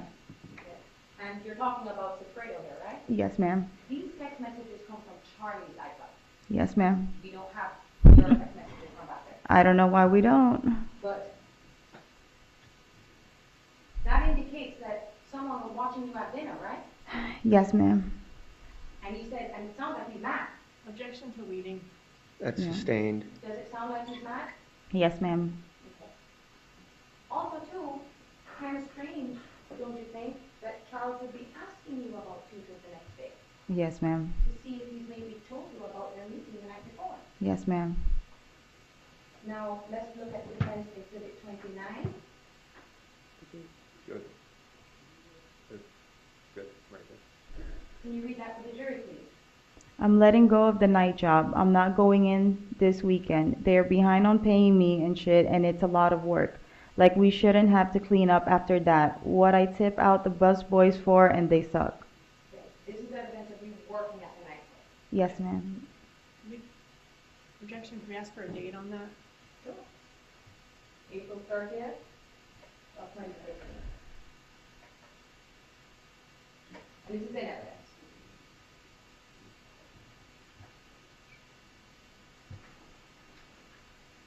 I'm also going to show you what's already been put into evidence, which is Defense 5 from November 6, 2014. What does that say? Put that you work in the office, not at home. All of these little statements that come from the iCloud, all of these are just little pieces of evidence that prove that you were working for him, Yes, ma'am. okay? And there was a text message also about you paying for the Lexus. Yes, ma'am. There's also paperwork to support that you're paying for the Lexus. Yes, ma'am. But this is not a response that they want to hear from you, No, ma'am. okay? It's only about their truth, Yes, ma'am. not the real truth. Or what they have. Now, I want to, she asked you about Charlie, that there being evidence that Charlie called in prescriptions for you. Yes, ma'am. Did Charlie treat your son? Or his father did, dentally? Is that I don't quite remember. He might have. But you got services from them, right? Yes, ma'am. I believe one time they're bringing up something about you pulling your wisdom teeth. Yes, ma'am. You need a prescription after that, don't you? Yes, ma'am. Yeah. Oh, no, it wasn't for any type of weird prescriptions. It was for the pain. The Vicodin. I'm assuming it's Vicodin. I don't even remember what it was for. But yeah, from like an extraction.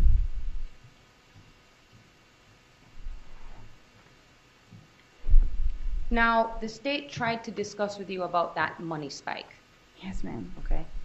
And she wants you to pinpoint where that money came from. Yes, ma'am. Do you remember where that money came from? No, I didn't. Didn't even know that it was spiked up like that on that exact month and from You their could chart. easily look at this jury and say it was on that day, right? No, ma'am. I'm saying On you what? could do that, Yes, ma'am. okay? If you wanted to make the evidence look better for you, Yes, ma'am. okay? But that's not what you've done. No, ma'am. Even though you keep saying, I don't remember, you've said I don't remember a lot. Yes, ma'am. Let's talk to the jury why it is so difficult for you to remember what happened in 2014. Why do you think it's so difficult for you to remember things? Besides the fact that it was 8 years ago, I've been incarcerated for 6 years and I had COVID twice and I can barely remember anything.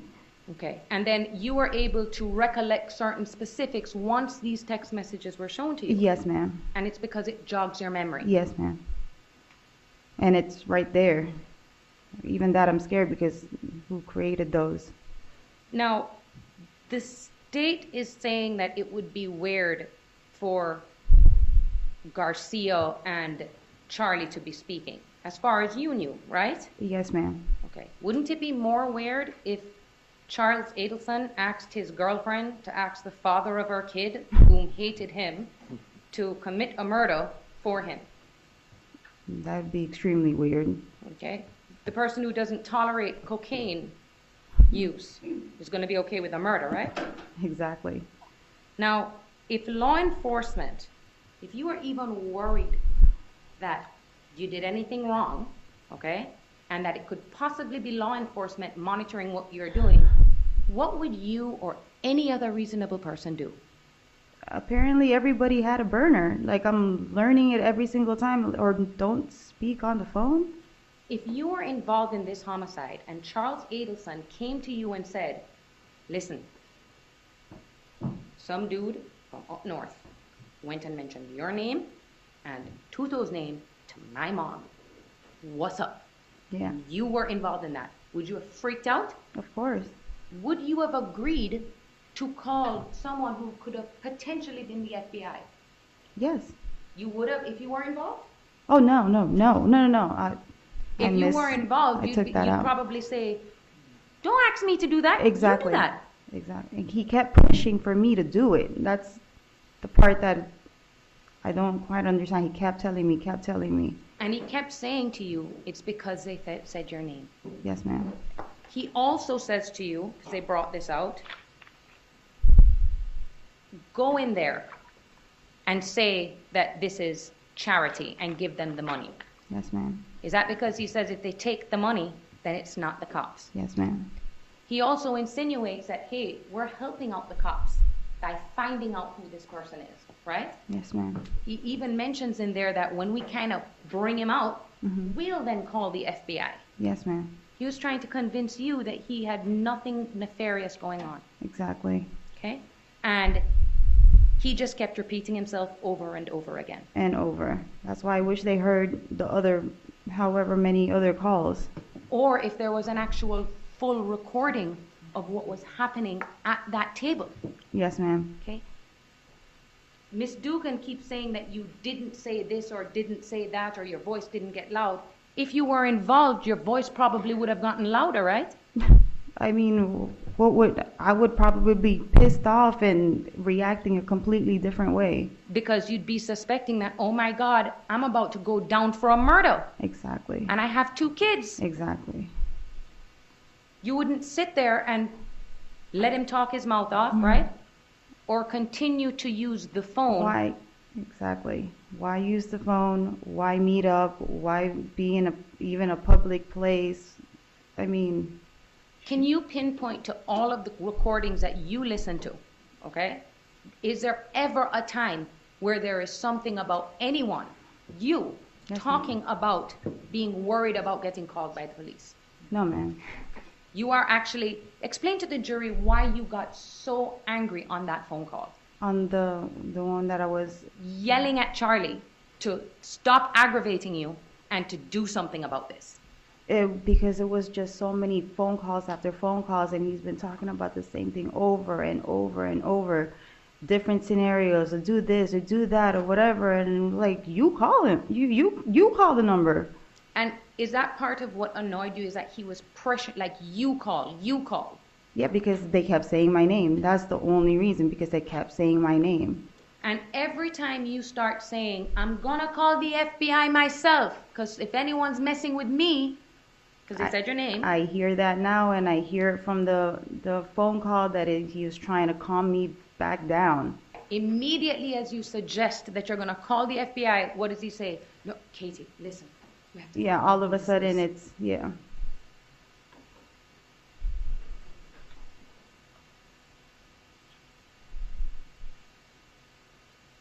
The other things about them talking about, you hear them saying, oh, they can't put you in a car. And if that segment is in relation to his scenario talking about a robbery, right? I believe so. Like he's explaining to you probably why, hey, listen, the FBI might be suspecting us of something, but don't worry, we're not involved in anything. That's why I was getting kind of confused, and like how she was saying like what was being said, because I could barely hear it and I can barely understand it. And like I said, I don't want to commit. I know how it is with this whole thing, committing to certain things, and then they go back and they make it look bad. It already looks bad. And I don't even know like which clips. I don't know if it's a consistently happening like that, or that's what happened right after it, because we were seeing different clips of the video. And you trust that the jury can listen for themselves Yes, the ma'am. entire video in its entirety? Yes, ma'am. That's why Without- we waited for this video to come out, so that my jury will be able to see this. And we were hoping we could hear you, Yes, ma'am. but coincidentally we can't. I don't know why. I never moved from the table. I was the same exact spot. And we just can't hear you. Now, the state also brought up the fact that Charlie does favors for you and pays for things for you. Yes, ma'am.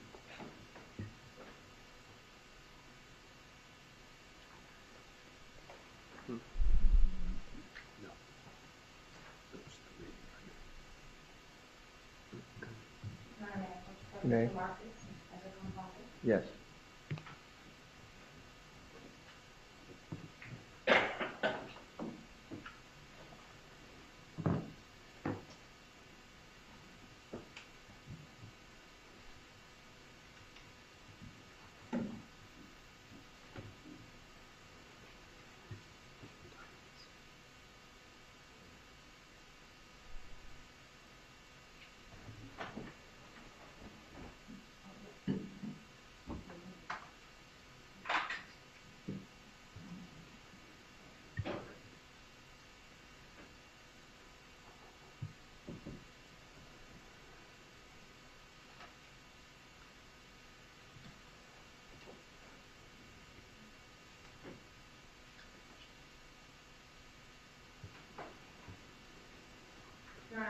You may.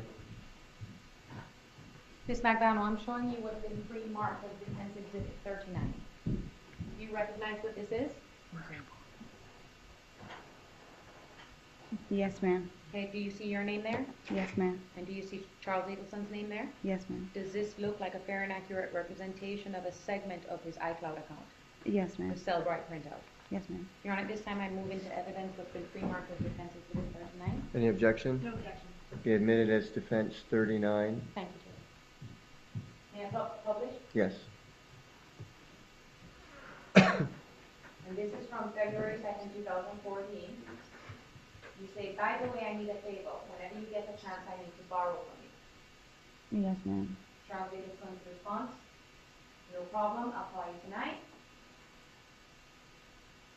Thank you. You know I'll pay you back. Yes, ma'am. No worries. I know you're this way. It's not a situation where Charles Adelson would just shower you with gifts and money. No. He'd help you out sometimes, Yes, ma'am. and you'd pay him back, Yes. okay?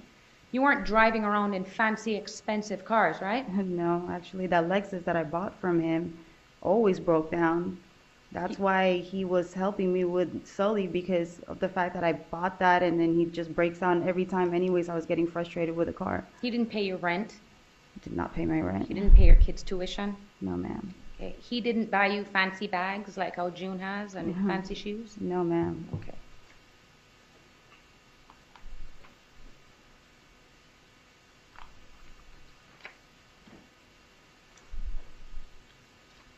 Okay, Judge, I'm gonna just take they're two separate exhibits. Let me show it to the state. I'm gonna go ahead and give them to Tracy so she can mark them. Okay. And then I'll ask a few questions so that when I do this, I can. All right.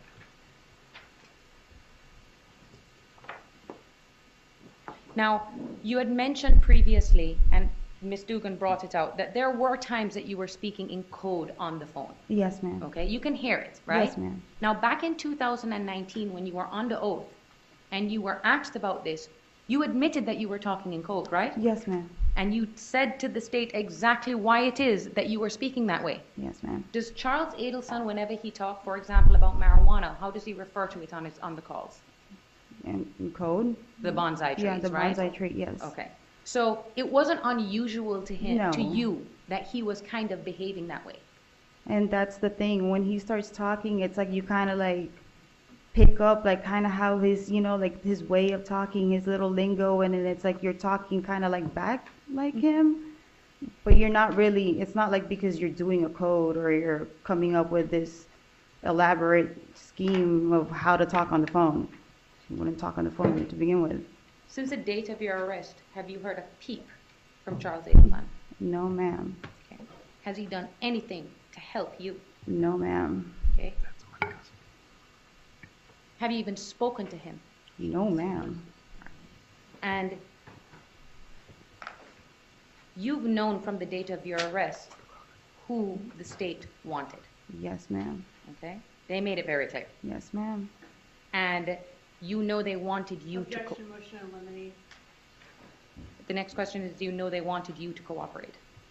You can ask that. You know they wanted you to cooperate, Yes, ma'am. okay?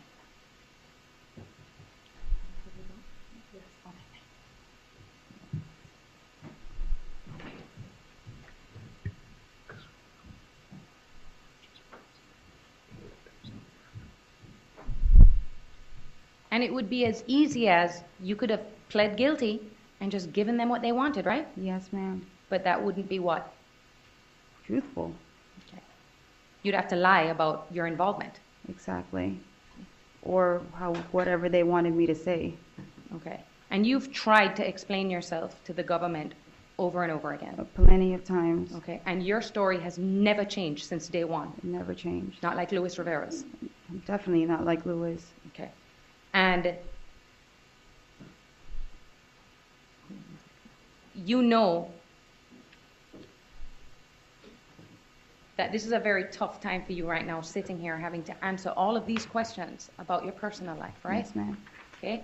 And there's a camera behind us, Yes, ma'am. so you've had to go through this before and have all of your Yes, ma'am. personal business all over, everywhere, right? Yes, ma'am. It's not easy. No, And you still elected to get up and do it again today. Yes, ma'am. Why? Because I want them to know the truth. It has to come out for me. All this speculation and all of this evidence and how everything's been, I've been living this for 6 years. And I just, if I didn't come up here and I didn't talk to my jury, I don't even know. I don't know what the outcome would be.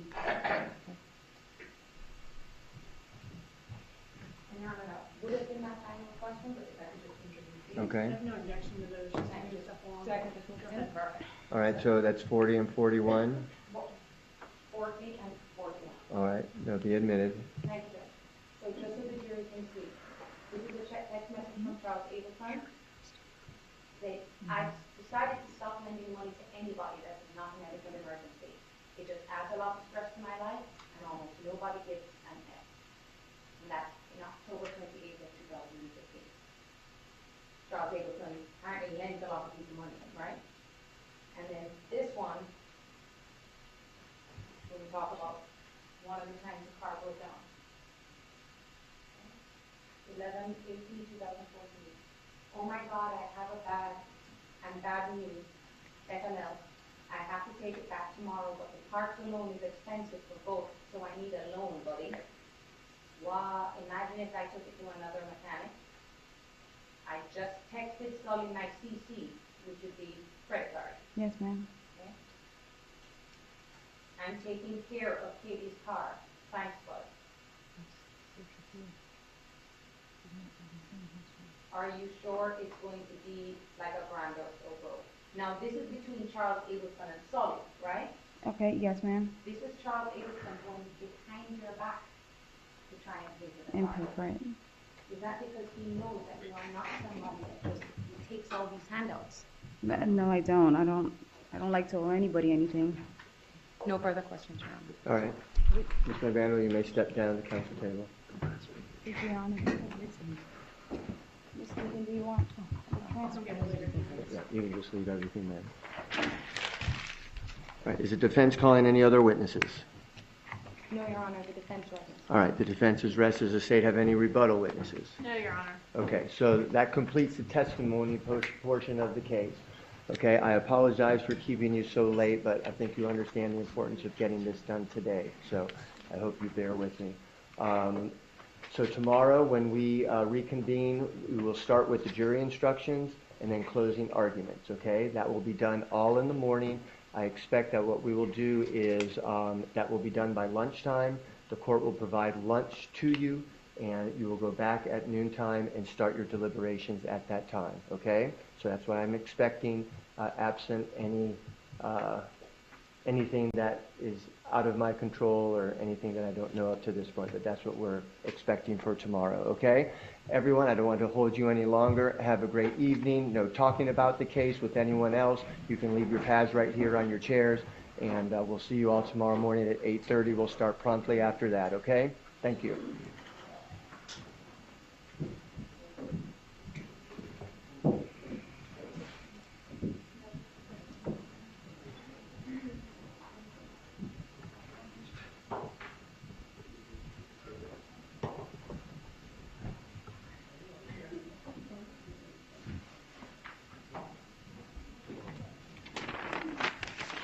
All right, jury's out of the courtroom. The door is closed. You may be seated.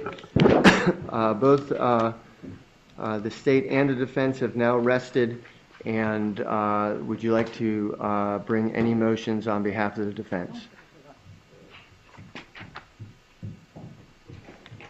Yes, Your Honor. At this time, the defense would like to renew all previous motions and objections and now make our second motion for judgment of acquittal. Okay.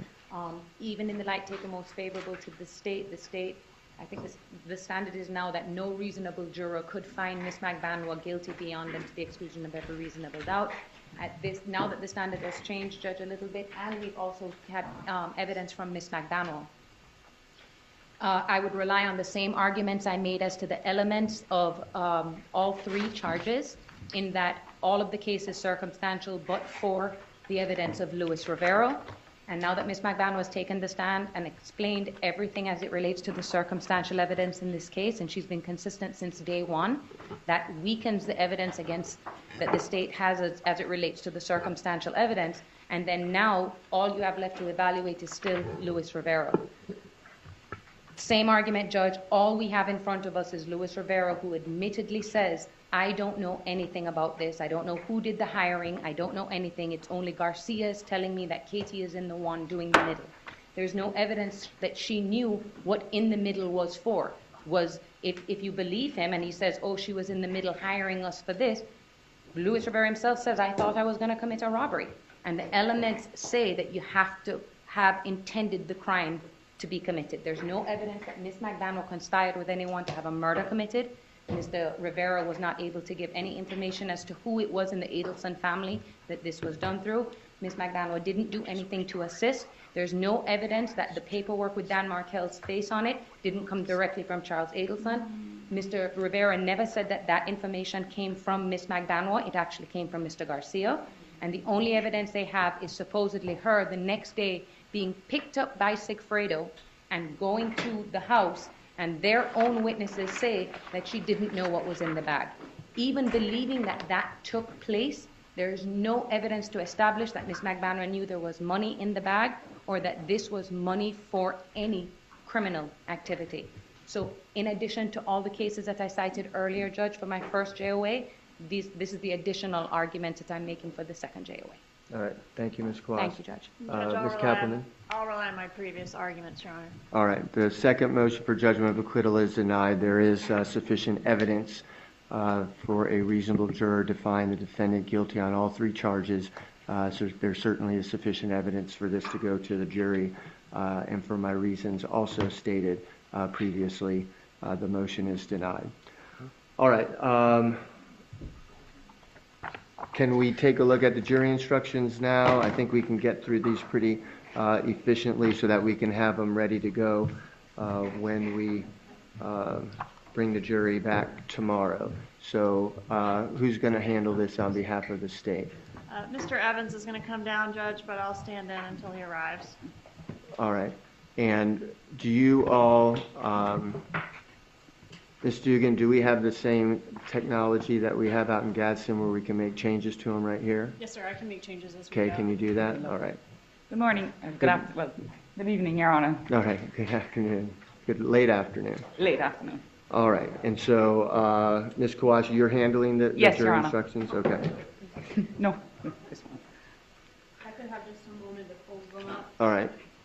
Your Honor, I just want to let you know, it's very minor changes. A lot of it really just includes taking out some instructions that the state included. Okay. And All right. I'm a stickler for mirroring the language from the Florida Supreme Court's All right. standards, so it's I just appreciate that. relatively minor changes. What I'm going to do is, since the state submitted them to me, I'm going to take it as if they don't have any objection to them, and so I'll be going primarily to you to see, as we work our way through, to see if Right, you Your have Honor, and any I have the objections. copy that they provided to you, so I've been going based off of their copy and the minor changes that I All wanted right, to have thank you. made. We'll let Ms. Dugan bring them up, and then she can just make the changes there, and then we can get the appropriate copies made for tomorrow. I'm ready. You ready? Yes, sir. Okay, the only thing that I see on the first page is just a minor change with, there's no space above justifiable homicide on my copy. If you could just make sure that's a space there. Well, All right? Yes, sir. And then also on the bottom, it's the wrong, I don't know what those are called on the bottom there, but can you see underneath the page number? It has Mr. Garcia still on there, so we need to take Oh, that out yes. for the page number. Thank you. didn't notice that. Okay, so for the statement of charge, introduction to homicide, and the justifiable homicide instruction, and the excusable homicide instruction, those are standard instructions. Any discussion on those? Yes, Your Honor. Just like I said, I'm a stickler with the Florida Supreme Court's guidance. So in the statement of the charge, I would just add that conspiracy to commit murder and solicitation to commit murder is just the addition of those words instead of it just reading- Conspiracy to commit murder and Right, solicitation to commit murder? Right. All right, I'm in favor of that, so we'll just make that more Yeah, specific. it's just more clarification for the jury.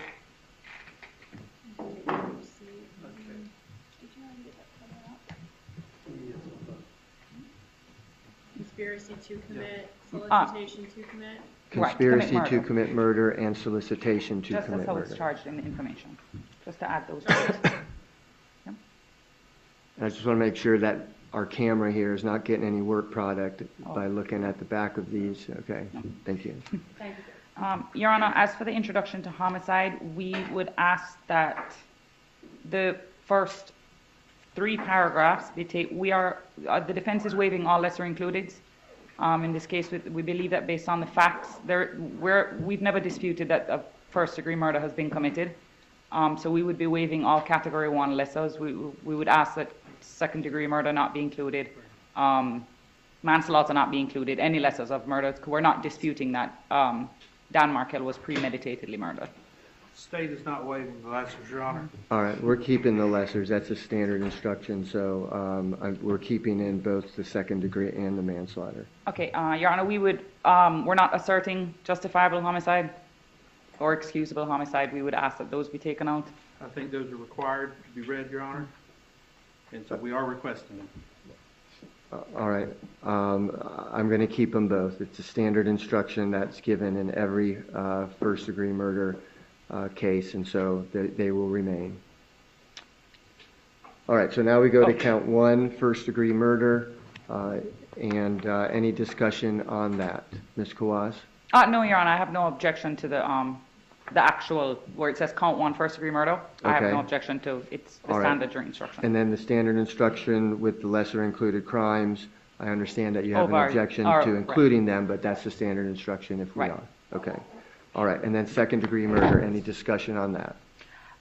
No, Your Honor. Okay, and any discussion on the manslaughter? No, Your Honor. All right, thank you.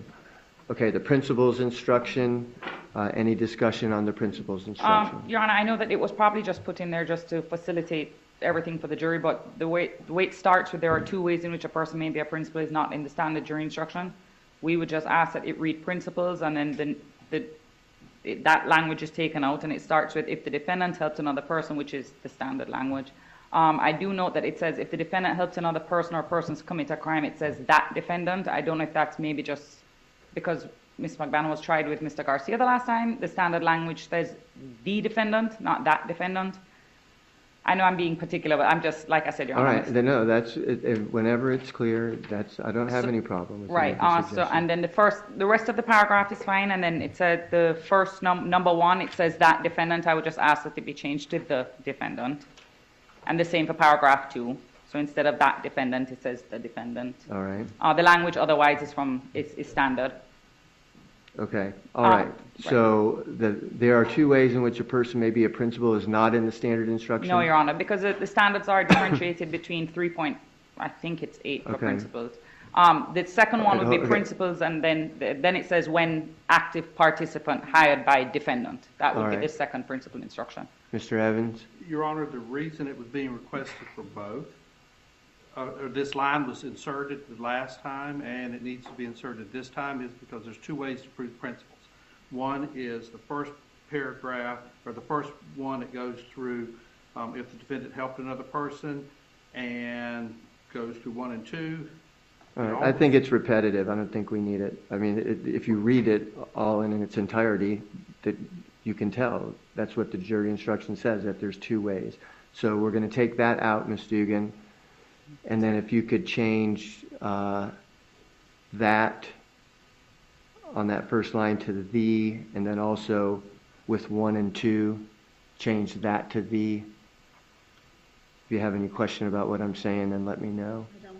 Okay, and then on the next way to be a principal, where it's 1, 2, 3, on number 1, we'll need to change that to the. And also, I believe in the initial paragraph, I have it here as an addition. I think it might have been inadvertently left out. It just says defendant instead of the defendant.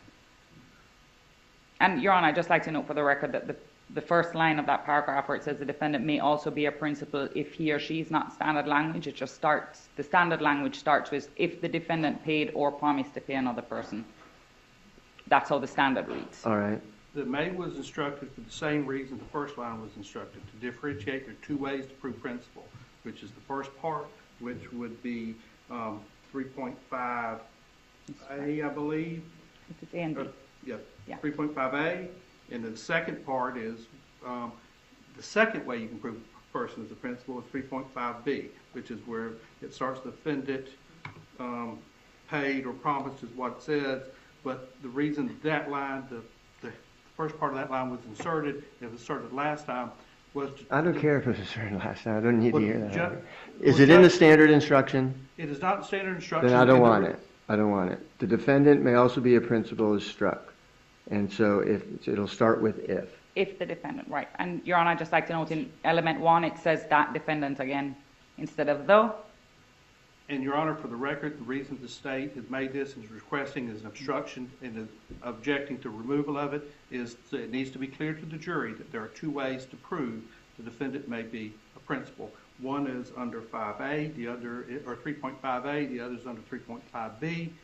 And the way it's being worded now does not make it clear to the jury that distinction, that there are two different ways. Your Honor, if I may respond, I believe that how that could be clarified is where you have principles, which is how the 3.5A is titled principles. 3.5B is actually titled principles when active participant hired by defendant. I would ask that that title be included before the second one so that the jury is well aware that there are two different ways that principles can be proved. Would not have any objection to that, Your Honor, because then it clearly makes the It's distinction different. there are two ways. I agree with the state, Your Honor. I don't want to All right, well, make compound the two. that change then. Can you say that one more Sarah, time? Sorry. Sarah, it would look like this. All right. So it would just be the title of the actual 3.5B. So take out this language here that says the defendant may also write. And then, so that would be capital. And then you can add in this title, which says principles dash when active participant, because I understand that the state wants to differentiate the two. So it would be that title, but with a hyphen right before the second one.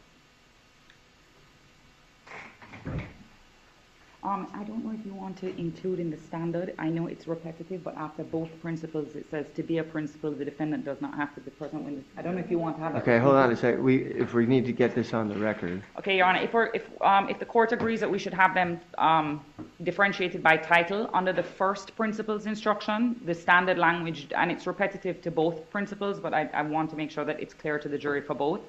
After the second element on the first principles, there should be language that reads, to be a principal, the defendant does not have to be present when the crime is committed.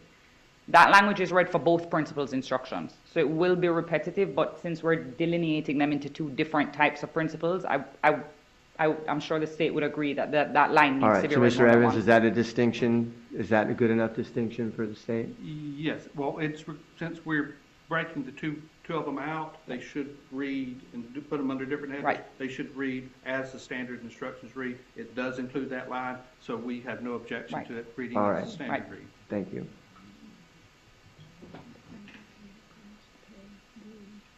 I know that everything's fine, the only thing that's changed is in red. Yeah, I know, I'm looking right here now. Okay, And then sorry. I've got a V lowercase there. Oh, and Your Honor, in paragraph 2 under 3.5b, which is when active participant, I would request that it cross out he or, because it reads he or she, but in this case, Ms. McBano it's just Ms. McBano alone. That's acceptable, Your Honor. All right. Yes, please, yeah, that line needs to be put in right above.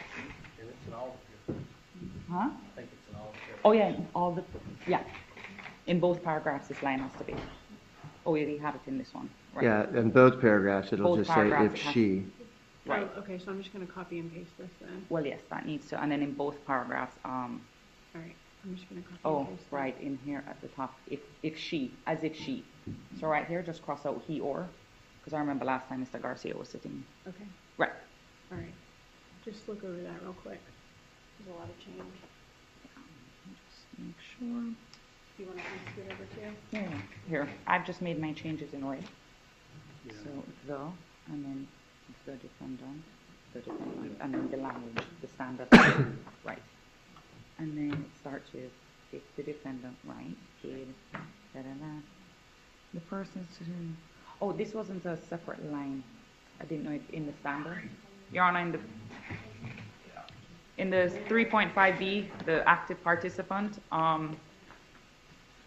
in the state's version, it's broken down into two separate sentences. It's actually just one sentence. So it says, if the defendant paid or promised to pay another person or persons to commit a crime, comma, the defendant is a principal and must be treated. They have it as two separate sentences. So I would just ask it, if the state has no objection, just to No objection. have it read To read it. as one fluid sentence. All right. Oh, you want? Okay. Yeah. So it would be oopsie, crime. So it'll be No. comma and then a It would be comma, lowercase t. the defendant. And all the language is the same after that. Yeah. Okay. And then, and the line. Okay. You good?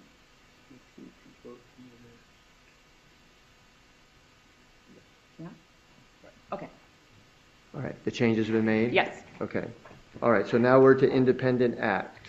Your Honor, we were asking to remove that instruction. I did some case law, and I found case law that says that when the defendant's theory at trial is supported by the testimony at trial from the defendant, is that they're denying any involvement, it negates the propriety of an independent act instruction. And I could put the case cite on the record. All right, Mr. Evans, any objection? No objection. If they were put in there last time, I think at one of the defendant's requests. I Right. think it was Mr. Garcia's Okay. request, yeah. So we'll take out independent act. Yes. Count 2 for conspiracy. Any discussion? Your Honor, the only language that's not standard is the first line that says, in count 2, Catherine D. McMahon, the defendant in this case has been accused of the crime of conspiracy to commit first-degree murder. That's the only language that's not standard. I mean, I don't... All right, it's just the introductory line. We'll Right. keep that in. Okay, so everything else is standard. You're okay with it? Yes. Okay. Ms. Dugan, you're all caught up? There's no, No changes. changes. No So no changes for objection. conspiracy. yes, I am correct. Okay. All right, count 3, solicitation. It has the same introductory line. Right. And then any other discussion? Yes, Your Honor, the amended information for the solicitation count actually lists who the one or more persons were, so I would ask that it track the language of the information. So we would take out the defendant solicited one or more persons and put in the defendant solicited Luis Rivera and or Sigfrido Garcia, because that's how it's charged in the information. Do you have any objection, or do you have discussion on that, Mr. Evans? Let me have discussion. Do you want me to pull up the information? So they want the specific names of,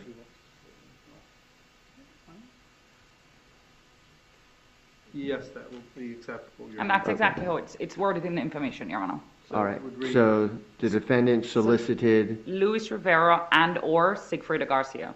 all right. That's how it's charged in the information. And that would Luis also go for the second Rivera element. and / or, Yes, and or. So, yeah. I hate that language in jury instructions, but that's how it's charged in. Sigfrido Garcia. Right. And that would also go for element 2, Your Honor. Where instead of one or more persons, it would say Luis Rivera and. All right, you see that, Ms. Dugan? Yeah. Okay, let me know when you're ready.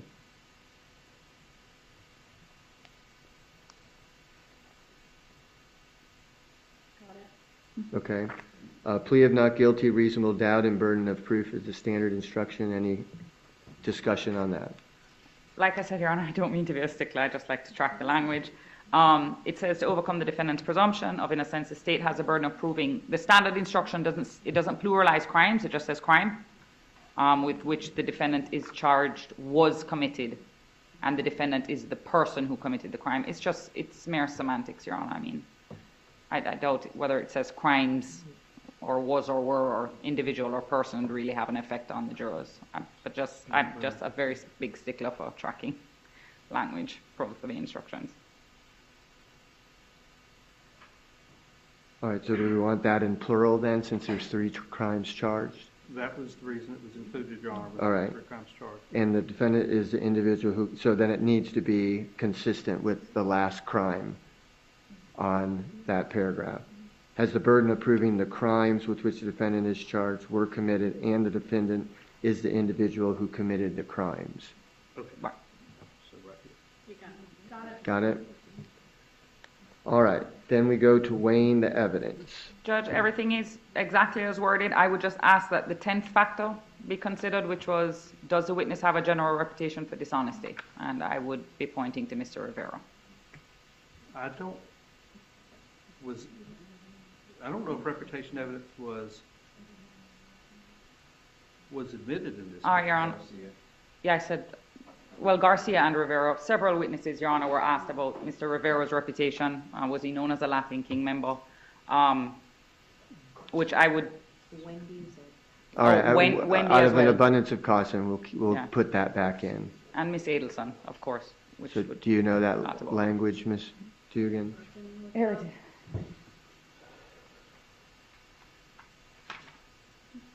Yes. So let's see, we keep,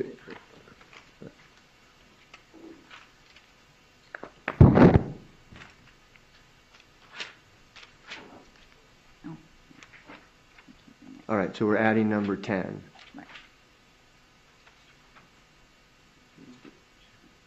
I think it's 3. I can't remember, but I do have the actual. Remember, you got the actual. Yeah, actually, I have the. I tracked Okay. it. Just it.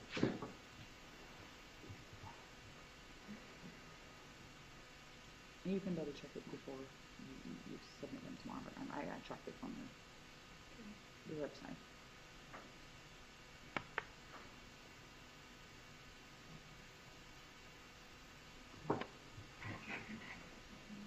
And the rest of that instruction is perfectly fine. Okay, we keep in law enforcement, we keep in expert witness. Mm-hmm. 1 through 10. The 9 that they included were properly included. Right, I'm moving down from that. So burden of proof instruction, law enforcement instruction, expert witness instruction. We keep in the paragraph in regards to immunity. So now Ms. Dugan, have you caught up? Got it. Yeah. Okay. Now we will keep in the defendant Okay. has become a witness, so we can Right. take off the shading off of that. and keep in the next two paragraphs, and then take out defendant not testifying. Got it. Right. I had left. Okay, defendant's statements. Your Honor, we would ask that that be removed from the research I've done. That seems to, the language of the instruction talks about whether a statement was made knowingly, voluntarily, and freely made. It seems to deal with statements of the defendants that were made to police, like a confession, anything of that sort, and there's no evidence that Ms. McManus has given a formal statement to the police. Any discussion from the state? We don't have any objection to taking it out. It's just usually a standard one That's anytime. Any. All right, we'll take out defendant statements then. Rules for deliberation. We keep in all of those except for number 7. 7, yes, that's what I was going to say. I don't Okay. believe that that was applicable in this case. Let me know when you're ready. Ready. Okay, and then so we'll have renumbered to just 7 of those. Cautionary instruction and single defendant multiple counts. No objection, Your Honor. All right, thank you. I'll need a verdict form. Oh, fine. So did you send that to me? I didn't get one. No, sir, we haven't sent the verdict form. All right, if you could send me one in the morning, Well, I have to get the then we'll verdict go form over that first. in the morning. And then submitting the case to the jury. Your Honor, of course, I just have to lay the record. For the verdict instruction, I would, of course, object to the inclusion of any language that deals with lesser included based on my prior objection. But All based right. on Your Honor's ruling. All right, We'd have and to keep it in. you can put that on the record when I show you the verdict form. Okay. Also. So submitting the case to the jury, anything in regards to that? Your Honor, there was one line that was left out from the standard, which is in the second paragraph, which would be the second sentence after "are present in the jury room." The language that was left out was, if a juror goes to the restroom, the deliberation should stop until the juror returns. That's the only discrepancy I saw with the standard. All right, what number is that instruction, do you know? No, there were no numbers. Is it, let's see. It might be 3.13. Submitting case to the jury instruction? 1-3? Oh, I guessed well. Okay, It's 13.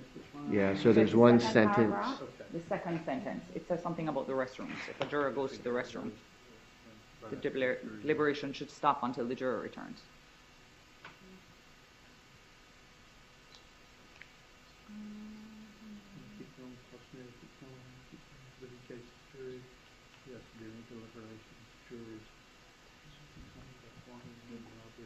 Courtroom, already in the courtroom. If a juror goes to the restroom, comma, the deliberation should stop until the juror returns. That's the only line that I saw that was not present. All right, we'll include that. I think that leaving is the last time we did. It might, no, I think it was updated since. That's why I had to go to the website to make sure, because I know that this has been a couple of years. Got it? Yeah. All right, I think that we're set then. Your Honor, just one more thing. Oh, The what's last that? paragraph, it says during the trial, items are received into evidence. You may examine whatever exhibits you think will help in your deliberations. The standard language gives 2 options. Either A, these exhibits will be sent into the jury room with you when you begin to deliberate, or if you wish to see any exhibits, please request that in writing. I didn't see any language that said the exhibits will be delivered to you shortly, so I'm not sure if Your Honor wanted to select A or B. We're fine with whichever one the court would prefer to keep in. Let's see. The exhibits will be delivered to you. All right, so the exhibits will be sent into the jury room with you when you begin to deliberate is appropriate. Yes, I left that up to Your Honors. I didn't know if you'd want them to request it before they see, or if you would just send everything back. And so either one would be fine with the defense. Well, they have the capability to view video and audio back in the jury room, in this jury room, I believe. I checked on that. What about this special equipment though? If they want to hear Dolce Vita or the wiretap calls, they might have to come back in here. Maybe none of us could be in here and they could just come, I don't know. Your Honor, I wouldn't object if you wanted to add an extra, especially for the Dolce Vita video. So you'd say if you wish to see, that particular exhibit, because I really don't know how they would get the special Okay, this is equipment. what we can say. Let's take out the exhibits will be delivered to you shortly. We'll put Right. in, these exhibits will be sent into the jury room, with you when you begin to deliberate, and then we're going to add another sentence. Right. Here. I don't know, that might have been an updated one, I'm not sure. This line here. And let me know when you're ready with that. With you, when you begin to deliberate. Got it. Okay, if you wish to use the audio headphones provided in the courtroom, comma, please request that in writing.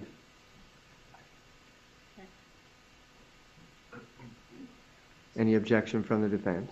No objection, Your Honor. All right.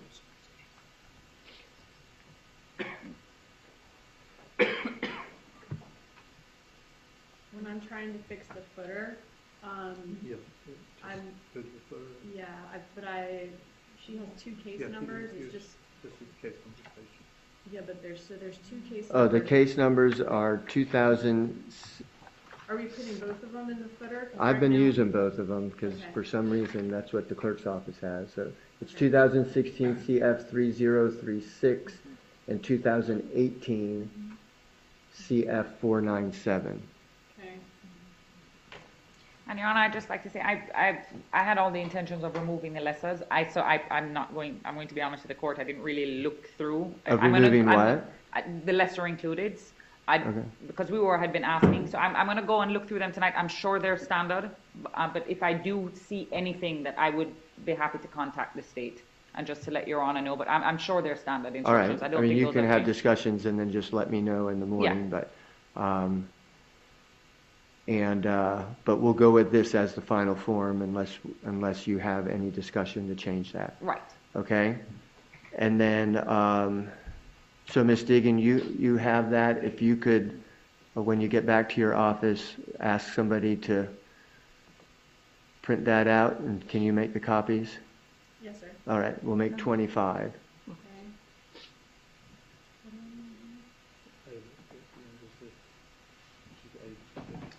To make it consistent with. One part. You're welcome. I think that's